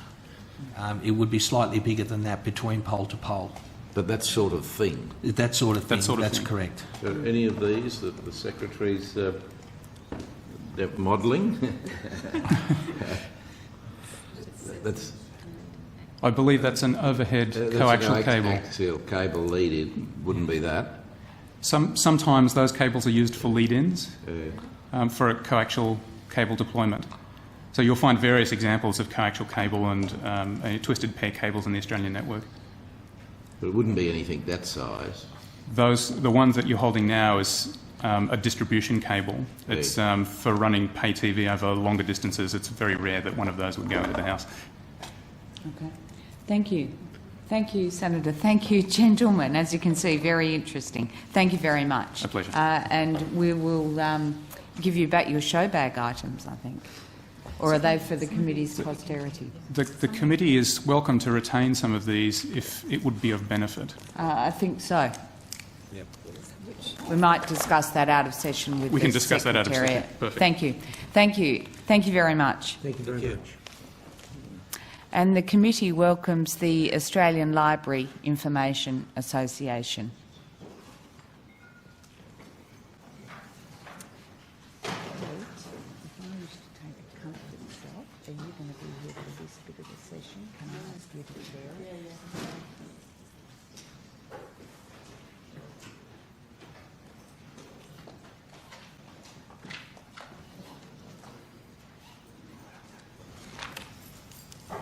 Ladies, welcome. Thank you. Thank you very much. The proceedings of the committee are public and subject to parliamentary privilege, and it's an offence for a person to attempt to interfere with evidence that would otherwise be given by a witness to this committee, and it's potentially in contempt of the Senate, as it is for a witness to give false or misleading information. If at any time you wish to provide your evidence in private, please say so, and we'll consider your request. Can you please tell us your name and the capacity in which you're appearing today? I'm Jan Richards and I'm the President of the Australian Library and Information Association. Ms Richards. And I'm Sue Hutley, the Executive Director of the Australian Library and Information Association. Ms Hutley, thank you. Now, we have your submission. Do you wish to amend it in any way? No, we're very happy with the submission as it is. Then would you like to make a brief opening statement? Yes, thank you. I'd like that very much. Thank you, Senator. The Australian Library and Information Association, or ALIA as it's more commonly known, and the State Public Library Associations welcome this opportunity to appear at this public hearing. We're the peak body representing the Australian Library and Information Services sector, and we represent 6,000 members. We also represent the interests of over 12 million public library users, or about 50% of the Australian population. ALIA is a not-for-profit company, and we work with other not-for-profit organisations in the library, information and collection areas. Our core value is the promotion of free flow of information. A thriving culture, economy and democracy requires the free flow of information and ideas, and fundamental to that free flow are Australia's library and information services. The Australian Library and Information Services sector operates at the local, state, territory and federal government level in schools, TAFE, tertiary institutions, research institutions, health and business sectors. We believe with its high usage of electronic information services and public access points, the Library and Information Services sector is a major stakeholder in the National Broadband Strategy. The goal of connecting 90% of Australian homes, schools and workplaces must recognise the crucial role of public libraries in providing vital infrastructure for Australia's digital future. So why are we interested? Well, public libraries provide vital infrastructure for Australia's digital future for the following reasons. Through our existing physical infrastructure, there are public libraries in every local government area across the nation. That's over 1,500 public libraries, actually 1,519 public libraries. Research has demonstrated that they're recognised as trusted, friendly, they're free, they're neutral and they're non-threatening spaces. They're the heart of their local communities, and they've been described by social commentator Hugh Mackay as the new village green. They're already contributing to the government's agenda in areas of literacy, digital economy and social inclusion. Last Thursday we had the ALIA Public Library Summit, which was opened by Senator Ursula Stevens. There's a huge increase in the usage of the internet in public libraries. There's also a great increase in community expectations of internet assistance through public libraries. Public libraries have qualified and experienced staff. Over 111 million visits by customers were recorded in 2006-2007, which are the latest available statistics. That's 9.3 million visits a month. They're attended more frequently and by more people than any other cultural and sporting venue, and they generate economic as well as social, cultural and environmental benefits. They provide a range of services to their communities. These include skills, training and assistance for users. They support early and adult literacy. They provide support for lifelong learning. In remote and rural communities and in Indigenous communities, they provide great support and services. They provide services to the most marginalised groups in the community who are without internet skills or computers at home. They provide programs and resources for non-English speakers. They provide services to people with a print disability.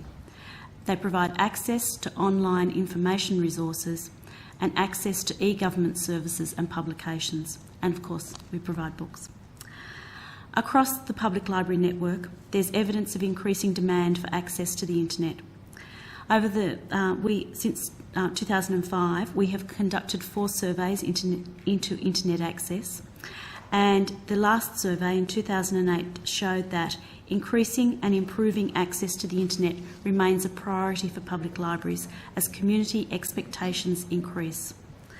The number of public access internet terminals has more than doubled since the 2005 survey, and there's currently 7,500 public internet terminals across the country. An estimated 150,000 users access the internet each week in the responding libraries, and that's an increase of 91% over the same survey in 2005.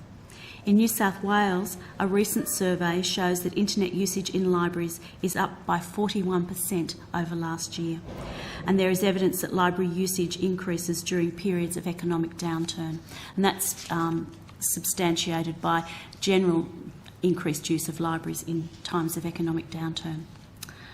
Community expectation for internet assistance are growing. The demand is for assistance from public library staff in using electronic services, not only for government information but for everyday living skills.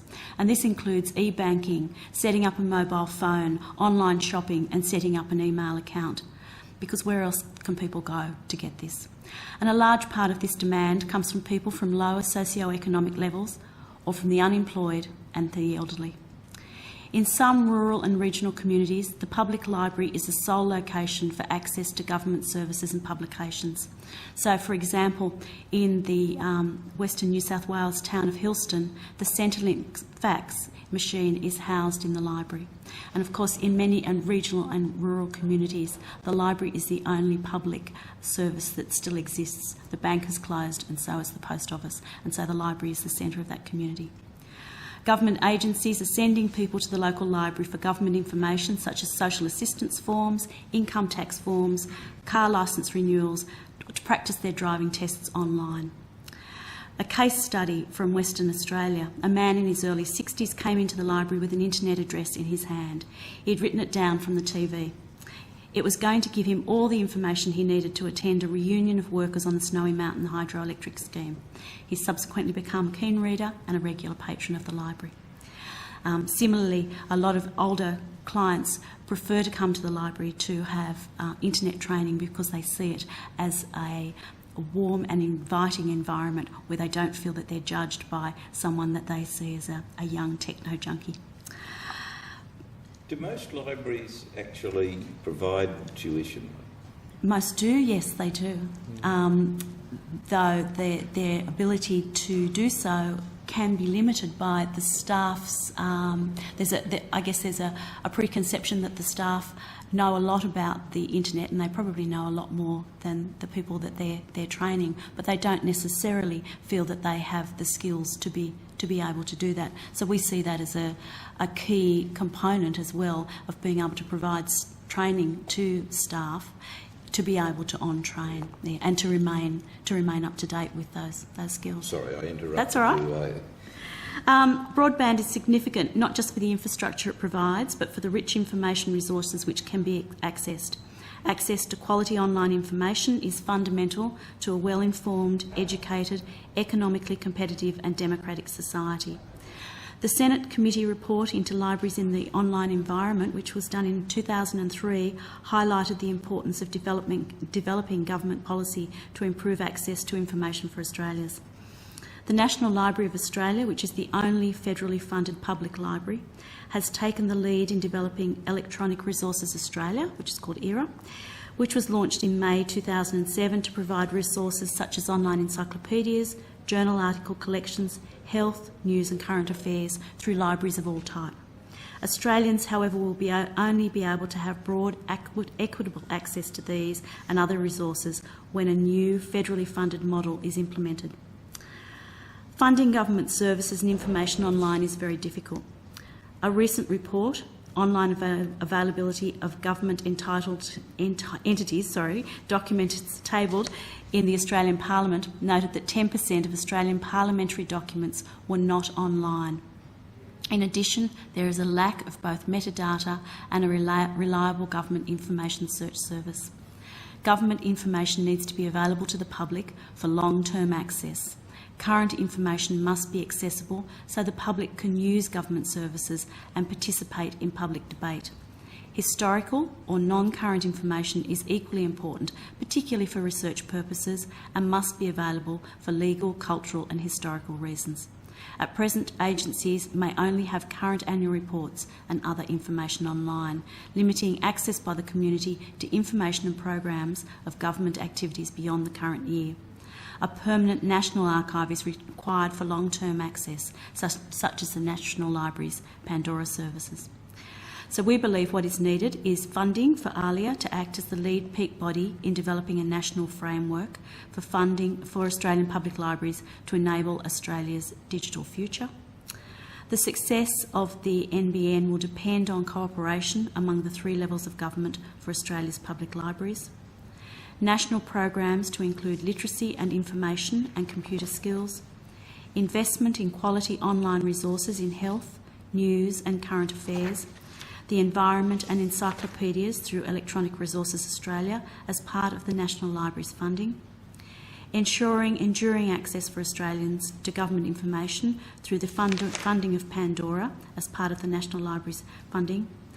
The NBN strategy needs to include funding on a continuing basis to support internet education and skills training for users to be delivered to communities via public libraries.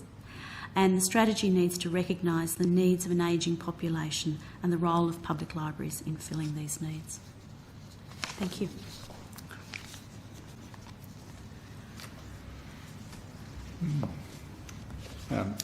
Sorry, you're acting chair. And I will start with some questions. Thank you very much for your presentation and opening remarks. In general, the descriptions of the national broadband network and the cited 100 megabits per second bandwidth, how will that change the library community in your view, and what sort of thoughts and plans are already being contemplated to optimise libraries' use of that kind of high bandwidth environment? ALIA believes that the general public will be welcoming that and expect it to be delivered through public libraries. Even if you have a computer at home, when you travel or you're visiting, sometimes the only location will be the public library. So certainly we will be expecting to be able to deliver that through local councils and public libraries. In terms of how it will change it, we believe that the demand will also increase. So for those who don't have a computer at home, and there are not only a significant number now, but we believe with the recession it will only increase. So therefore the demand through public libraries as a common community access point will only increase. What it will do is it will be drawing longer crowds and longer lines for those internet access terminals at public libraries, and it is one of the things that the National Broadband Network Strategy must consider. Every school kid will have a computer. Sorry? Every school kid That'd be will cheeky, have a computer. Why would they need to go to a library?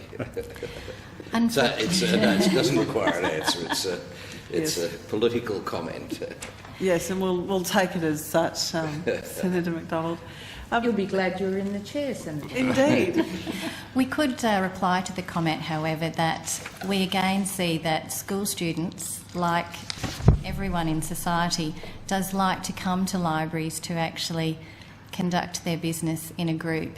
And so I'm sure that we'll be seeing groups of school children bringing their laptops to the public library and also perhaps to use the wireless. Perhaps we should have perhaps the government's policy should have been to provide every public library with a lot more computers and trained staff. Hear, hear, Senator. I'm sure you'll get no argument from objection Alia. from Senator Lundy. Look, just to follow on that train, I know last time I had the opportunity to speak to Alia in an inquiry environment. There was a great deal of discussion. There was a specific inquiry into the role of libraries in the digital age. Are there any particularly noticeable trends you can draw the committee's attention to with respect to growing internet usage within libraries? And perhaps as a part of that question, have you noticed any changes in usage patterns as a result of social networking and social networking websites? Yes, Senator, I think that, again, the public library is the access point for those who are in the advanced areas. And some of your other presentations have acknowledged that these days Skyping, Facebook and other social networking is expected as part of general life for those who are advantaged. What we also assume is that with the rollout of the NBN and the additional education about what the internet can do for you, again, the expectation from the community and the voters will be that they will be able to access that no matter how advantaged or perhaps disadvantaged they are. And have you done any specific analysis or work as to the resource implications for libraries individually that are members of yours, or indeed libraries as a whole, as part of your, I suppose, pitch to government about what are the additional resources that would be appropriately placed in public libraries? I'd like to again acknowledge the 41% increase in New South Wales usage alone in the last couple of years. And I think if we take that percentage and once the rollout starts to occur and the expectation is there, we are looking at significant increases for the requirements for resourcing and staffing, and we'd be pleased to provide you with additional, perhaps percentage options for you at a later date. Look, any additional information you could provide the committee, I think, would be most welcome. And finally, from me, you mentioned socially disadvantaged or perhaps economically disadvantaged people not necessarily being able to afford the higher bandwidth services in their home. Because of some of the disparities across the geographic regions in accessing higher bandwidth services, are there any trends that you can point to in rural or regional areas where libraries may be able to provide a higher bandwidth service that wouldn't otherwise be available to the broader community, albeit probably a lucky few? In regional and rural libraries, the internet use is significantly higher for that very reason. Right. And while some people may have or many of our clients will have the internet at home, they will come into the library because they're of faster speeds. And in addition, libraries subscribe to databases that are not necessarily available at home, as well as the whole social network and the value adding that's provided. And increasingly, as the baby boomers retire, we find that they're going from a work environment where they're used to having high levels of technology and a lot of the peripherals. So not only fast broadband, but scanners and everything else as well. And they want the latest. And what libraries have much more chance of having that than they do at home. So in keeping up to date, they really like to be able to use the library, not only for the social and the value-added aspects, but because it's more likely to meet their needs. The same as young people. It's a social place. And many libraries now have Wi-Fi and wireless hotspots, which are particularly useful to be able to expand the the coverage, it means you don't have to necessarily have as many hard-wired terminals, but you do see young people after school and young professionals after work coming to the library to sit down and work together as a group. So the library really is fulfilling that social role as well. It's quite amazing to see all these young suited people at 5 o'clock arriving with their laptops under their arm, and often that's the whole social networking side of things as well. Right. That's very interesting. Sorry, I just did think of another question from the other perspective, which is what libraries have to offer in your suite of information available online. I'm quite familiar with particularly the resources of the National Library, but could you spend just a couple of minutes describing the sorts of services libraries provide online with their cataloguing and search and question and answer services, and how the community may benefit by having higher bandwidth to access the online resources of libraries per se? Yeah. Libraries increasingly are having an extra branch, which is their virtual branch, which can be accessed by people coming into the library, but also from home. So that includes, as you've mentioned, the catalogue, which is most libraries now have their catalogue available via the web. They do have services whereby people can ask inquiries of the staff from home, and sometimes they link into bigger services so they can ask someone 24/7 for some assistance. But libraries also subscribe to a varying array of online databases so that people can get quality information to be able to answer their reference and information needs. And libraries, many public libraries also provide online tutoring services where they subscribe into a tutor service so young people can get help with their homework, particularly in the areas of maths and science and English. So there's a whole suite of products.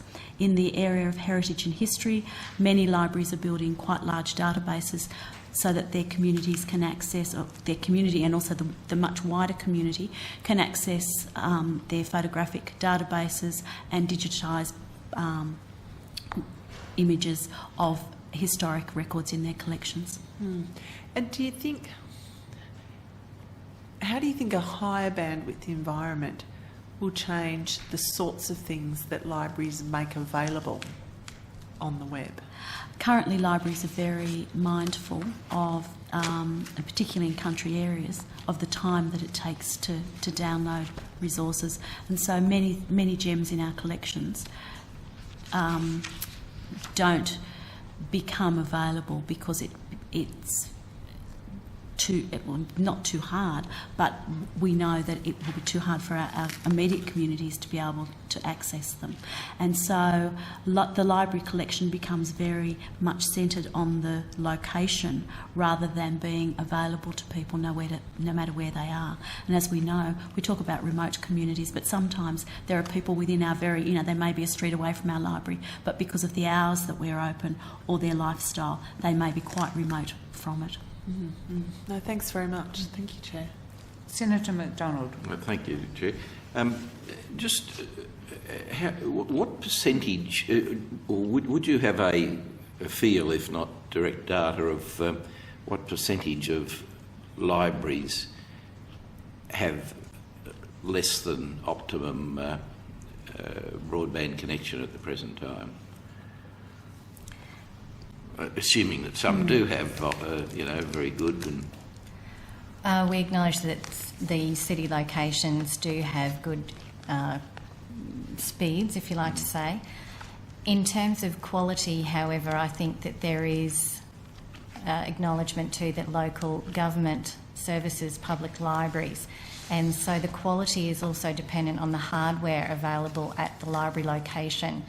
So there is a combination negative effect, especially in rural areas, of low bandwidth and low hardware capacity, which is also seriously impeding the services available to the community, both in terms of download capacity, if you like to say, as well as just number of terminals. Yeah, but if you did a survey of your libraries and library members and said, which of you have an adequate service now. Do you have any?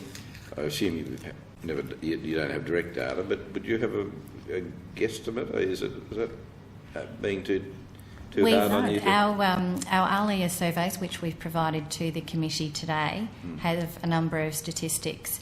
In terms of our recent surveys, we've actually asked our library staff to give feedback, and in terms of negative feedback received from public library staff, they say that 77% relate to requests for access for more terminals, faster connection speeds, more downloads and increased bandwidth.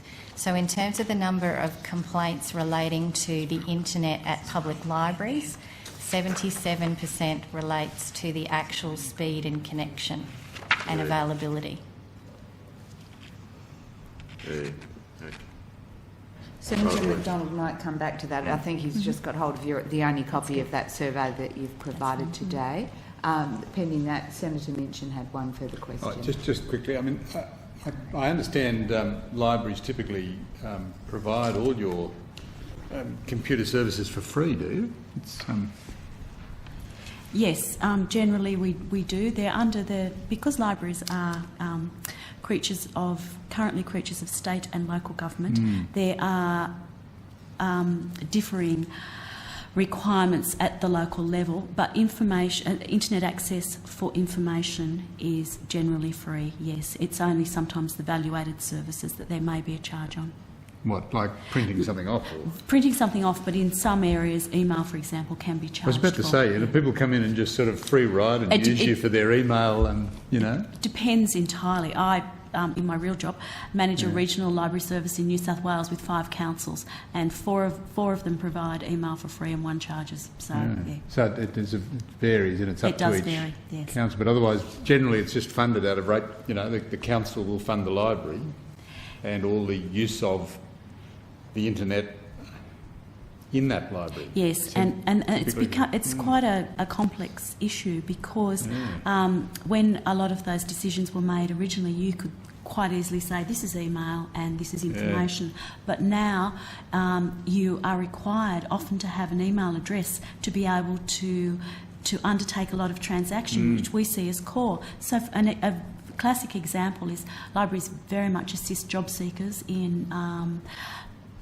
looking for what jobs are available. Library staff are always helping the young people and community generally in using word processing to write up their resumes. But many of the major employers now require that if you're going to apply for a job, you need to do it online. So the Coles, the Woolworths of this world require that. And for that, you need an email address.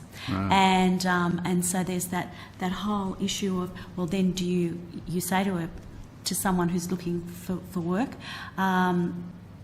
you can do this, but then if you want to do the email bit, you have to pay. So we're having to change the way that we think about things, and it's a complex situation, and because so many of these things are developing, there's no clear-cut answer. I just, whenever you provide a service for free, the demand will always exceed supply, and I can just imagine, as and when we do get a fibre to the home rollout, and to the extent it's more expensive than current services, demand on libraries could increase quite substantially. I mean, at some point you're going to have to ration use of your facilities, I'd have thought. I just don't, I mean, are you looking at funding models or of means testing or of charging, or at least some mechanism by which you seek to recoup at least part of your costs from those who... Library services, core library services are free, and information, no matter which way it is delivered, is a core library service. And so it then becomes, if you're going to say you can do this for free, but for this you must charge, when it's delivered out of a computer terminal, means that library staff are becoming police and not there to actually assist people. Are you, in terms of classic theory, you end up rationing. The only way I can see you rationing is you have queues. Is it becoming a problem now that people have to queue up to use? Yes, most library services have a booking service for their internet terminals. Oh, okay. Yeah. You get an allotted time? Yes. Right. And that's why wireless hotspots are a very worthwhile investment, because it does allow you to free that up a little bit. Yeah, and it also is great with the grey nomads, who are great devotees of public libraries. To the detriment of internet cafes, I assume. Senator McDonald, I would say that outside of metropolitan areas there are actually very few internet cafes, and those that exist are often closing, because they have the people who have gone down that path as a commercial opportunity have found it a very difficult thing to do, especially when you take into account the constant work you have to do on your software, and it's not necessarily the goldmine that people found that it would be. So in many regional communities and provincial cities of quite large sizes, you'll find that the only place where you can actually access the internet is at the library. Yeah, you've got to sell a lot of coffee to make it pay, I think. There's just one figure in this useful booklet where you've got there 8,500 PCs and 7,000 with internet access, and this costs Australians $757 million, less than 10 cents a day each. That $757 million figure, is that the cost of libraries per se, or the cost of internet access at libraries? What is that figure? That is the total government allocation for state, local and federal government funding for libraries. Oh, okay. And so we would like to remind the government that libraries should be free for its constituents, and that we welcome the government's funding and other support. I suspect a better investment than some of the school halls being built around the country, but you don't need to comment on that. Just following up Senator Minchin's point earlier, though, and this isn't a political comment, but there is comment that the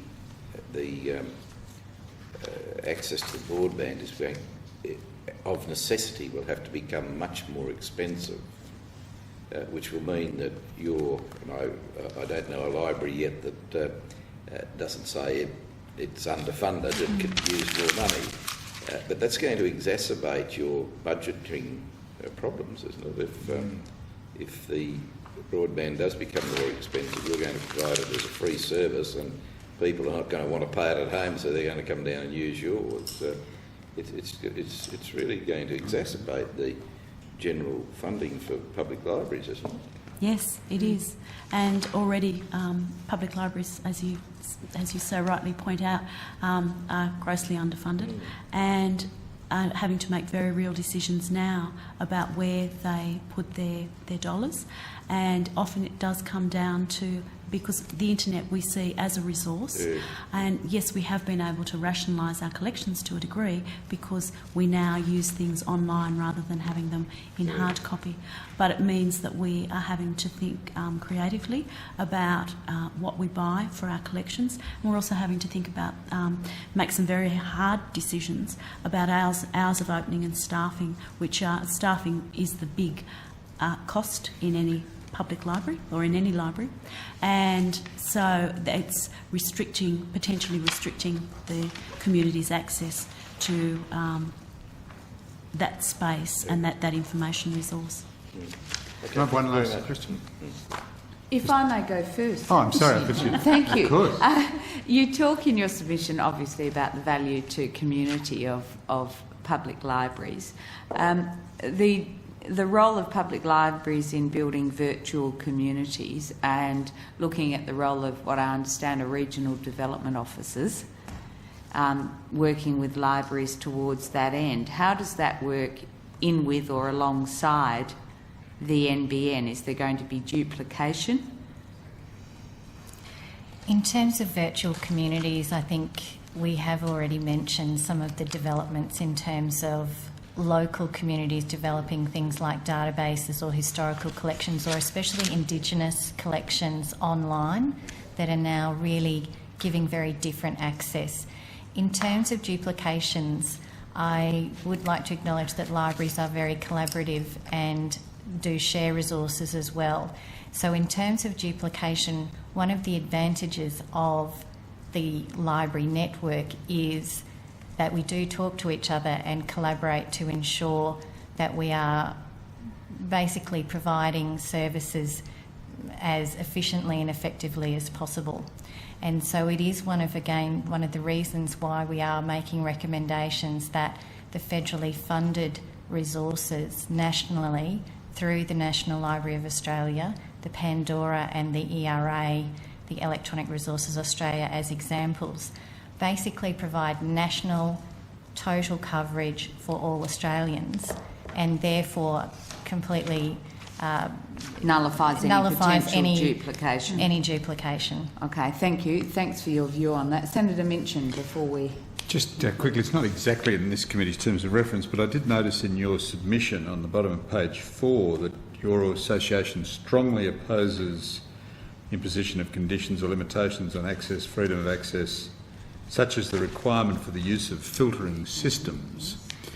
Should I take that as a statement of policy that your association is opposed to the proposed mandated ISP level filtering that's being suggested? Is that what you mean by this? Senator, our internet access reports that we've provided to you today, and clearly our policy statements do say that we object to filtering on the basis that it is not completely functioning, and certainly at the ISP level it has not proved to be effective. We believe that training and education of the Australian public serves a greater advantage in terms of the funding in relation to internet security. Statement for which I have much sympathy. But what do you do typically at the library level? Do you have PC-based filtering? How do you stop people coming in and just, looking up porno sites? We have a range of methods, again, outlined quite clearly in our survey reports. There are a number of methods. 40% of Australian libraries do have a version of filtering systems, and however... PC-based filtering. PC through the council again. But libraries and librarians believe that the education and other methods that we use, including having policies, so having parental signing for internet access, but also the fact that internet terminals are usually in a public space. They aren't in a back area.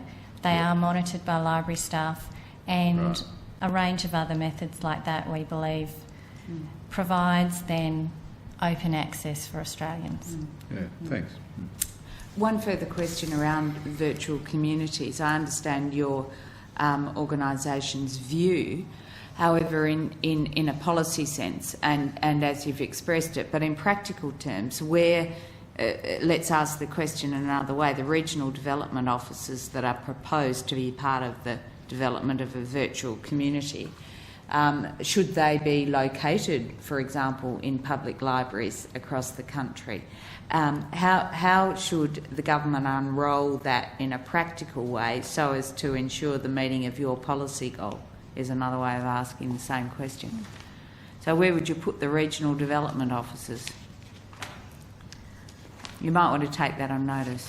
We can, however, we would like to note that public libraries are a central community hub, and perhaps it is one of those locations where the access for those regional organisers, it would be appropriate, and certainly the library community will be working with them anyway as the NBN rolls out. Okay. Have you had discussions to that end and consultations? Have you been involved with has the government approached you? No, and we would welcome further discussion on that.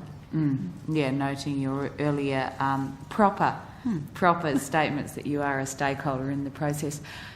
Thank you very much. Thank you. To the Australian Library Information Association. Thank you. The committee now calls Deutsche Bank. Mr. Samir Chopra. Mr. Chopra. Yeah.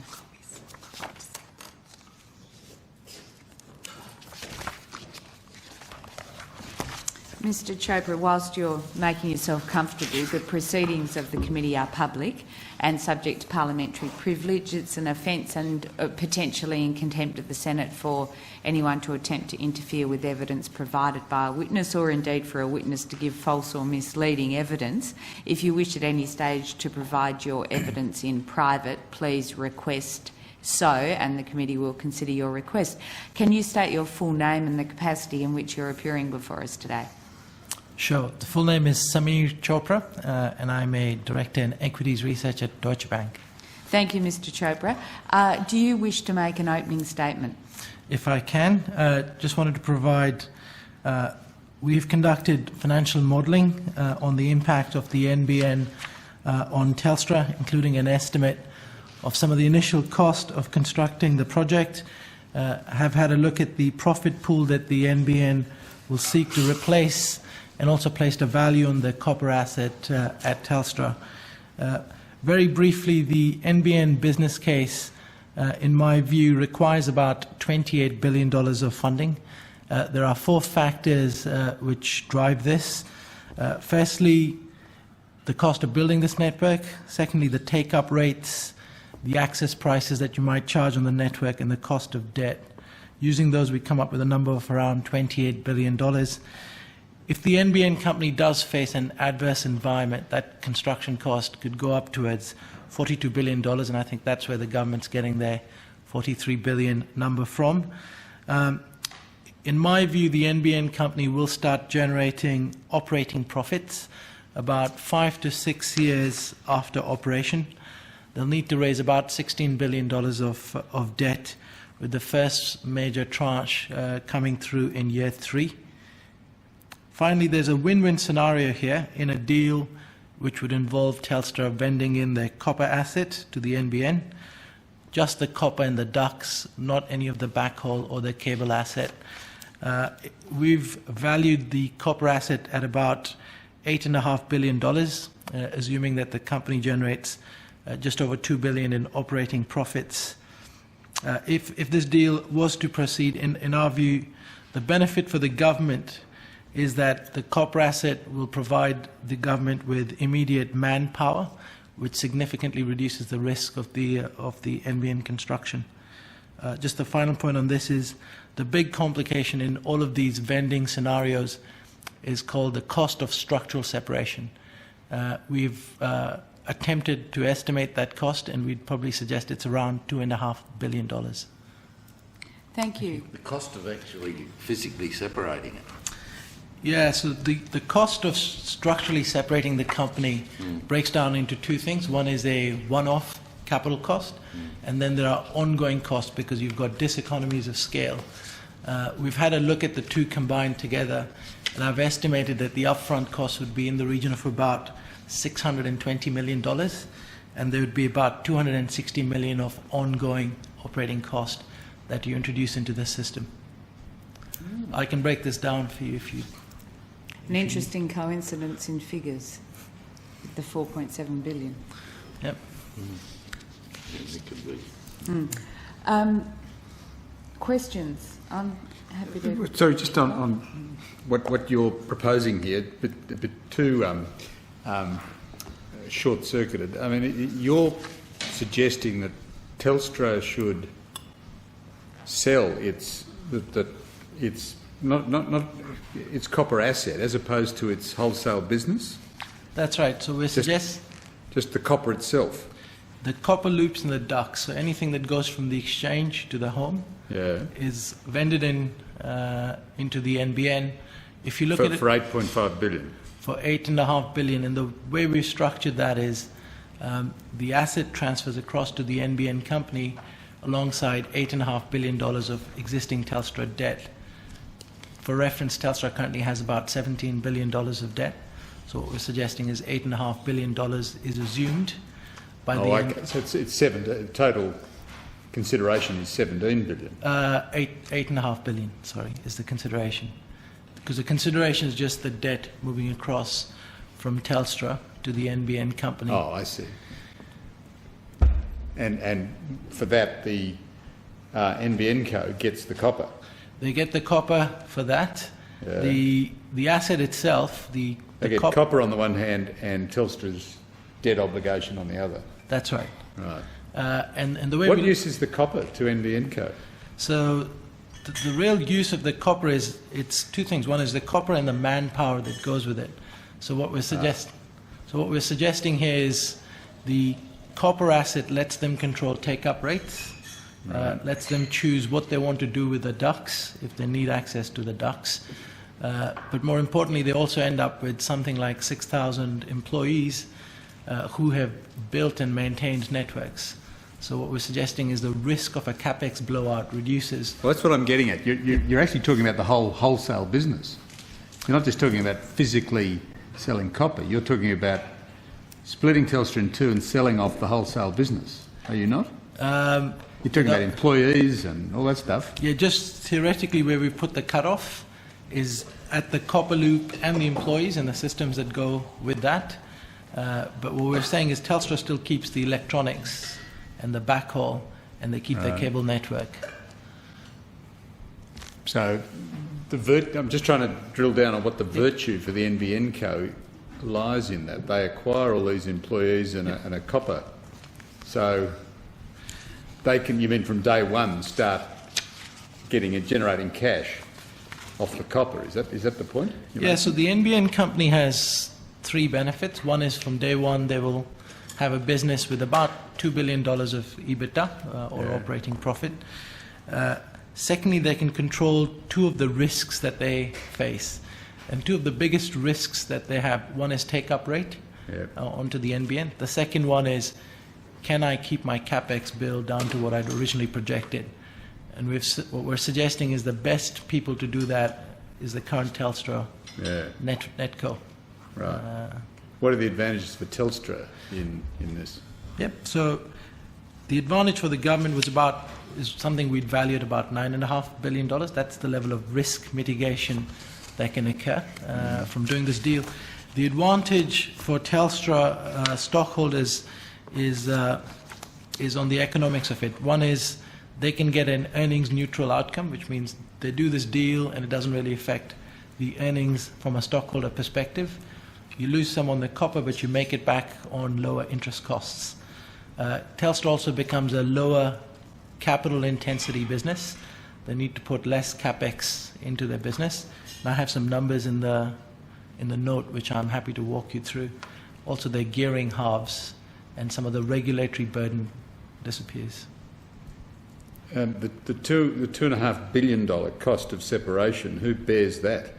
Yeah, I think, and that's where things will get a lot more interesting, is how do you structure the structural separation? Yeah. In some ways, a better mechanism around that might be to transfer the legal ownership of the asset across to the NBN company, but allow Telstra to manage and maintain it. So you pay them... Contractual arrangement. Exactly. And that way you can try and minimise the cost of structural separation. Yeah. But what would be the hit on... You don't think there'd be a one-off hit on Telstra shareholder value from that? If this was a clean structural separation and assuming... So let's assume, for example, this was structural separation without the NBN company buying the asset. Yeah.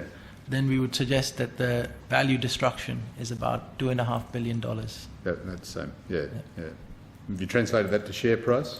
It's about 5-6%. Yeah. And just, you mentioned your estimate of the NBN Co taking 5 to 6 years before it would generate profits, I think was the way you described it. Is that 5 to 6 years after rollout is completed, or halfway through, or from day one? So that's from day one, right. And that's at the operating level. But the NBN company, we also assume, will have significant debt. Yeah. And so it's just an operating return. It's just at the EBITDA level, not at the... And that's assuming that, in fact, it is an 8-year rollout, is it? Or? That assumes an 8-year rollout, yeah. And a take-up rate that's around 30%, 30 to 40% in the first 4 years. Right. But it'd be operating at a loss for the first 5 to 6 years on an operating basis. Yep. Leaving aside the cost of servicing the debt. yeah. But it's got to borrow got to incur more debt to fund those losses. Yeah, so, and that's why I think what we're suggesting is that construction cost is, say, 25 billion. Yeah. You actually need 28 billion. You need an extra 3 billion to help fund the operating losses in the first few years and the debt you need to borrow for that. Now, what takes it from the 28 to the 42 in your mathematics? So we've said that there are 4 sensitivities. Yeah. The first one is the cost of debt. So if the cost of debt goes from, say, 5 to 7%. The second one is take-up rates. The third one is the capital construction cost. And the last one is the access price. If all 4 of those are adversely impacted, then you go from 28 billion up to $42 billion. The $42 billion figure assumes, does it, no Telstra deal? It assumes that Telstra will take up services on the NBN, but they will make that on a commercial basis. Yeah, but that your scenario of the transfer in of the copper assumes that hasn't occurred. That has not occurred. Because presumably for some time, if this thing does not involve Telstra, it'll be competing with Telstra. That's right. So that's going to make it much more difficult for it to generate an operating profit in that time frame, presumably. Yeah, our initial analysis, the one where we'd suggested that they generate an operating profit in the 5th year, is based on the assumption that they are competing with Telstra. So we've assumed take-up rates are low, that they're running at around that 30% level. That 30% level is something we've seen in the US, and it's US-related data that we're applying in Australia. Because I saw something. I was just looking at the take-up of in Singapore after a year is only 1%. But do you think the take-up rates can confidently be based on the US example? This is Verizon, is it?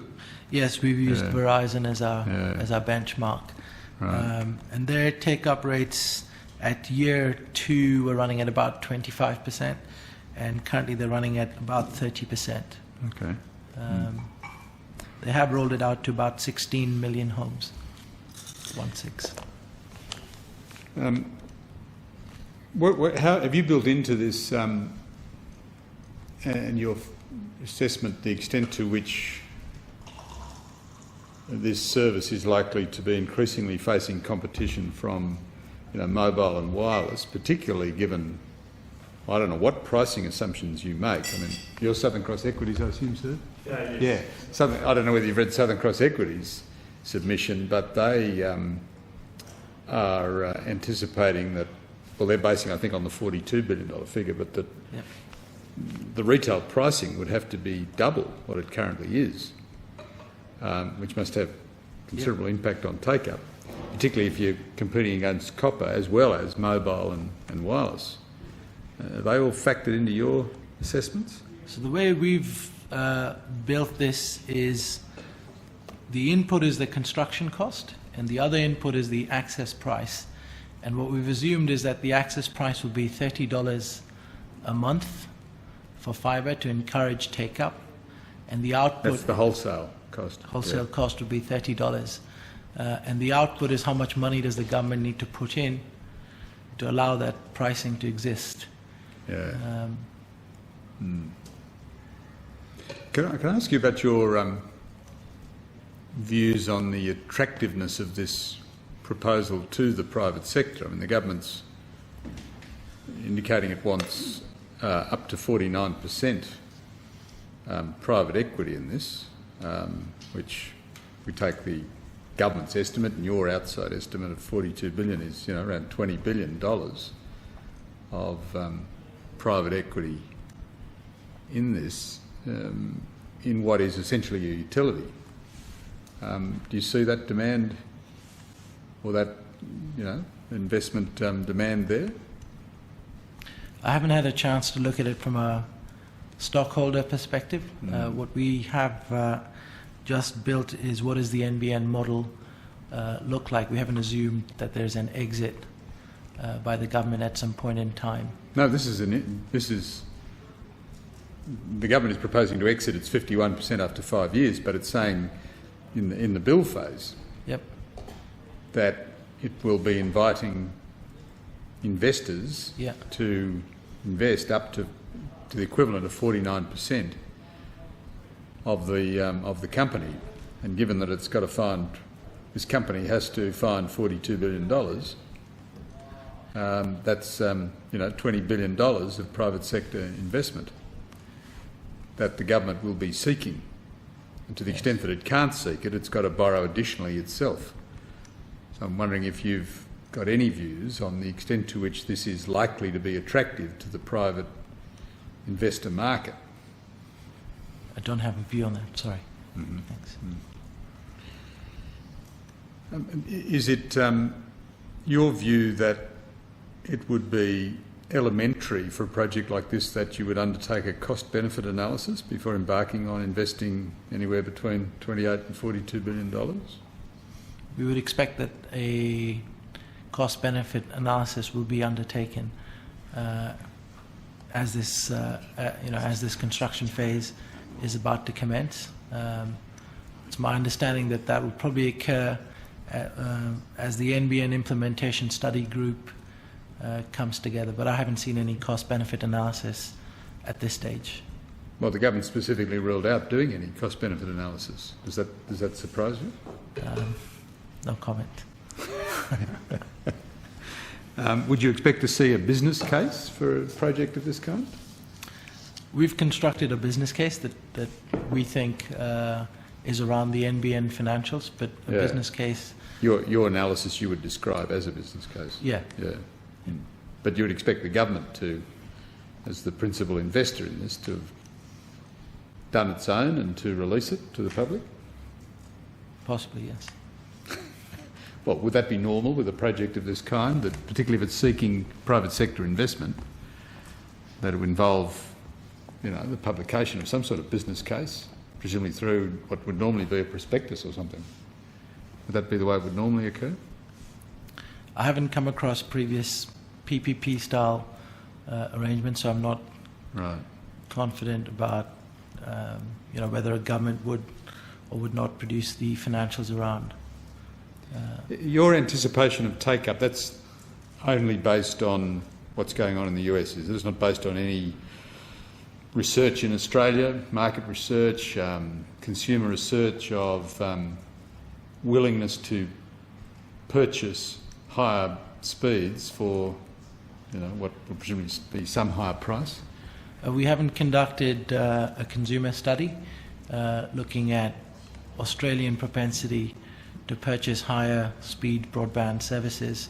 I think some of the data collected by the ABS suggests that roughly a quarter of the population currently subscribes to what you'd categorise as ADSL 2+ type services.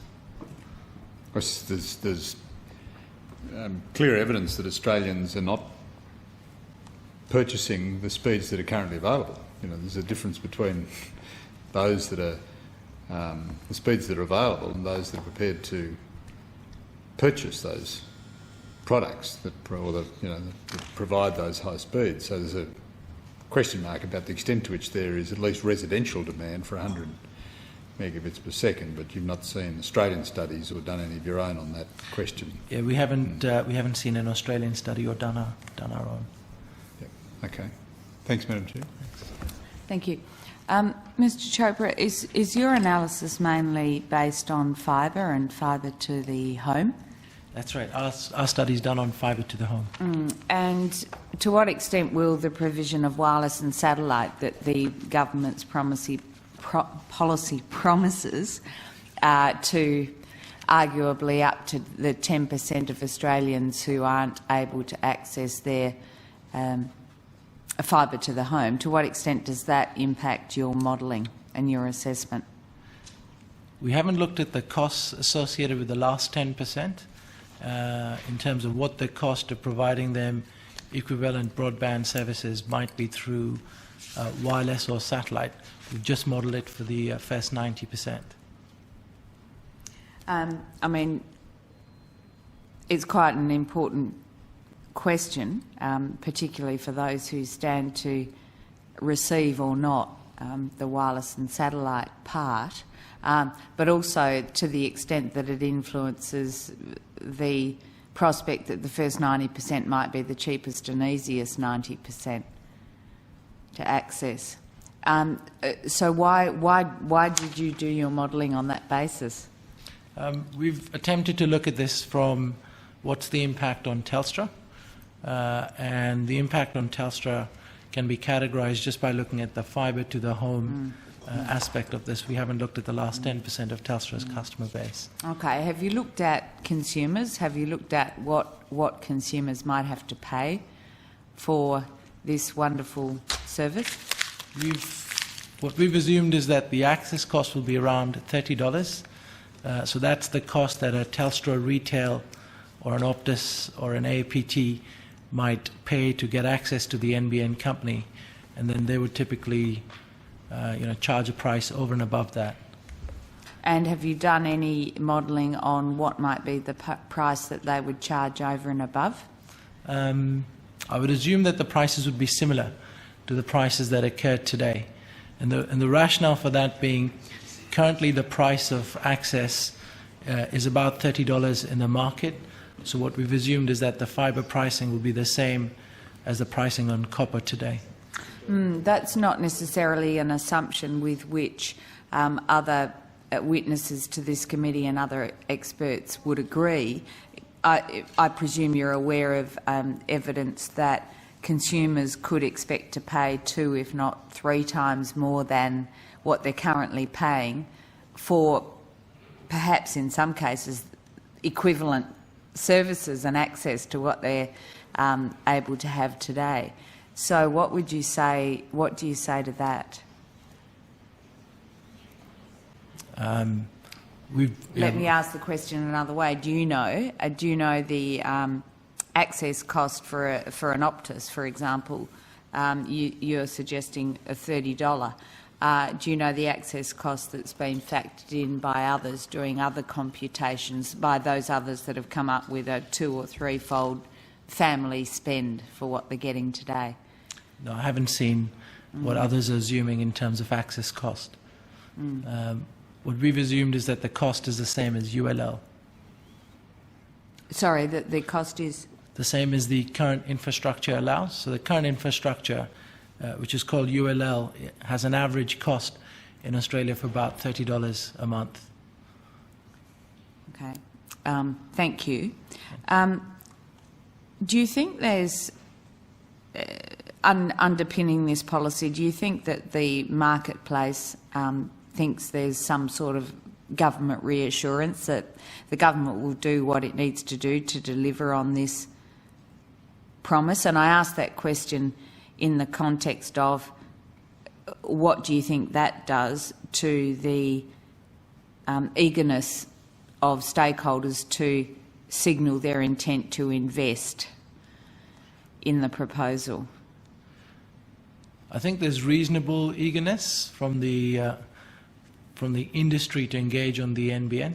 From the meetings that we've had amongst the industry players, there appears to be reasonable willingness to engage on the NBN. But beyond that, I don't expect that anyone's really made a decision yet on the commercial viability of vending in assets into the NBN. Well, if you were a punter in the private sector, forgetting for a moment that you are Deutsche Bank, would you not contemplate holding your fire to see what eventuates from government preparedness and indeed from government or taxpayer-funded coffers before you volunteered to put your money where your mouth were? I mean, what imperative is there at the moment for the private sector to put their money where their mouth is, or demonstrate their commitment to doing so? I'd expect that the next 6 to 9 months is when the industry will start actively engaging to try and understand what are the economics of doing a deal or not doing a deal with the government. we would not expect any deals to be done pre the implementation study being completed. Or perhaps arrangements to be made rather than deals to be done. Yeah. Do you think that the private sector knows enough, for example, about the regulatory environment to work out what they might do, when, how and at what cost? I wouldn't expect that the private sector would have a view at this stage on what the regulatory environment post-NBN would appear. Do you think they're prepared to ask?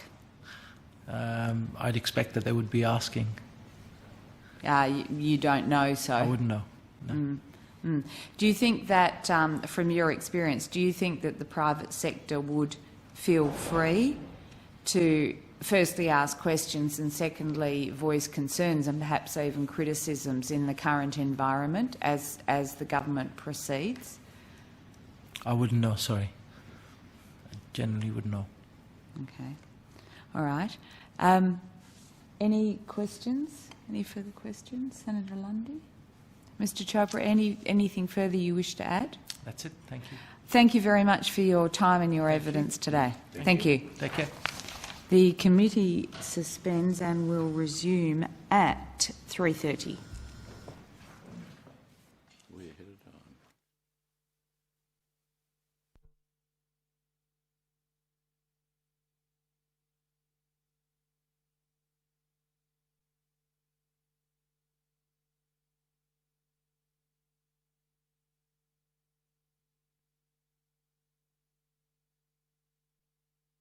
Mr Blair, the committee welcomes Southern Cross Equities. Mr Blair, would you care to state your full name and the capacity in which you're appearing before the committee this afternoon? Certainly. Daniel Marshall Blair here as a representative of Southern Cross Equities.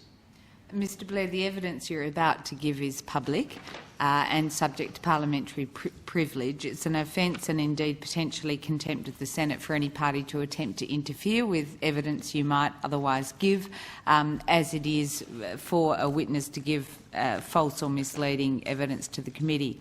If you wish at any stage to provide evidence in private, make that request to the committee and we'll consider it.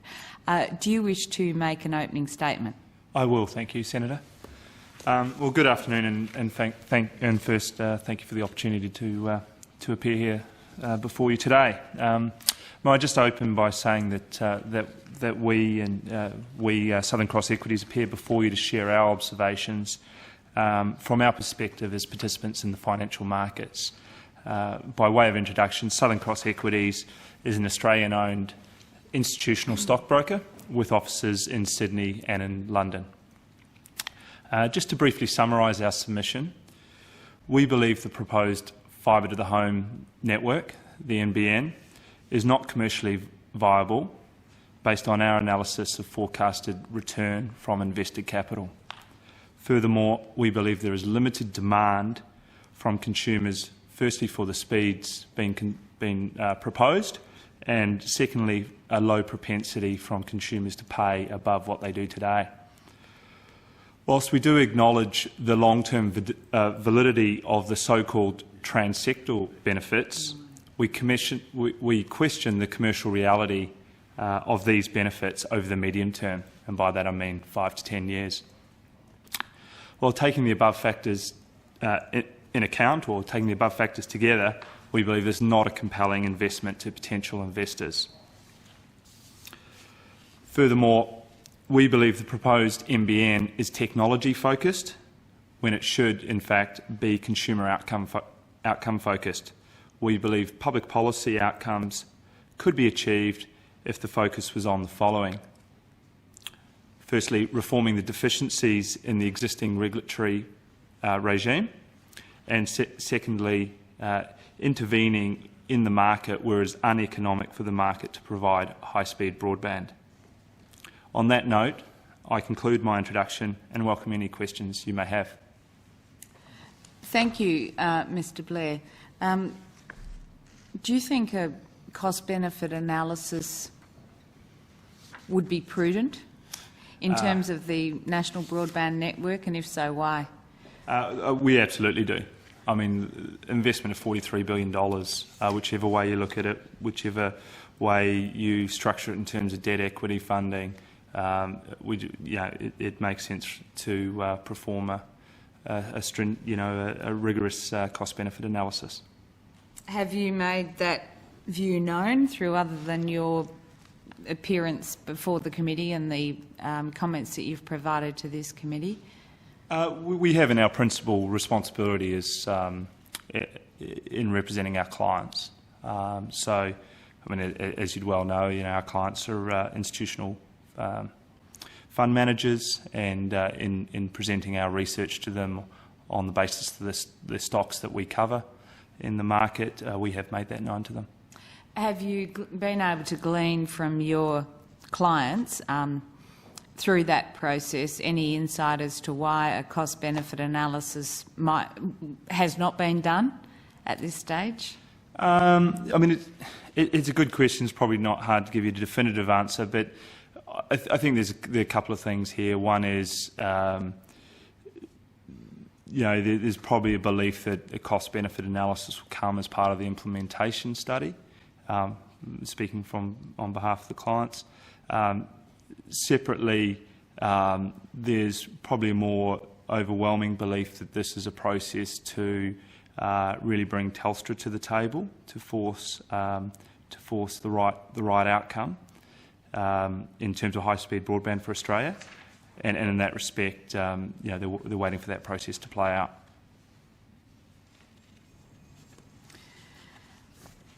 To the extent that your clients are looking forward to the results of the implementation study then, and the prospect that a cost-benefit analysis might be part of the implementation study, what have been the implications? As I understand it, the government announced that the implementation study would kick off in July, and at this stage we don't even know who's going to be boss of the study. So what's the view of your clients as to, and the people you represent as to that, the study writ large, firstly, and secondly, confidence about a cost-benefit analysis in the context of the study? Yeah, well, just to be clear, I mean, I'll give you our views from Southern Cross Equity. I'm not speaking on behalf of our clients, speaking on behalf of ourselves. But no, I think that's a good question. I mean, we're expecting some degree of delay to the implementation study. I mean, clearly, as you say, that we're already having delays in terms of appointing the advisors and appointing chairman and board members. So, excuse me, are you expecting delays simply because there has been already? And further delays. I mean, we're why is that? Well, look, I just think the task before the task before the implementation, before the NBN Co and the implementation study and the lead advisor is a significant one, and these things typically don't run on time. I think it would be fair to say that these types of infrastructure projects typically don't run on time, so we're expecting sort of April, May next year before we see any clarity from the implementation study. And I guess there's also a question around, with the regulatory review, where does that when does that cross paths with this implementation study, because I don't think they're mutually exclusive. Do you think that would-be participants in the NBN are able to contemplate what might be their investment and what might be their participation unless and until that regulatory review is progressed? That's a great question. My gut is no.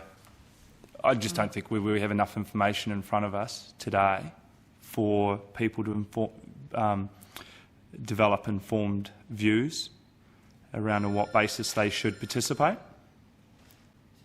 Do you think they feel at this stage confident to say what they think? It depends. I mean, you've been reasonably frank today. Yeah, I'm known for my frankness, but it depends on who you're referring to. I mean, I think there is, for want of putting it a better way, there is a lot of gaming going on There are two processes running here. One is a regulatory review, and one is the start of the NBN study. And what a lot of, if I talk from the perspective of operators, what a lot of operators, especially outside of Telstra's competitors, are looking for a structural change in the industry. So it does work in their favour to support the idea of an NBN if that leads to structural change through perhaps regulatory review that's favourable to them. So I think it makes sense that you would have operators saying that they support it. They don't have to hand over or sign the cheque, so to speak, yet, but they support it to drive that process of structural change. Clearly, that works for them. They'd be silly not to support it in the general at this stage, wouldn't they? Particularly if they wanted to, if they contemplated having a piece of the action as it started to unfold. They'd be silly not to support it at this stage, would they not? In the large, I think they'd certainly be silly not to support it if it leads to structural change. There's a separate question around whether they want to put their own capital forward.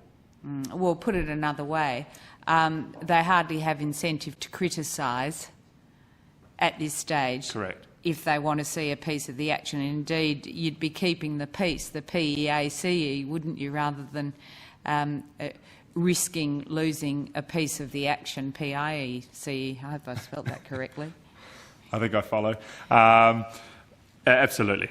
They want to be in the debate. They want to be part of the structural change, whether they actually end up being a part owner of the NBN. And let's just assume for this moment that an NBN is built. It certainly helps them if there is equivalence of access of high-speed, high-speed broadband services on a wholesale basis. Equally, it works in their favour if there is some structural change through regulatory reform. Now, consistent with your earlier frank comments, you just said, let me not mischaracterise, let's assume an NBN is actually built. So are you giving some room for movability of timeframes, etc., based on your initial contention that, look, this plan as unrolled by the government is not commercially viable, it's not commercially feasible? Are you really saying, I mean, it's a pipe dream, it's a fibre dream, if you like, and on that basis you therefore expect further leakage, further slippage of timeframes, because you don't really think this is going to come about in any form? Well, just to be clear, I mean, we don't think it's viable from a commercial basis, but something can always be built. At what price? At what price? Sorry, that was rhetorical at this stage. If your pockets are deep enough, of course the network can be built. Whether it's going to be commercially successful down the track's another question. This might not be the asset. You might not want to be the first owner of this asset. It might turn out to be a very good asset longer term, and we've seen that with some infrastructure assets. So, I'm sorry, I'm not sure if that answered your question, Senator. There are perhaps many more questions than there are answers at this stage, Mr. Blair. But if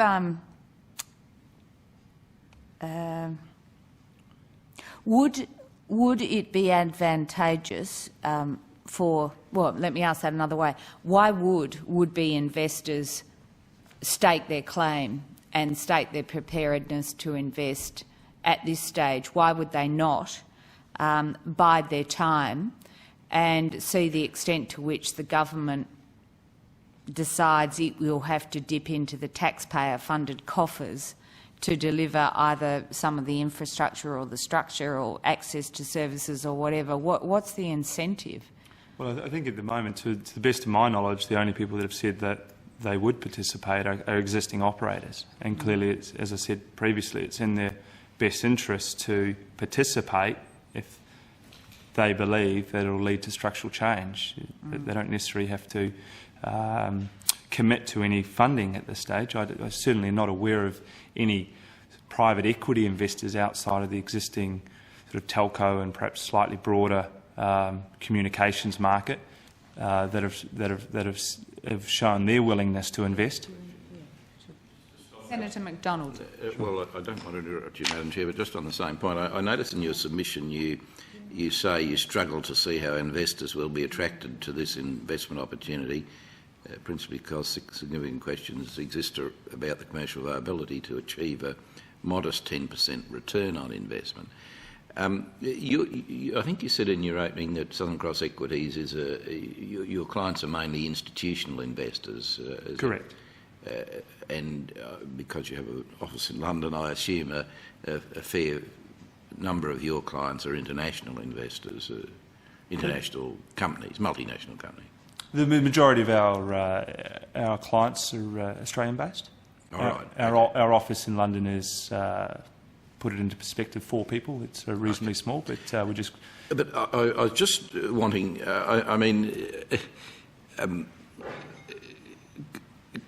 could you as a professional advisor, if someone came to you, one of your institutional clients, and said, you know, I've got a heap of money I want to invest, could you possibly recommend this sort of investment? Well, just to clarify, I mean, our clients are principally coming to us on advice for listed equities. Right. But answering your question more generally, no, I wouldn't be recommending this investment at this stage. Well, I mean, you've said again in your submission, I guess I'm only getting you to repeat what you've already said, but your assessment is that the cost would have to double from what's now an average 110 to 120 to 200 to 120. Where did you get that from? How did you come to that conclusion? Certainly. I mean, if we look at the cost inputs, the way that we've derived our analysis, looking at if we take at face value the cost of rolling out the NBN, which has been put forward at $43 billion, if we take that at face value, and then we look at a mix of debt and equity funding, so 60% debt and 40% equity, with private participation as well as government participation, and sort of clarifies a few of the points said in the submission prior to mine.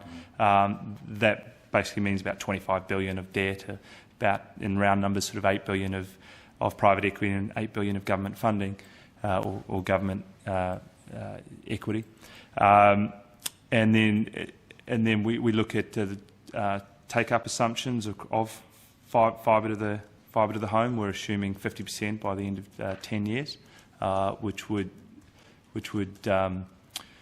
pretty much guarantee that you'd have some pretty significant traffic volumes of both Telstra's traffic and outside of Telstra on the network.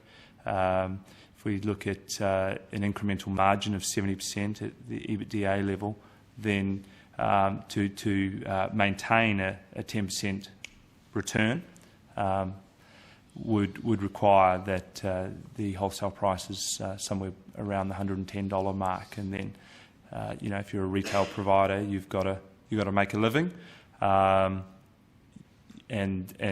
based on sort of today's margin levels, that would suggest around the $200 to $220 mark. It is conceivable that perhaps that could be $150, but that would be on very, very thin margins from a retail provider's perspective, and then I guess you'd have to question whether you want to be in business on such slim margins. Have you factored in that, as far as we know today, Telstra may continue full steam ahead in their expansion plans and in their current business, which I suggest might mean that the bulk of Australian users would opt for a cheaper Telstra service than a Rolls-Royce but very expensive government service?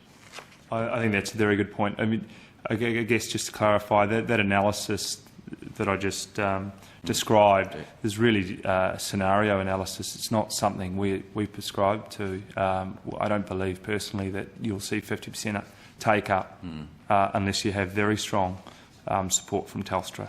I mean, we just purely have to look at the number of existing customers, and there's sort of off the top of my head, 10.7 million lines in Australia.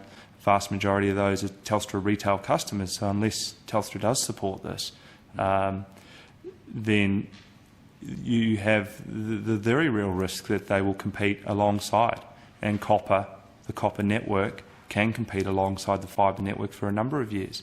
And what, in effect, you'll get a two-tier market. Yes. You'll get a copper at X level and fibre at 2 times X. And if you look at customer propensity and customer research studies, there's not a lot of evidence to support 2 times. Well, and I assume copper would be sufficient for most. I think for a lot of people, it would be. I mean, I think the point was made by Senator Menchin in the preceding submission, where he said that the available speeds today are not taken up by consumers. Just quoting the ACMA, about 57%, based on their analysis, 57% of users are below 1.5 megabits. Yes. And you can get, when we say upwards of 24 megabits per second, let's call it on average a sort of 12 megabits. I'm sure you're aware it's all a function of condition of copper and distance from the exchange and so forth. Well, there's not that propensity to demand for that 12 megabits per second. Some people are demanding it. Just by the way, as a side, Senator Minchin would have wanted to be here, but he's got plane problems, I understand, that he had to leave. But I also notice in your submission you talk about, I think make a very valid point, that an infrastructure project of this size requires very specialised management.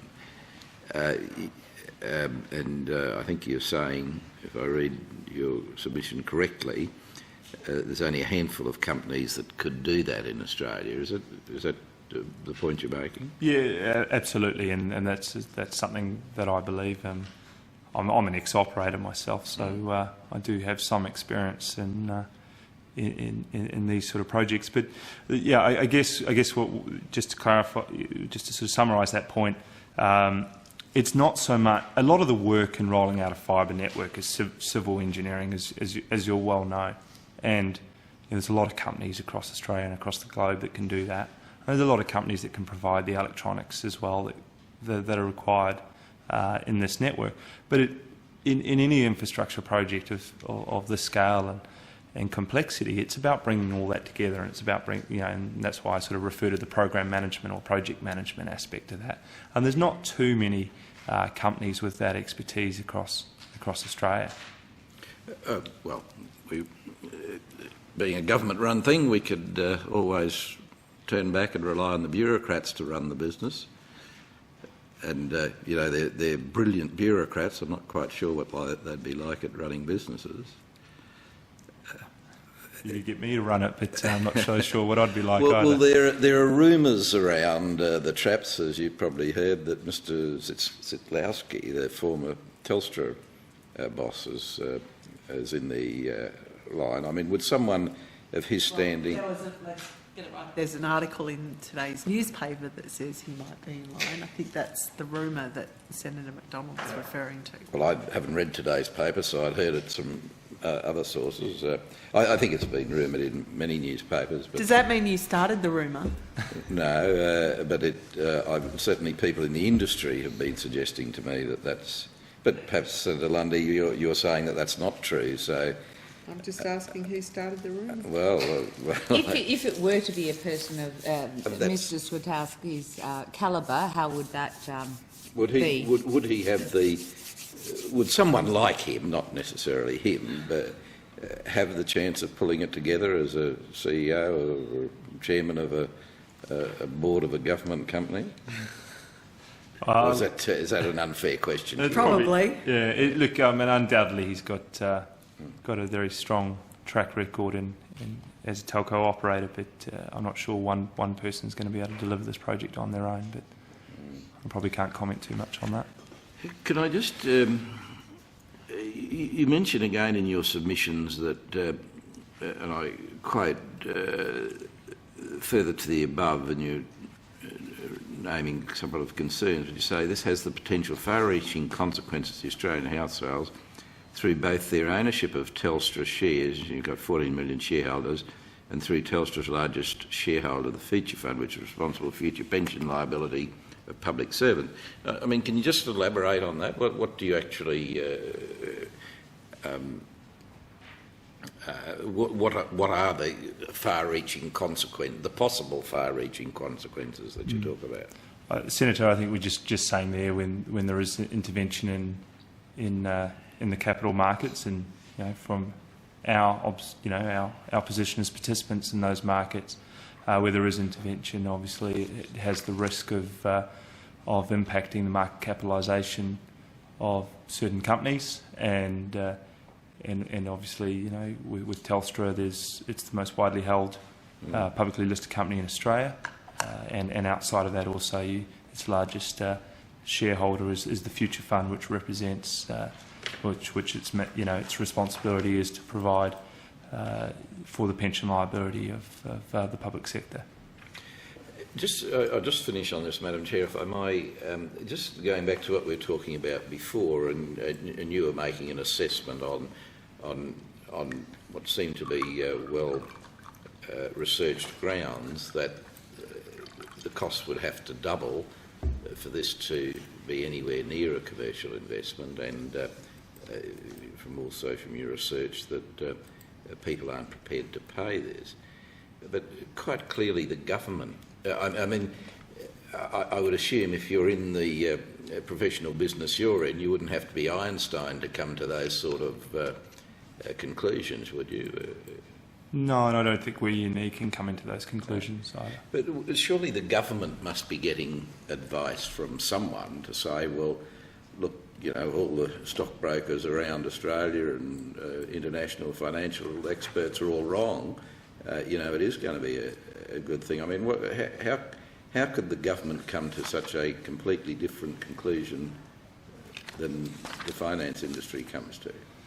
Well, I think there's two types of benefits to be considered here, and obviously if you're looking at it from a private investment, the only benefits you can consider are those that pertain to you as an operator and as an investor.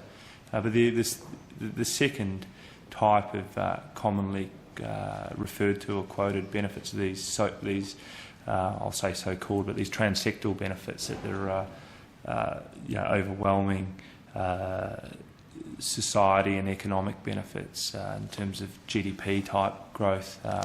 Just give a couple of examples in terms of e-health initiatives, e-education, and I guess what we would say there is, although we don't dispute those benefits longer term, my experience is that whenever you ask customers to change behaviour and change the way that they do things in life, that doesn't happen overnight.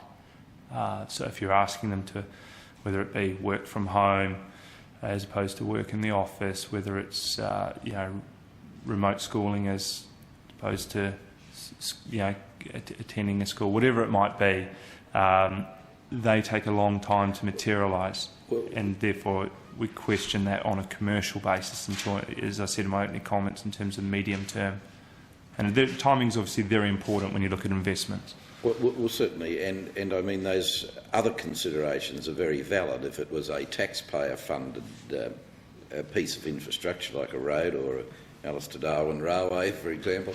But when 49% of the investors are supposedly going to be private investors, I mean, much as they might be altruistic and good corporate citizens, I mean, they're in the business to make money, not to, look to the long-term future of what might be a good idea. So there's a commercial proposition. I mean, where's the 49% of the private finance going to come from? Well, I think that's a great question.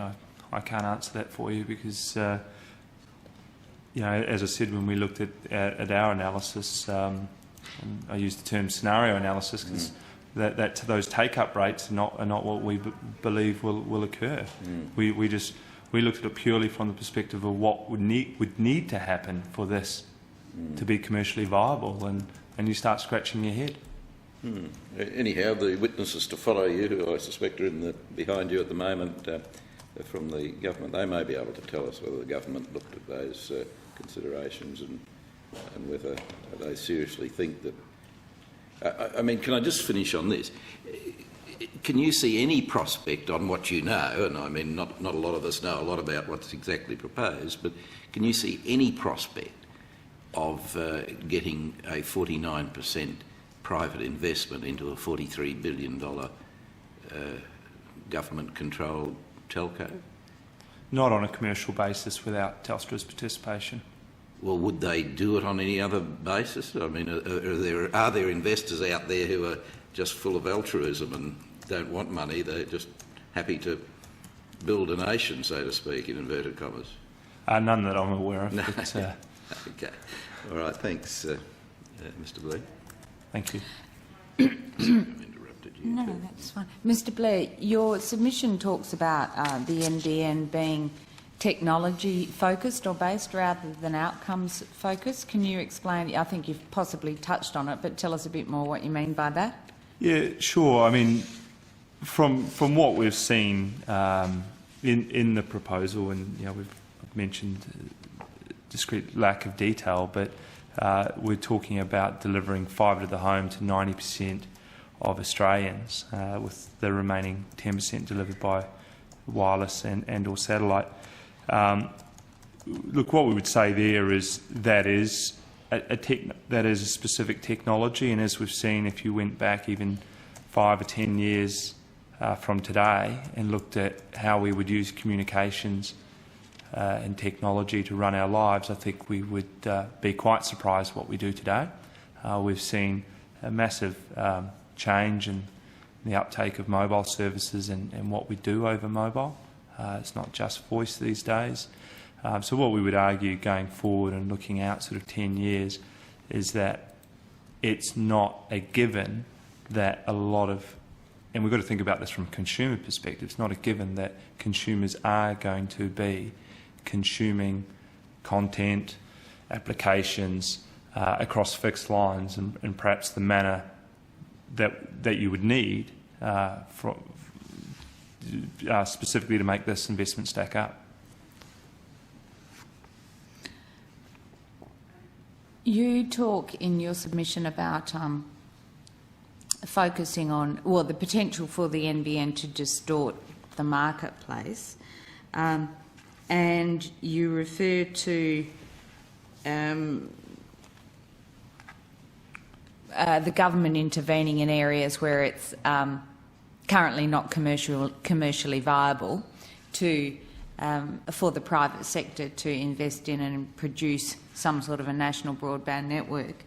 Can you talk a bit more about, in that context, your views about the NBN focusing in underserved urban, regional and rural areas, and how that might work? For example, are you saying go where there's nothing, or are you saying go, for example, where Telstra already has a stake, so there may be an overbuild prospect, or both the above? Yeah, I think what we are saying is that what we would recommend is that there's two avenues to improve broadband delivery in Australia. One is and one is around reforming the deficiencies in the regulatory environment, but the other is for where it's deemed necessary. So from a social perspective, to have high-speed broadband, and there's not a commercial imperative for the market to deliver that, then the government may seek to intervene in some form of subsidy. It could do a number of different things. One might be to subsidise an existing operation. Separately, one might be to set up a separate special purpose vehicle.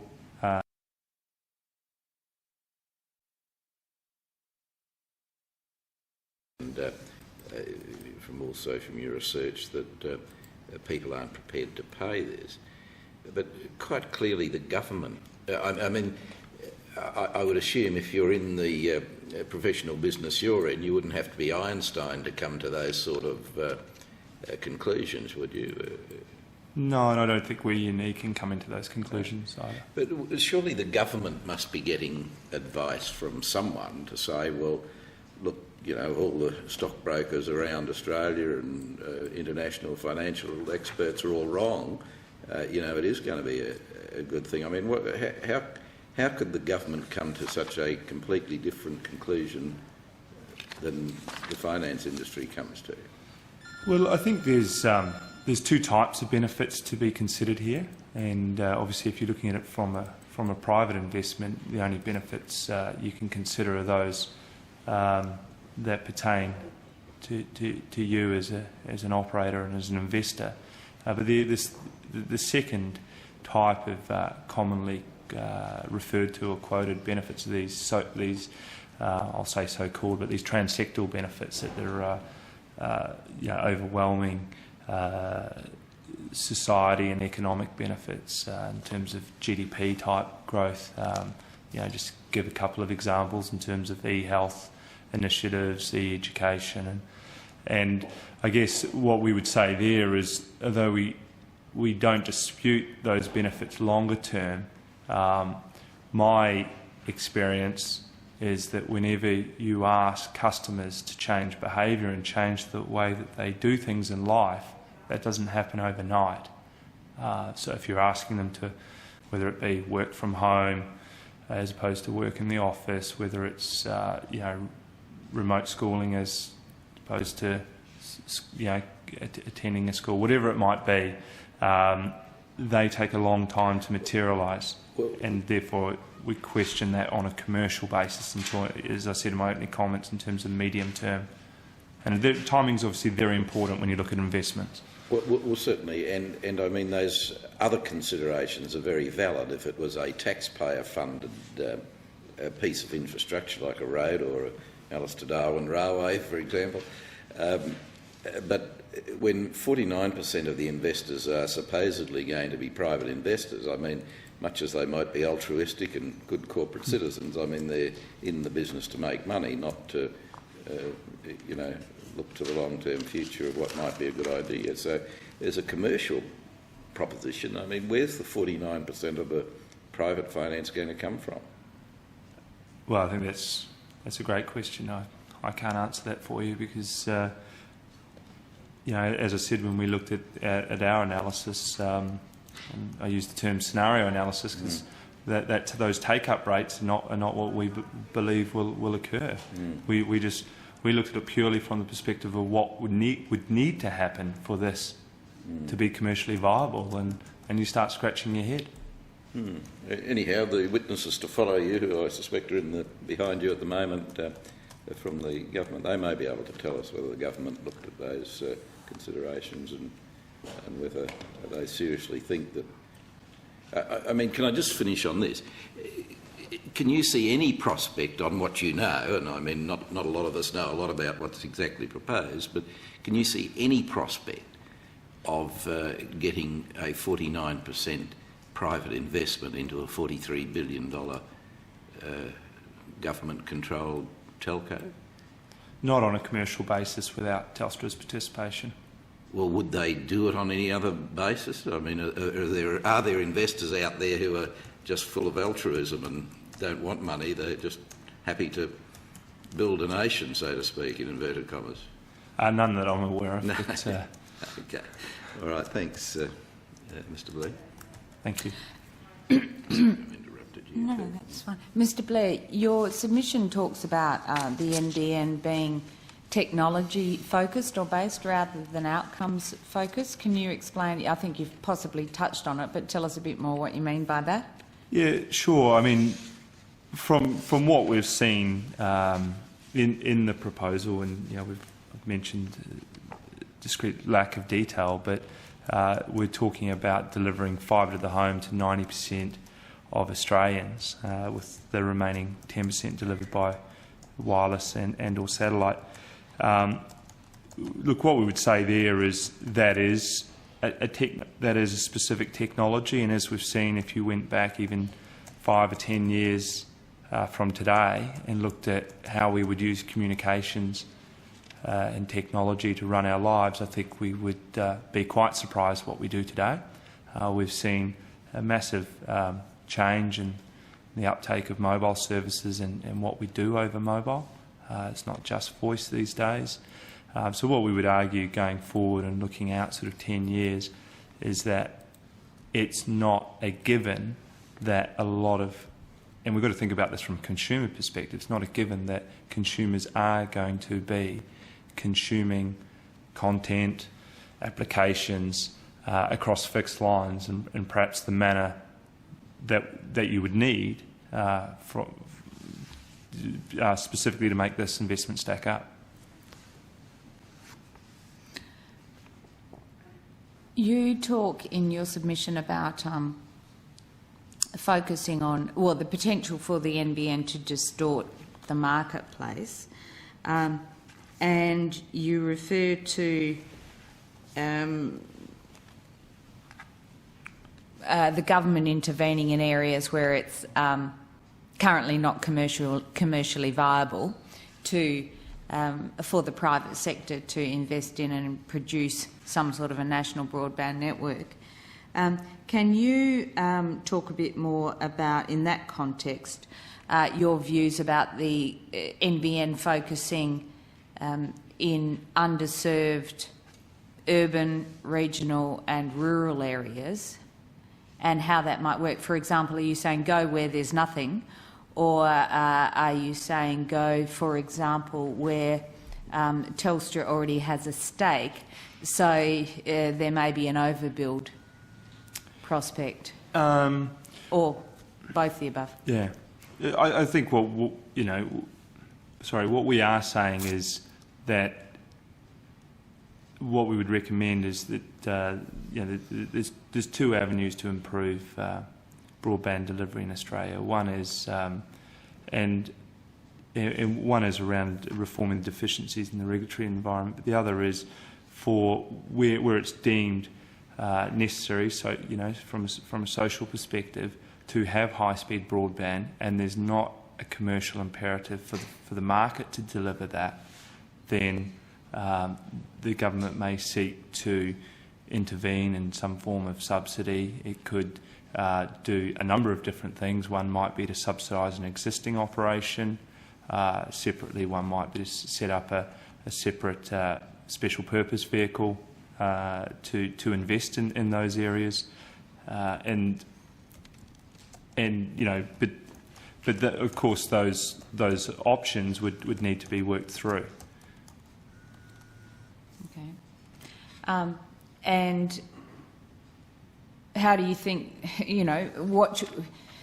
How do you?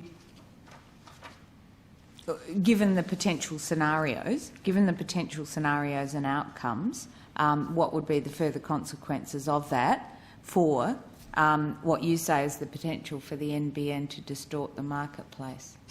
Well, I think, Senator, where we were saying that it was distorting, that particular specific comment was talking about where there was, an observation that that if you had national average pricing, so the same price across the whole of Australia, then there was the potential that in metro areas the price would obviously be artificially high versus regional areas.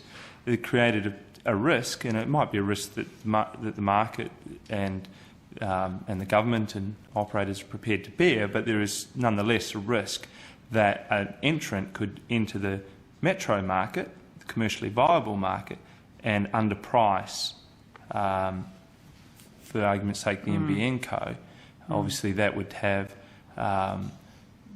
some particularly significant impacts on the NBN Co, because it would take high-value customers away from them. So there is that risk. Might be a risk that people are willing to bear. I mean, we typically have retail average pricing in Australia today, but we actually have de-averaged wholesale pricing if you look at ULL and LSS services. What about the government's investment of $250 million in regional backhaul black spots? What do you say of the sufficiency of that, of the plan, as much as we know of it thus far, to address those shortcomings? Look, our analysis and in fact our discussions with operators and advisors in the industry, I mean, based on that, our belief is a good start.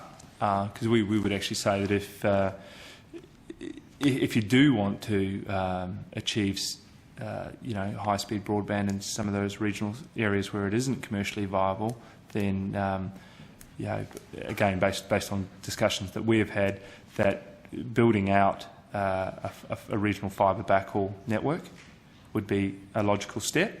But 250 million is certainly not the number that we come to in those conversations. It's probably a number somewhere between $1 and $2 billion, depending on where you go. To my mind, or to my understanding, at this stage, we've only seen 6 locations announced, and I'm not sure how much of the 250 million will be required to deliver to that, deliver to those six locations. So, what more should be done? If anything. Well, as we've said in the submission, if there is an option to deliver to regional Australia through a regional backhaul network, and I should probably be careful of my phrasing, but you could think of it as an Opal Mark II. It's probably a little bit further reaching than that. Well, it's clearly rebadged to start with. But it gives you a sense of what I'm thinking about. I'm not intending to join a political debate on that, but delivering high-speed broadband to regional Australia would certainly free up operators to, in effect, expand their footprint. Because today, the feedback we get from those operators is that it is not commercially viable to operate in parts of regional Australia. And the second element in building out an alternative in terms of a regional backhaul model would be to subsidise last mile access, and whether that's through existing copper, whether that's through wireless, whether that's through satellite. In fact, it would probably be a mix of technologies, probably include fibre as well, where commercially feasible, but it would be a mix of technologies to deliver to regional Australians. Moving to a slightly different issue, I think, and this will be the last area, but you have touched on it. In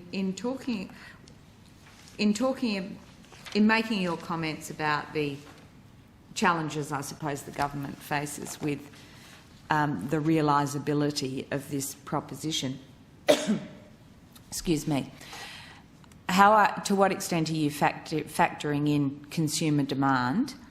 And if you're factoring it in a lot, is that premised on your estimates of what will be the cost to the consumer of accessing the NBN as proposed by the government? Yeah, that's a good question. I mean, we haven't specifically performed any quantitative or qualitative studies around the propensity of take-up or the willingness or demand for speeds, but and to my knowledge, there's not a lot of that debate actually in Australia, but there is that debate does exist around the globe. In New Zealand, for instance, which I think I reference in my submission, there has been an analysis of willingness to pay more and take up speed. And from memory, in that particular New Zealand research piece from Castala, there is 65% of consumers would not be willing to pay any more than they currently do for broadband.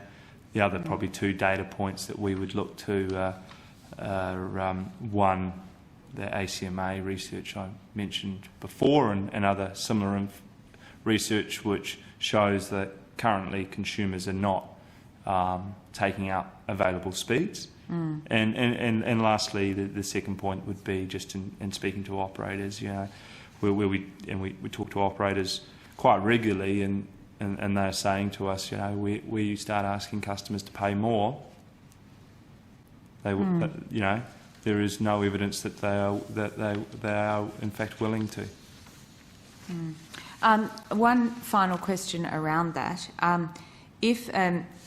irrespective of cost, I mean, we heard earlier today from the Chief Executive, Dr Gilmour, of the Australian Institute of Commercialisation, and he said words to the effect of, it's not clear to him that speeds of 100 megabits per second to 90% of Australia's premises can be justified by demand. And he went on to say, no home in Australia, to my knowledge, receives its town water direct to its premises through a 1 metre pipe, nor has a freeway terminating at its driveway. Even if a freeway were delivered to your driveway free of charge, and even if, taking his examples, which are helpfully graphic, even if you had the option of having town water direct to your home for no charge, using those analogies, are they things that consumers would take up simply if there were cost equivalents, and then translating that to the NBN, even if the NBN is delivered at a price comparable today, which you're suggesting it won't be? In your view, do consumers want speeds of up to 100 megabits a second? In my opinion, there's, in our view, there is not demand for 100 megabits per second. I mean, I think if you offer someone something for free, they'll probably take it up. But yes, but will you use it? You don't necessarily use it. You might say yes, and then... It's pretty hard to see how you're going to use 100 megabits per second today. If you look at across the range of different services and applications that would run, you struggle to sort of get around above sort of 20, 30 megabits per second. I'm certainly no technical expert in that area, but when you look at the evidence that does exist. Separately, we'd also say that you've got to understand the cost of moving from copper to fibre for the consumer, because it may include rewiring the home, it may include providing battery backup to the terminating equipment that terminates outside your house. So just the very nature that the NBN Co or someone else provides 100 megabits per second to your door does not mean it's free to the consumer as well. Indeed. And a final follow-up to the bit of your answer given to the question before. Do you want to reflect on New Zealand having free dial-up access and the potential impact for that on a cost differential? In what respect? Well, arguably the cost differential between what people are paying today. If you had free dial-up access, as there is, as I understand it, in New Zealand, the cost differential between today and tomorrow under an NBN would be far greater. In New Zealand? So if you translated that to Australia, you'd probably say that in New Zealand, I mean, the retail broadband speeds are more expensive. The retail broadband services are more expensive. So. Okay. All right. Yeah. Thank you, Mr. Blair. That being the end of our questions for you, thank you very much for your time and your appearance before the committee. You're welcome. Thank you. Thank you. Thank you very much. The committee now looks forward to hearing from the department.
Thank you. Lady and gentlemen, as you'd be aware, the proceedings before the committee are public. You're protected by parliamentary privilege. I presume you're aware of the potential breaches of laws and contempt of Senate for attempts to interfere with evidence that you may give to the committee, and indeed the prospect of giving false and misleading evidence to the committee. If at any stage you wish to give evidence in private, please make that request known to us and we'll consider it. Can you please state your name, rank and serial number for the record, and we'll proceed from there. Okay. Colin Lyons, Acting Secretary, Department of Broadband Communications and the Digital Economy. Pip Spence, First Assistant Secretary of Networks Policy and Regulation Division in the Department of Broadband Communications and the Digital Economy. Mark Hazlett, Assistant Secretary, Implementation Study Branch, Department of Broadband Communications and the Digital Economy. Richard Windier, First Assistant Secretary, Strategy. Brian Kelleher, Regional Backbone Black Spots Branch, Department of Broadband Communications and the Digital Economy. That's almost onomatopoeic. Thank you. Would you care to make an opening statement, Mr Lyons? No, we're happy just to try and assist the committee if you've got particular questions. One moment.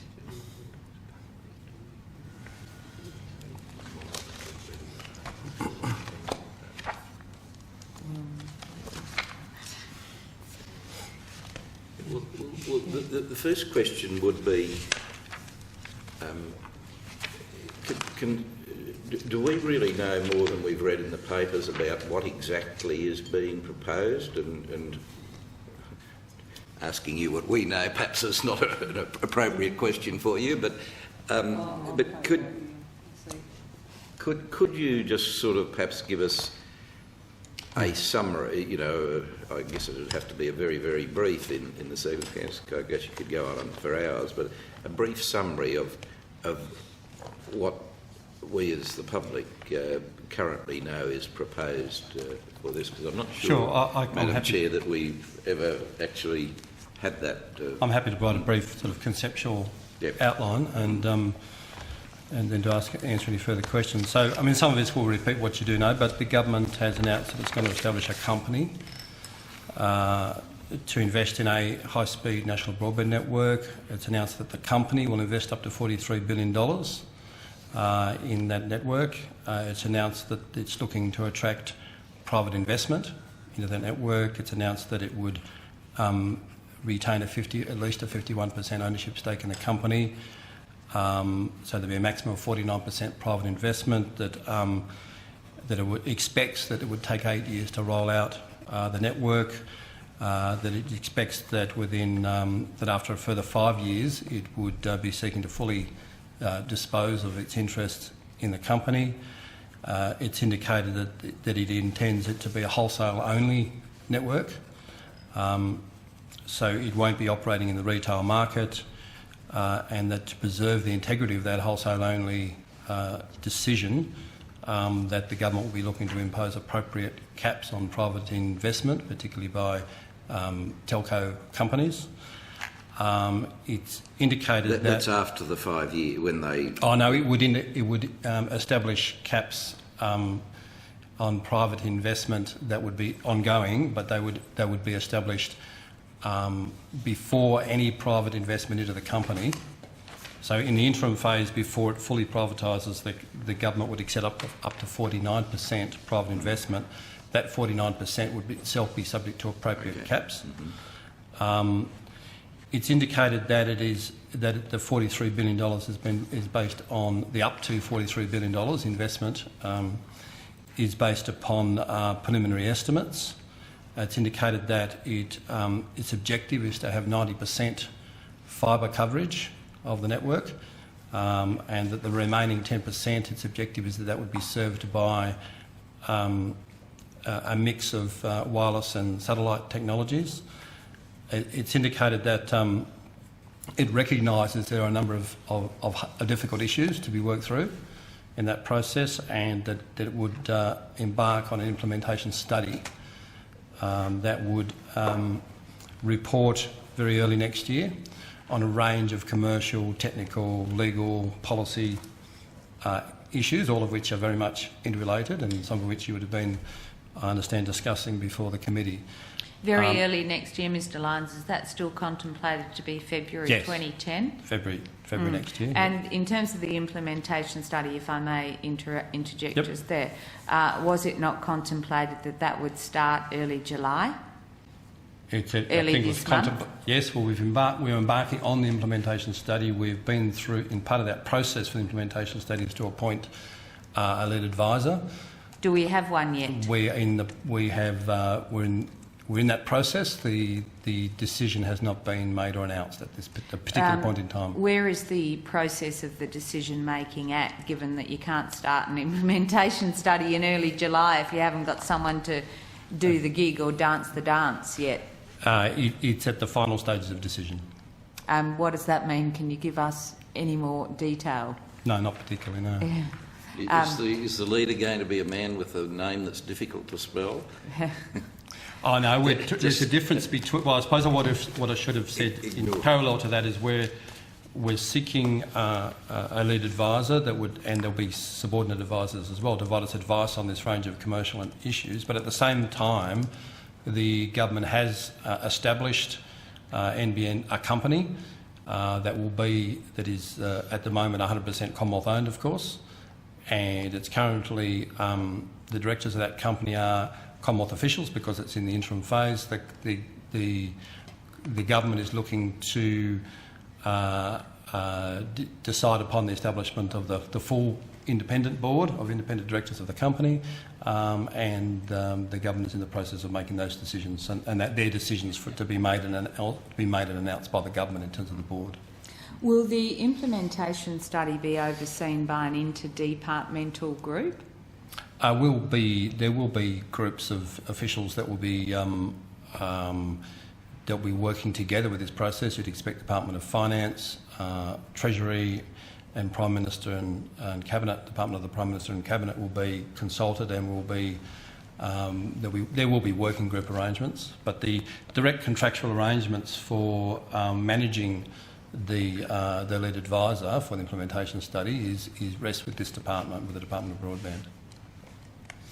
You'd also expect that the Department of Finance, of course, would be closely consulted in this process because the anticipation is that the Minister for Finance would be a joint shareholder minister along with our Minister of the company. So are you saying, Mr Lyons, that your department will essentially be the administrative and managerial boss of the implementation study? Well, yes, of the advisors, and those advisors are providing a report to the government on a range of issues. What would happen if, I mean, there's clearly a prospect, particularly given some of the evidence we've heard today, that the implementation study could come back and say this is a pipe dream, this is a fibre dream, it is impossible to deliver. What then? Well, there's a range of commercial, technical issues to be looked at. I'm not going to speculate on the outcome of the implementation study report to government. I guess, given that stakeholders and potential stakeholders are entitled to be relying to quite some degree on the progress of an outcome of the implementation study, particularly given that Minister Conroy, for example, has said therein lies the cost-benefit analysis. I mean, some of the very first indicia stand to be delivered and opined upon by the implementation study. Given the reliance, and understandably so, by would-be stakeholders on the implementation study, what is being done to what do you say of the implications and ramifications of that? Well, first of all, one of the key there's a number of key stakeholders, but clearly one of the key stakeholders is the company itself. So we would expect the company itself, as it gets announced and the board gets announced, it starts to recruit staff, etc., that company itself will be very closely involved in the implementation study. Secondly, one of the key aspects of the role of the lead advisor is to engage with industry and affected stakeholders on these issues. and there'll be a range of parties out there that may be seeking to talk to government on commercial issues. There'll be a range of parties out there that would be potential access seekers of this network.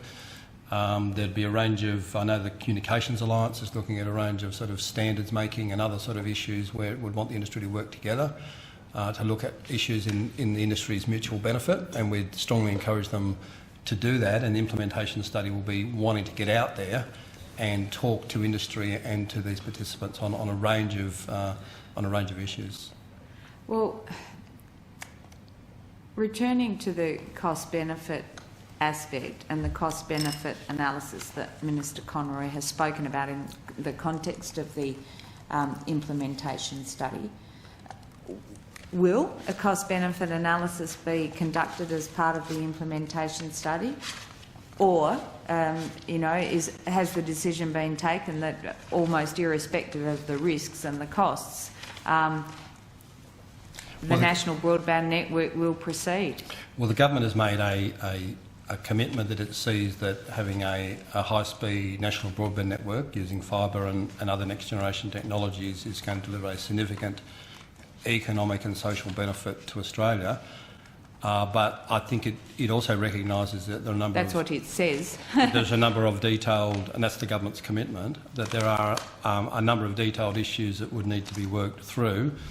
And they include looking at the costs of deployment of the network. They include looking at the sorts of services that would be offered and provided by the company. And there's been a range of issues raised about demand and take-up and all those issues. So all those business and technical and commercial issues, and what are the best ways to attract private investment, they will all be issues that will be looked at in terms of the best way of implementing the government's commitment.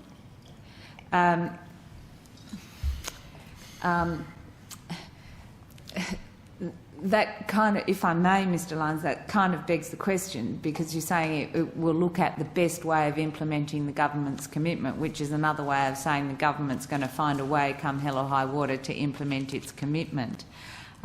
Will a cost-benefit analysis of the government's commitment be done, warts and all, as part of this implementation Well, certainly study?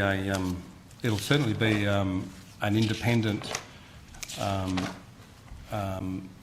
multidisciplinary sort of set of commercial, technical, legal advice. It's going to be objective advice, and it's going to inform government. So it's not going to be people providing advice to the government necessarily saying, well, what does the government want to hear? Let's provide them with the advice. It's going to be a comprehensive implementation study. And the reputation of the advisors that we appoint and the department will rest upon it. So will it be a precondition of the cost-benefit analysis that the government's promise will be implemented, and will it be a precondition of the cost-benefit analysis in the implementation study to find a way through to deliver the government's promise at least risk and at least damage, but nonetheless to deliver the government's promise? Is it going to be a case of build it and they will come? Well, those sorts of issues about what the demand will be once these sorts of high-speed infrastructure is available, what the prices might be, what the demand might be, what the services will be offered, how the services might increase over time, how demand might increase over time.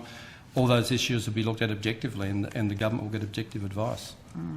Okay, well, will that objective advice contemplate two scenarios at least, for example, one with Telstra and one without Telstra?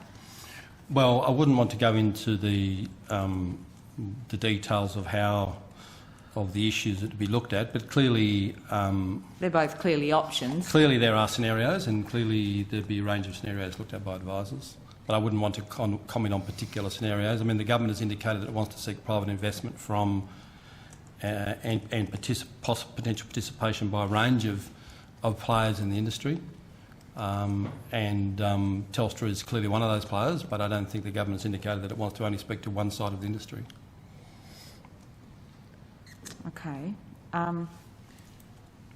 If I can move to the Tasmanian rollout for a moment.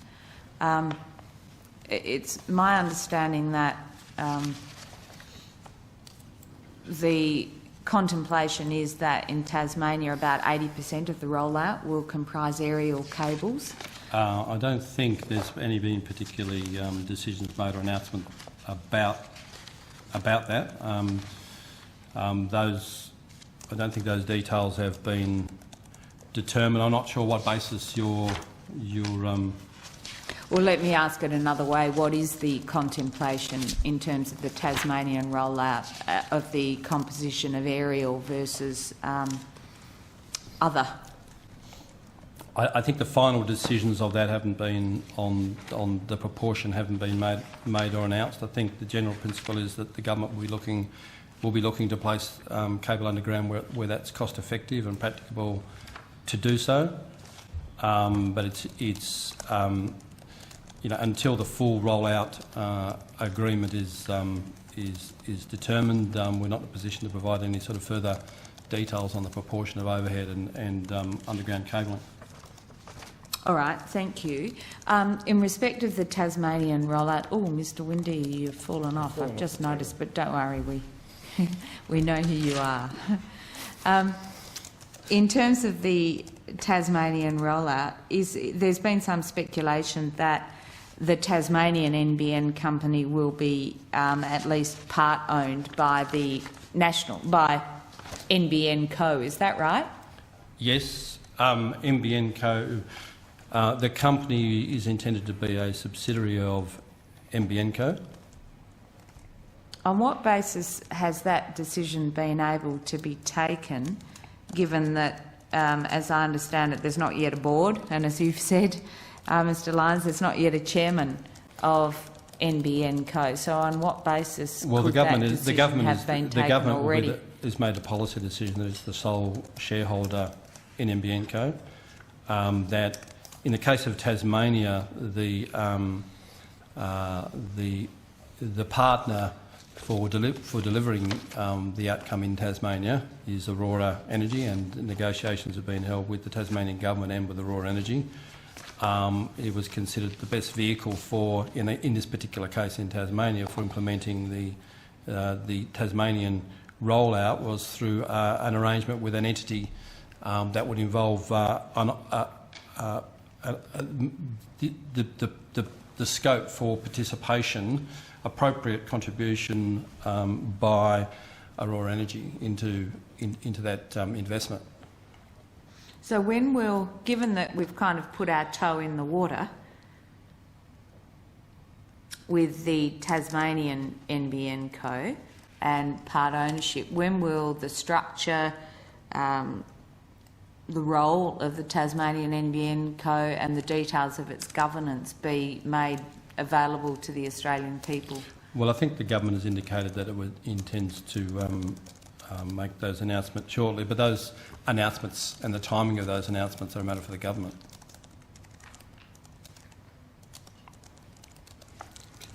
All right. I have one more question in terms of the Tasmanian rollout, then I think Senator McDonald has some further questions.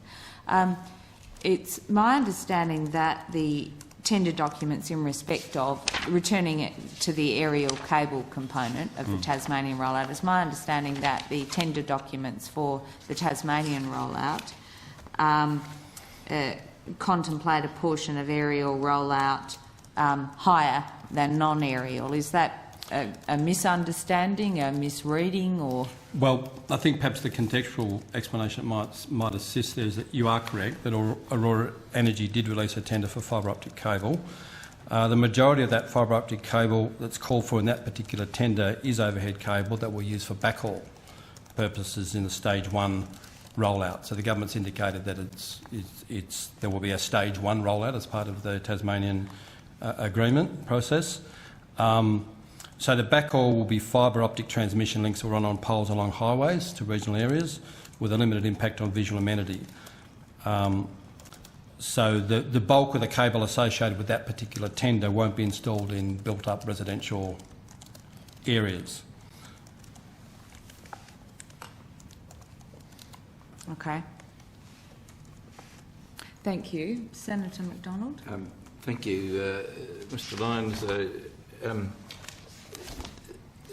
The financial papers and any number of financial experts, and including witness evidence given to this committee directly by witnesses, suggest to us that there's just no way possible that private investors would be interested in the 49% on the information that's currently known. Now, clearly the government must have had information before it made a decision on just the prospects of getting equity financing. Could you just tell us what financial information the government relied upon in announcing that it was going to get, well, up to 49% private equity investment? Well, the government's indicated that it wants to seek private equity investment. It's indicated that it wants the implementation study to inform it on the best way of seeking private sector investment.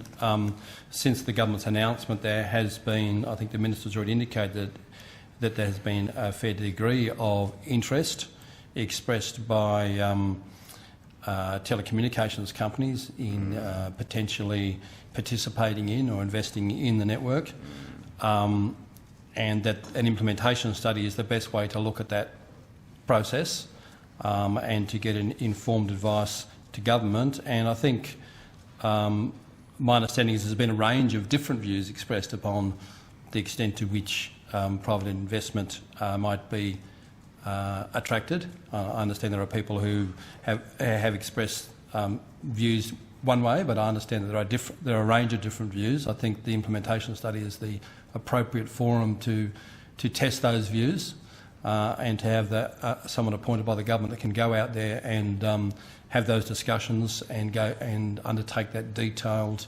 analysis and independent analysis on behalf of the government.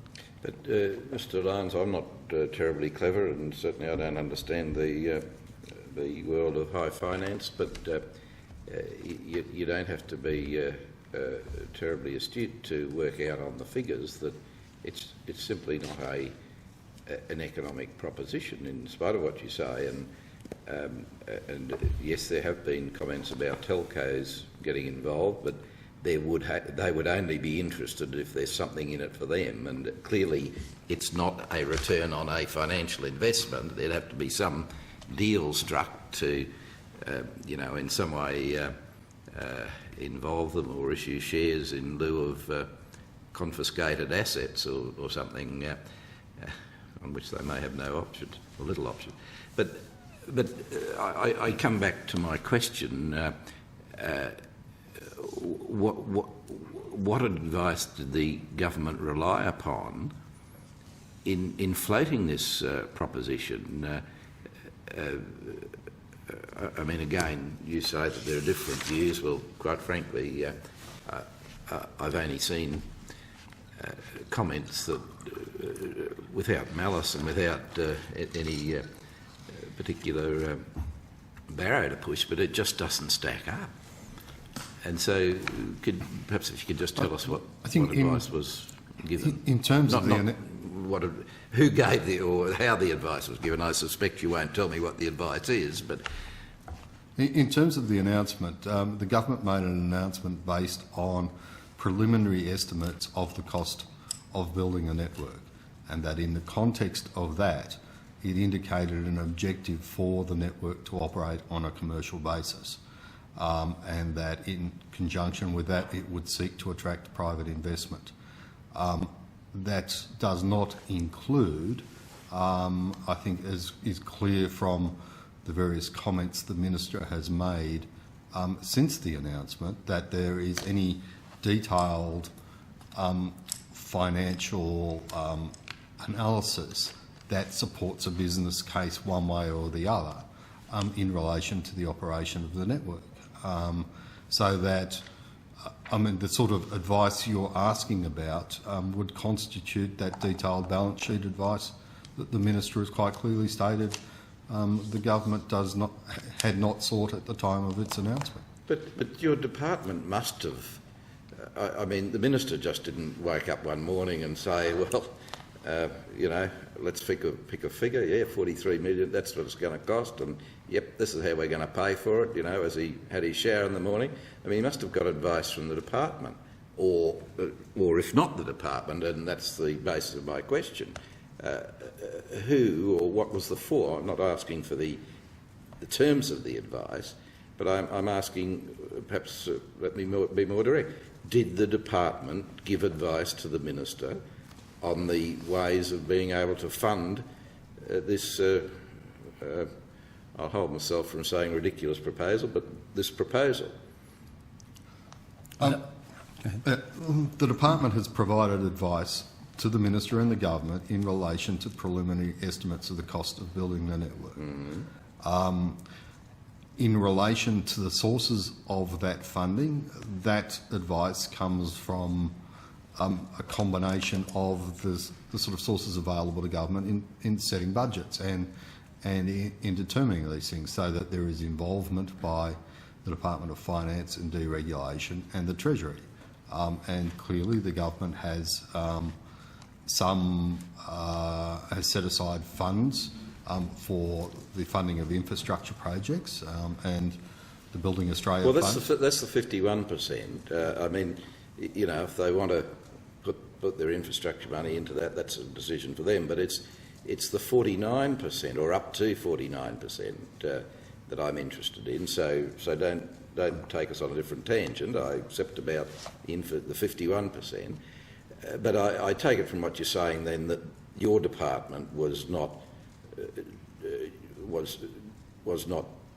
asked for advice and did not give advice on the way that it would be paid for. That is one of the aspects of the project that is subject to careful examination as part of the implementation. Come on, Mr. So the government has never indicated... We've all been around, you very well answered, but, I really want an answer to the question, not just the, what... I understand you have a loyalty to the government, you have a responsibility to the government of the day, but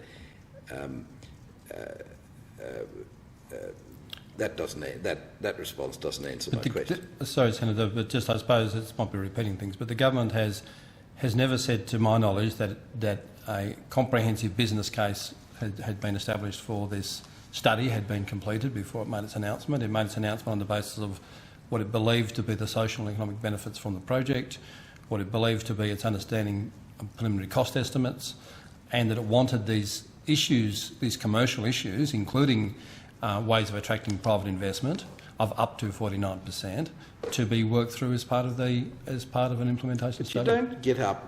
I mean, I'm not asking for you to defend the Minister's announcement, but I'm only seeking from you as professional public servants what you gave and what you didn't. And quite frankly, you can tell the Minister what it might cost. Yes. You can tell him that as a government-funded infrastructure project, yes. But when the Minister gets up and says, 49%, we're only spending, 51% of 43 billion because someone else is going to pay for it. Now, as I say, much as I find the Minister's company always pleasant, I wouldn't put him in the league of international financiers that could be having a shower and decide that the 49% is doable. So what I'm really saying is if I'm asking if it was your department, if you're telling me it was Treasury and Finance, well then that's something no doubt my colleagues in estimates committees will pursue, how any Treasury official could possibly give that sort of advice. But all I'm asking of you, I guess, is, did you give advice? And I understand you to say no.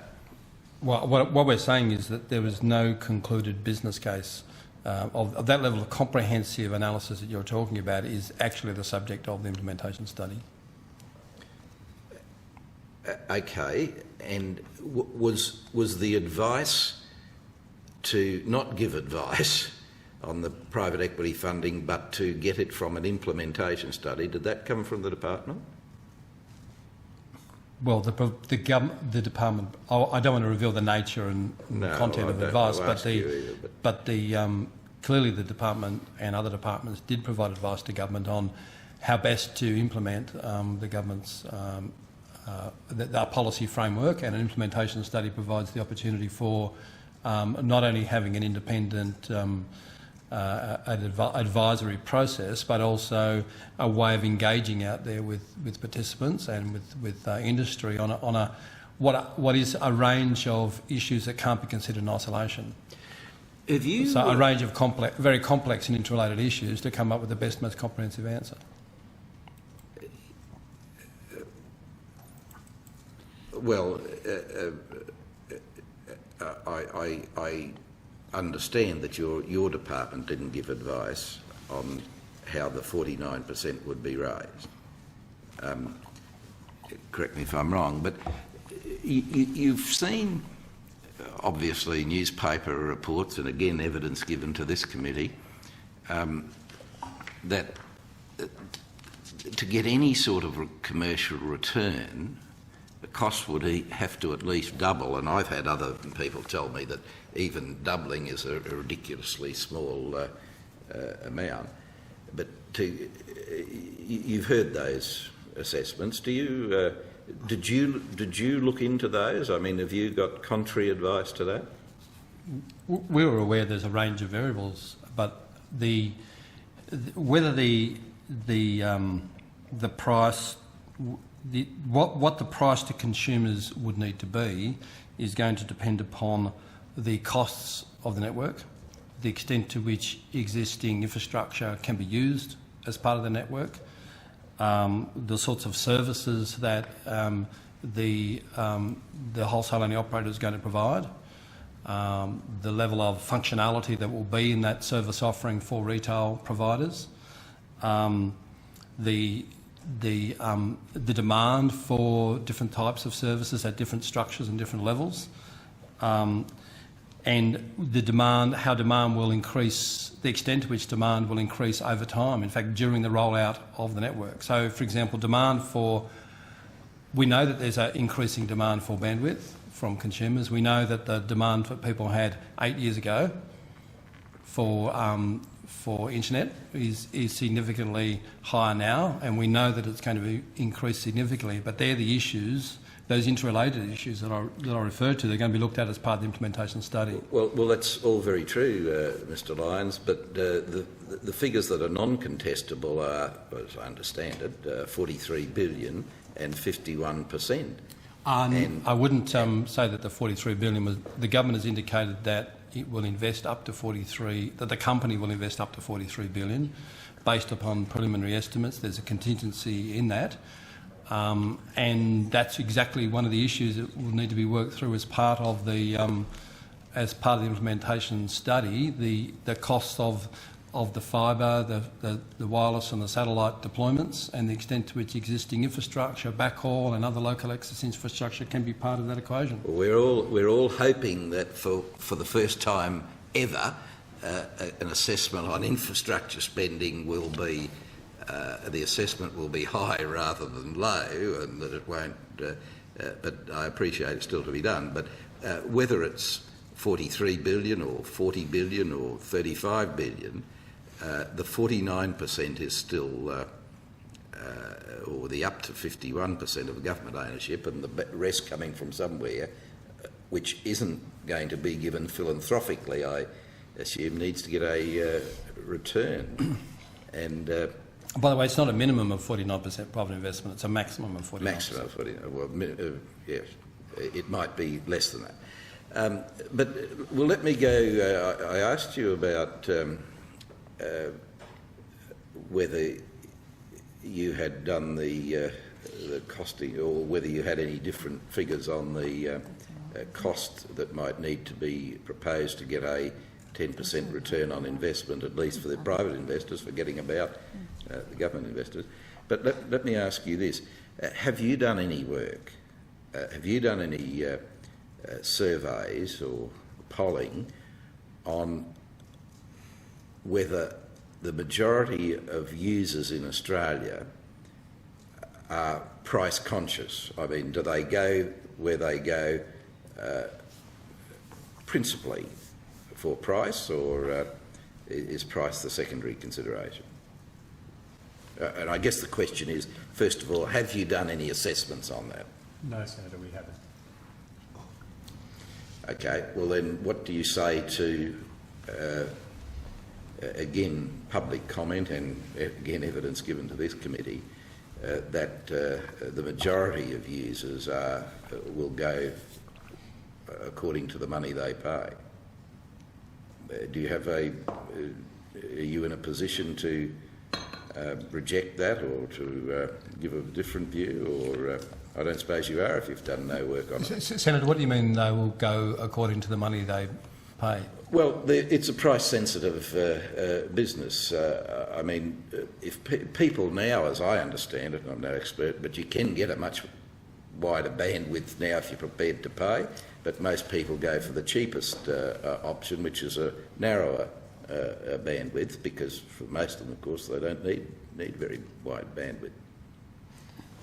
Senator, I don't know that. I don't know that I want to make any comment on what consumers might or might not have said in surveys that people have undertaken.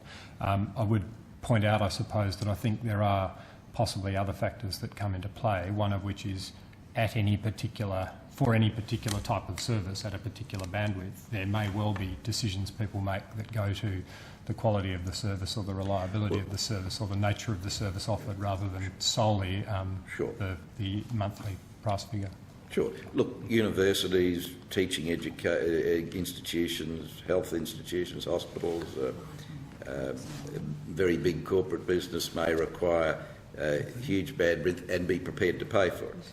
But I would suggest to you the majority of users of the NBN will be, I hate the term, but ordinary Australians who, again, the comment from those who seem to know is that, you know, unless they're going to be downloading every minute three-dimensional videos or something, they're going to stick with the 1 megabit speed that they can get cheaply, and will continue to do. I think, Senator, while we have not undertaken ourselves any polling or examination of what consumers are intending to do, it is fair to say that we have seen some studies that other people have done, and the observation that I think should be made is that it is not a static position, that the position that exists now is different to that which existed 12 months ago, and that that there has been an increasing tendency for people to move up the bandwidth scale. Now, one of the issues that would need to be looked at in more detail in the implementation study is the nature of that move and the drivers of that move, and what implications it has for the structuring of how the company operates. But this is what I don't understand about it. We've made an announcement, we're going to do it, we've set some money targets, we've set some investment targets, and then we're having an implementation study to see whether it will all work. I mean, what if the implementation study comes out and says you'll have to charge 4 times what they're currently paying, not just twice? I mean, what's the fallback position? What's the fallback position if all the financiers, if you can't do a deal with the telcos and they say we're out, and the institutional investors say, well, you know, much as we love Australia, we're in this business to make money and we won't make it out of this. What's the fallback? Well, I wouldn't want to speculate on what the outcome of the study would be. I mean, the government has made a commitment that that the company has been established for that purpose. It clearly sees the significant economic and social benefits from undertaking this, and it believes in it. So I think we would want to wait until we'd worked through the implementation study before we reached made any sort of speculation about what might happen if a particular scenario were to come through. But an implementation study is... We're going to do this. We're going to do this, and this is how we're, this is where we're going to put a tower, and this is who we're going to appoint to be in charge. And but hang on, we ain't got no money. But that's the. Is it? I suppose when the private investors can be up to 49%, I suppose that means that the government could end up funding at 100%. I mean, on the rules. Yeah. That's a yes. That's an option. An option that's open. An option open for government. Yeah. All right. The chairman's giving me the evil eye. Not at all, Senator McDonald. Did the department contemplate a scoping study rather than an implementation study? Is there a difference? I'd have thought so. Well, in some cases, a scoping study might be undertaken before any policy decisions are. One would have thought made. so. Was one? Was one undertaken, a scoping study? No, the government was informed from the RFP. The government has indicated that it ran a process for fibre to the node, that it didn't get any proposals that did constitute value for money, that some of the learnings that it got from that was that a fibre to the node deployment was not necessarily the most efficient way of delivering on the outcomes that it wanted, which was high-speed, a future-proof high-speed broadband, that the capital cost of fibre to the node deployment would, in fact, perhaps have delayed the eventual path to fibre to the home, and it also wanted to address structural issues in the industry by setting up a wholesaling network. So those things informed and drove the policy framework which the government has announced, which it's committed to, and we're now embarking on the implementation study on the best way to implement it. Well, there's every prospect that many of the same things that led to the government choosing to abort NBN round 1 in April this year may well lead to the same result this time. And it seems that you're essentially confirming that there's no genuine or credible basis for the government's decision to proceed to fibre to the home for 90% of the population. Well, there's a very firm policy basis that the government has come to. What I'm perhaps not no prepared to do is credible or empirical or cost-benefit basis. Well, there were estimates made of the costs of the rollout based upon technical and financial advice that was available to the Commonwealth and the cost of a fibre deployment. But devoid of likely consumer take-up, for example. And the government's embarked on an implementation study to work through those issues. What I'm not prepared to do, I suppose, is to speculate that it's necessarily particular scenarios that might come from the implementation study. Okay, thank you, Mr Lyon. Can I return to Tasmania? Yep. When, so to speak, when is it contemplated that the Tasmanian phase of the NBN will be live?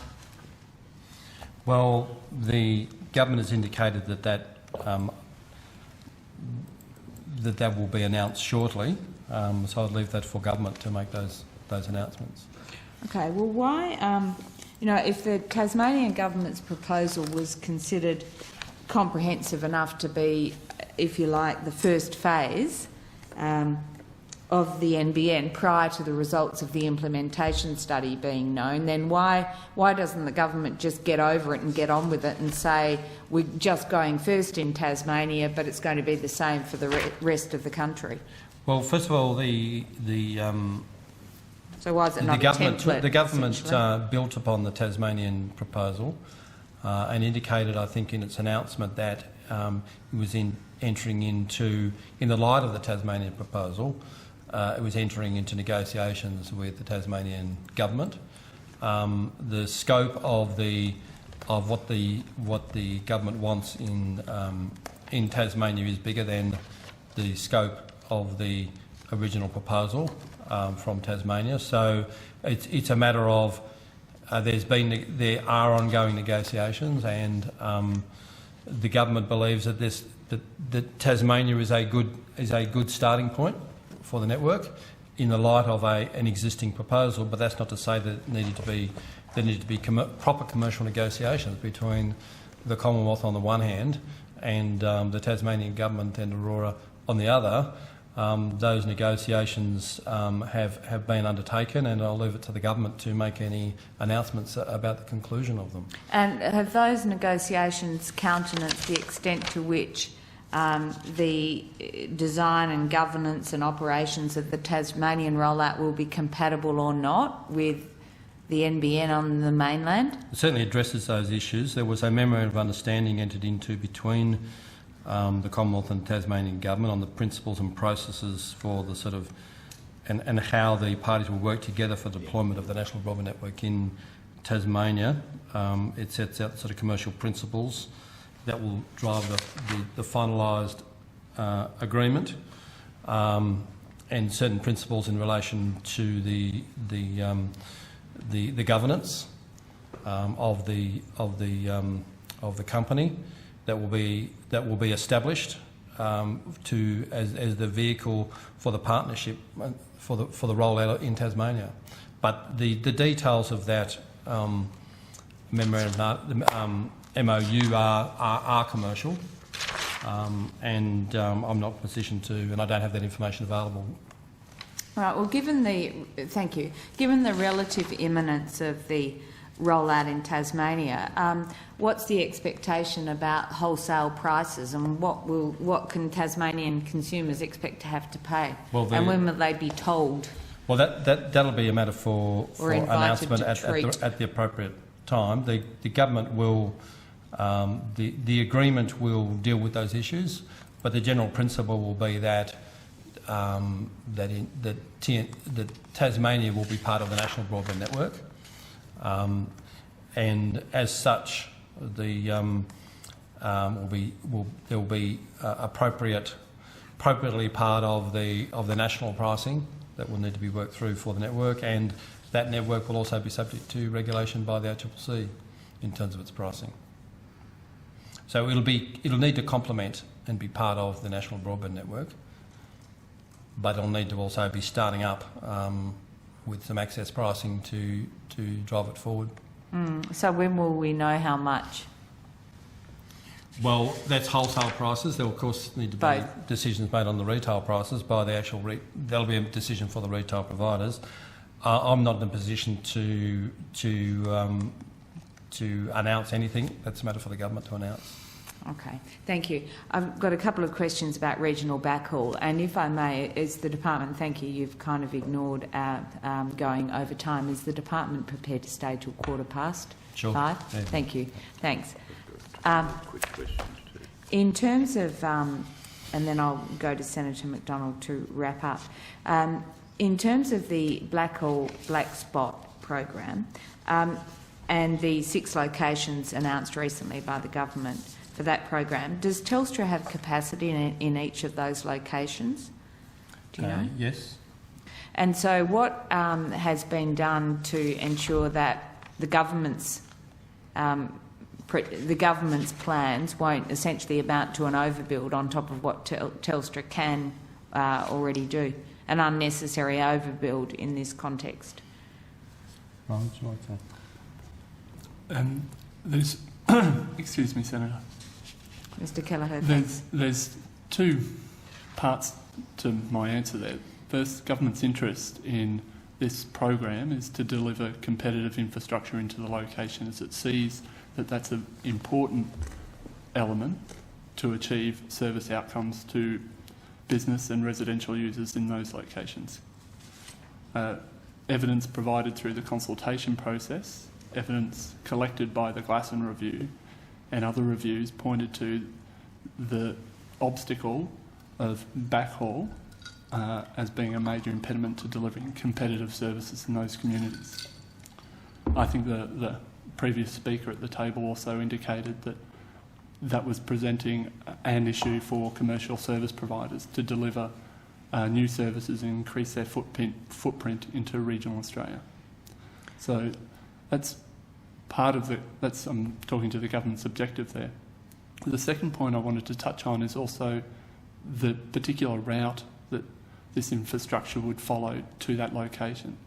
The government has nominated 6 priority locations. The RFT that has been issued leaves it open to tenderers to propose the route that the infrastructure will take to that location. The tender encourages, as through the selection criteria, for the tenderers to look to locations that are not served by alternative infrastructure and address those locations. So would the tender allow for Telstra, for example, to vend some of its unused capacity? The tender does not allow for that. And why not? Wouldn't that have potentially been some sort of common sense outcome in some respects in some places? Senator, in terms of the objective of the program, the government has taken the view that to deliver short to medium term outcomes to the communities, funding alternative competitive infrastructure will deliver a sustainable outcome. So bringing on a fight is quicker than progressing what you've already got. Is that it? I'm sorry, I don't understand the question. Well, you're suggesting, if I understand it correctly, that bringing in competition beyond to do some of what is already there, arguably, in terms of infrastructure, the government says is better than even providing an opportunity for a bid to be made about building on things that are already there, for example, by someone like Telstra in this case. The government's made a decision that to address service outcomes to those regional communities, investing in alternative infrastructure is going to deliver a good outcome. I guess it would be useful also to point to what is in the marketplace at the moment, where there is alternative backbone infrastructure into locations, and that does, from the consultation process we've stepped through, provide evidence of that leading to price reductions. And providing a competitive spur that to enable competitors to encourage retail competitors to come into those towns and provide internet services.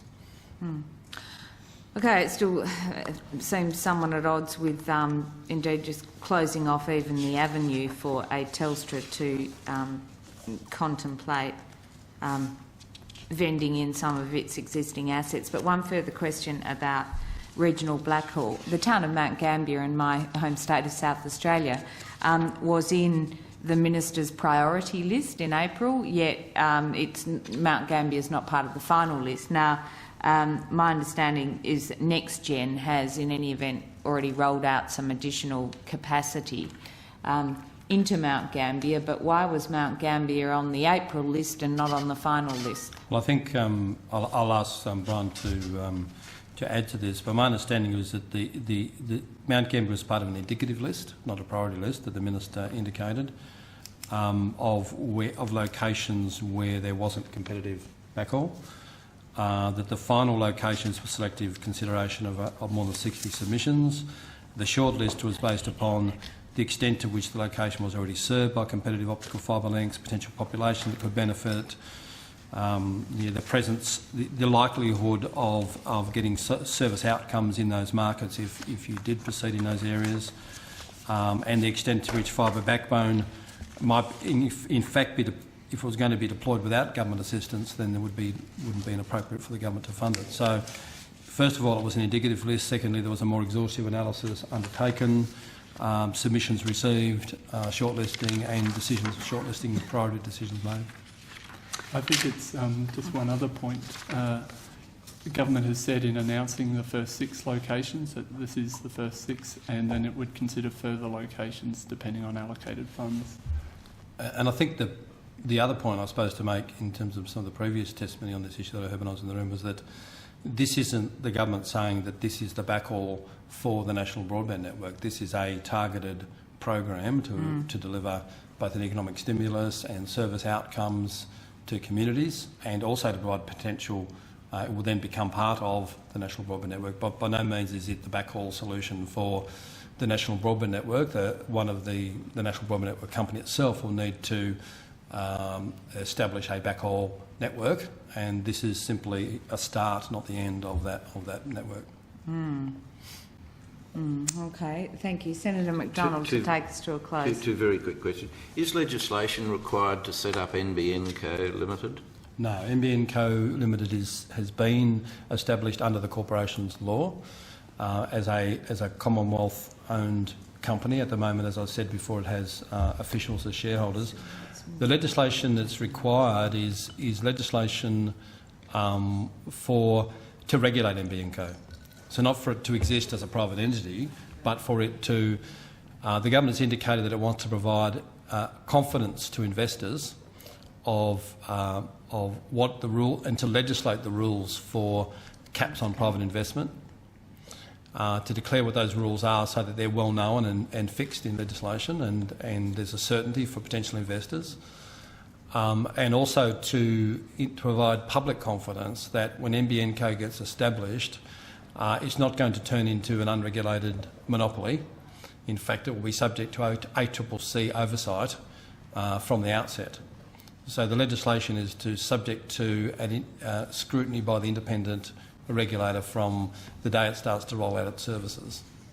Okay, well that's interesting. And finally, and bearing in mind the questions I was asking you about what people will pay and what sort of a private investment this will be, there's nothing in the proposal announced by the government that in any way suggests that Telstra or Optus or anyone else will be unable to continue an operation and compete with NBN? No. There's nothing in the announcement of that kind.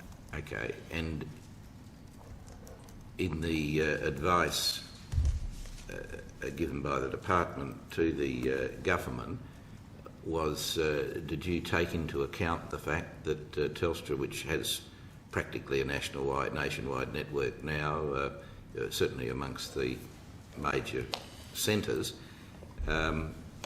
would continue to operate and be a market competitor of the government? Yes, at two levels, both in terms of the it being an issue, a relevant issue for the implementation study, and the extent to which Telstra or other telco operators wanted to participate was clearly vending assets or have equity. All those issues were clearly issues to be worked through as part of the implementation study. Or they could stay outside and just keep running their business in competition. Yes, and I suppose the second aspect of that was recognised was the government wanted to get the regulation settings right for competition in the industry in the transition for the National Broadband Network. So while the network was being established and rolled out, the government wanted to establish appropriate regulation, which included addressing a number of issues relating to Telstra's dominance of the market and concerns about how effective the competition regime had been. But it's not inconceivable. I don't want this to be hypothetical, but it's not inconceivable that we could end up with a government-owned national broadband network competing against an existing network operated by Telstra. That's correct. It's not inconceivable. Thank you, Senator McDonald. If I may place a question on notice, sure. And then you might indicate by when you'll be able to answer it. With the first round, if you like, the participants in the RFP were subject to a commercial in confidence situation. Yep. Looking at the various balls that are progressively in the air in terms of implementing the government's policies thus far, are you able to provide the committee with, for example, in tabulated form or a summary of which of the stakeholders are subject to, or which groupings are subject to commercial in confidence situations or formal arrangements that prevent them from speaking outside the process in which they're participating? For example, I presume that may be the case for any parties attempting to participate in the various tenders that are underway. Perhaps some of those would be participants in the implementation study. Well, the government's not conducting the equivalent of a procurement exercise, so there's not the same sorts of issues in terms of proponents putting in proposals, but at the same time, people are out there who may be interested in participating in NBN Co or vending in assets or equity, etc., they'll be subject to appropriate commercial discussions between the Commonwealth and the parties. And just as though those parties probably wouldn't want to reveal their commercial negotiating position publicly, and that's their right to do so, similarly the Commonwealth would want to preserve its negotiating position and its understanding of costs and those sorts of issues in that process. So I think either sides of the equation would be wanting to reveal commercially sensitive information. My question is, are you able to provide the committee with a description of each of those processes that are currently in play? A summary, if you like. Well, which tender? Well, you mean the letter? Which will inevitably move over time. Yeah, we can do that. Yeah, Thank you. And by when will you be able to provide the committee with that? It should only take a couple of weeks. Yeah. I'd have thought that would be good. Thank you. So 2 weeks from today. Yep. Okay. Thank you. Thank you. Thank you very much, Department. Thank you for your preparedness to go beyond time. Thank you, Hansard, very much. Thank you, my colleagues, and thank you to our wonderful Secretariat, Alison Kelly and Veronica Grover. Thank you. Thanks a lot. Thanks. Well done.